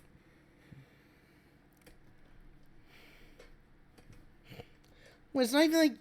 Honestly, it's not even like a amazing quote, considering how like it's basically just like. I feel like that's something that you really didn't need to be like a quote to a specific film. You just say something like that, it would just work just as fine. One of my favorite quotes from Captain America the Winter Soldier. But yes, it is true. I will stand by your side until the end of the line. And besides, it's not called Sonic at the Olympic Games. Right, they're all about the two of us. With our combined powers, we will take the Zetia down. But first, we need to see what Zaz and Zavik are up to after tomorrow's events. Want to watch a movie with me? Sure, which one? How about the Captain America the Winter Soldier? Yeah, I wonder what the fuck you said that. Sounds good. I'm probably gonna go back to my room and change out my robe, since I'm getting hot in this damn thing.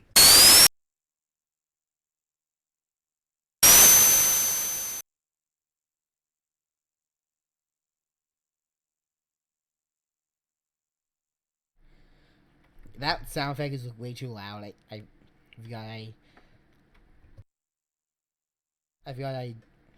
turned off the mic. I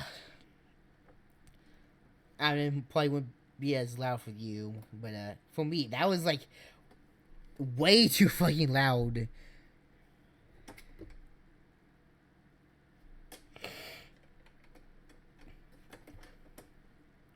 Also, I'm gonna say I actually went to see the Winter Soldier. Not by choice, actually. I think I just went there because my old sibling, wanted to see it. I I don't recall having any interest in seeing it, and I don't remember ever having like any. I don't remember like really enjoying it at all, and don't. I don't remember like enjoying it at all at that point, and then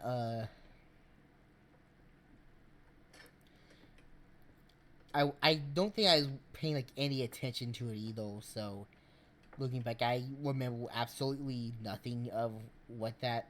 I remember absolutely nothing of that film.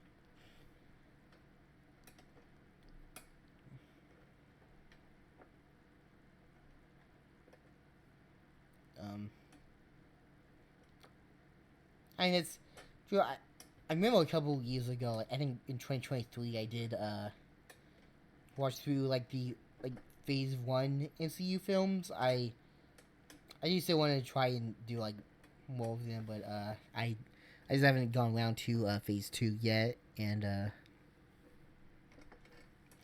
I noticed that you remember like very little of most of those films, probably because I just watched like just because I watched those like a decade prior. If I watched them at all, it's like a decade prior, and I probably wasn't paying like it. I don't know if I was even paying like a lot of attention to them anyway. So yeah, so I found that I really only remembered like a couple of moments in those films, and then I think after Winter Soldier, I just didn't watch like any of them until Endgame. So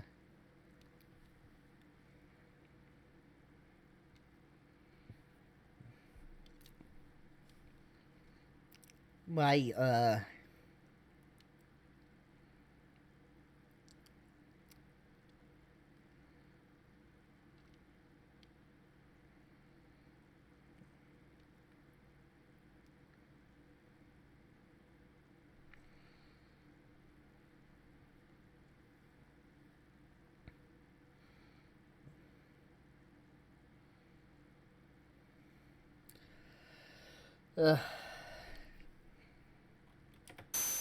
Sonic, I have a plan.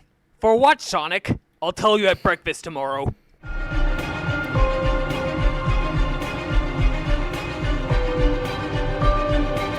Well, I was thinking I thought that was like a Kingdom Hearts song, but like an epic remix of a Kingdom Hearts song, but I guess not. Yeah, that's.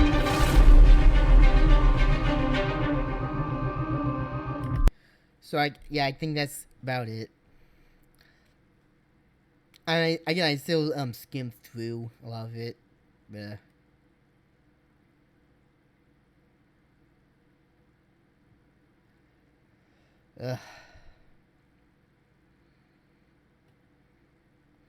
And this already became like a lot.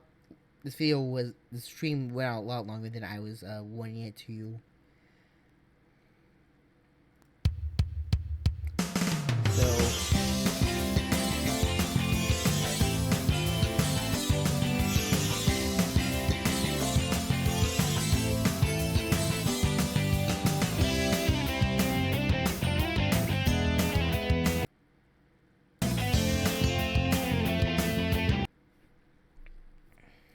I was like, I just want to just get the end of this over with.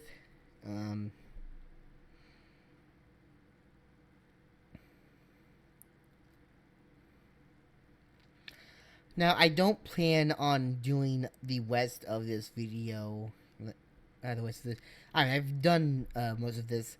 I have skimmed through a video just to like encourage you to watch more of it yourself. But yeah, and it still went on for like way longer than I was usually hoping it was. I was hoping. I mean, a lot of that was just like me it's just like I guess a lot of that was just me like, being away from the stream myself. But even so, I didn't expect it to take as long for just one video, but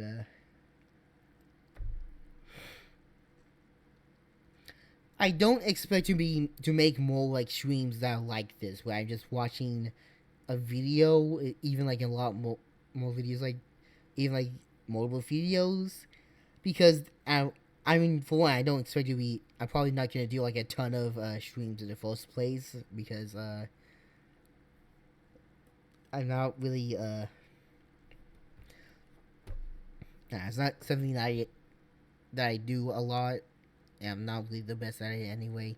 But also just because I don't want to. It's not like the type of the type of like stream I'm interested in doing a lot of. I think I mostly just did this because this was a video that I had like just learned about.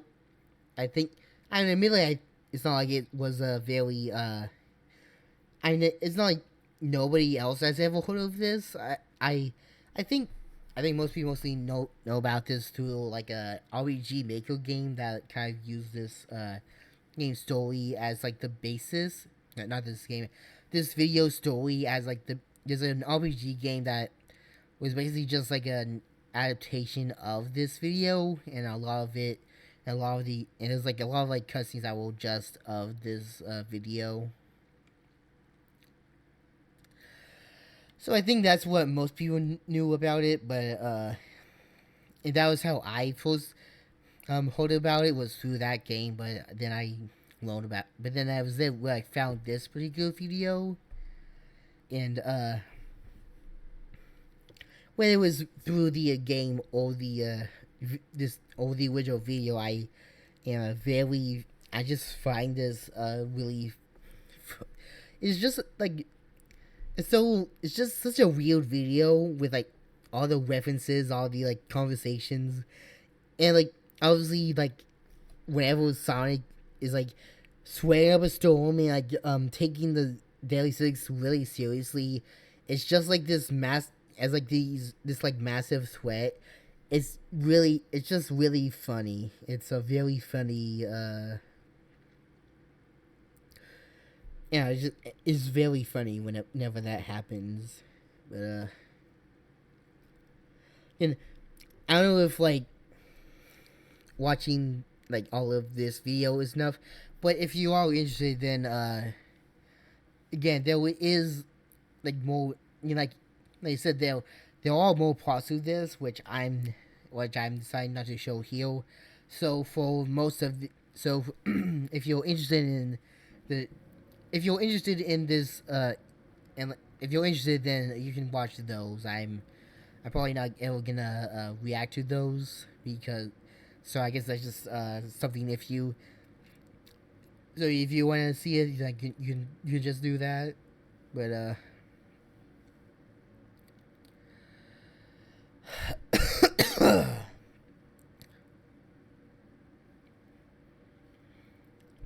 yeah,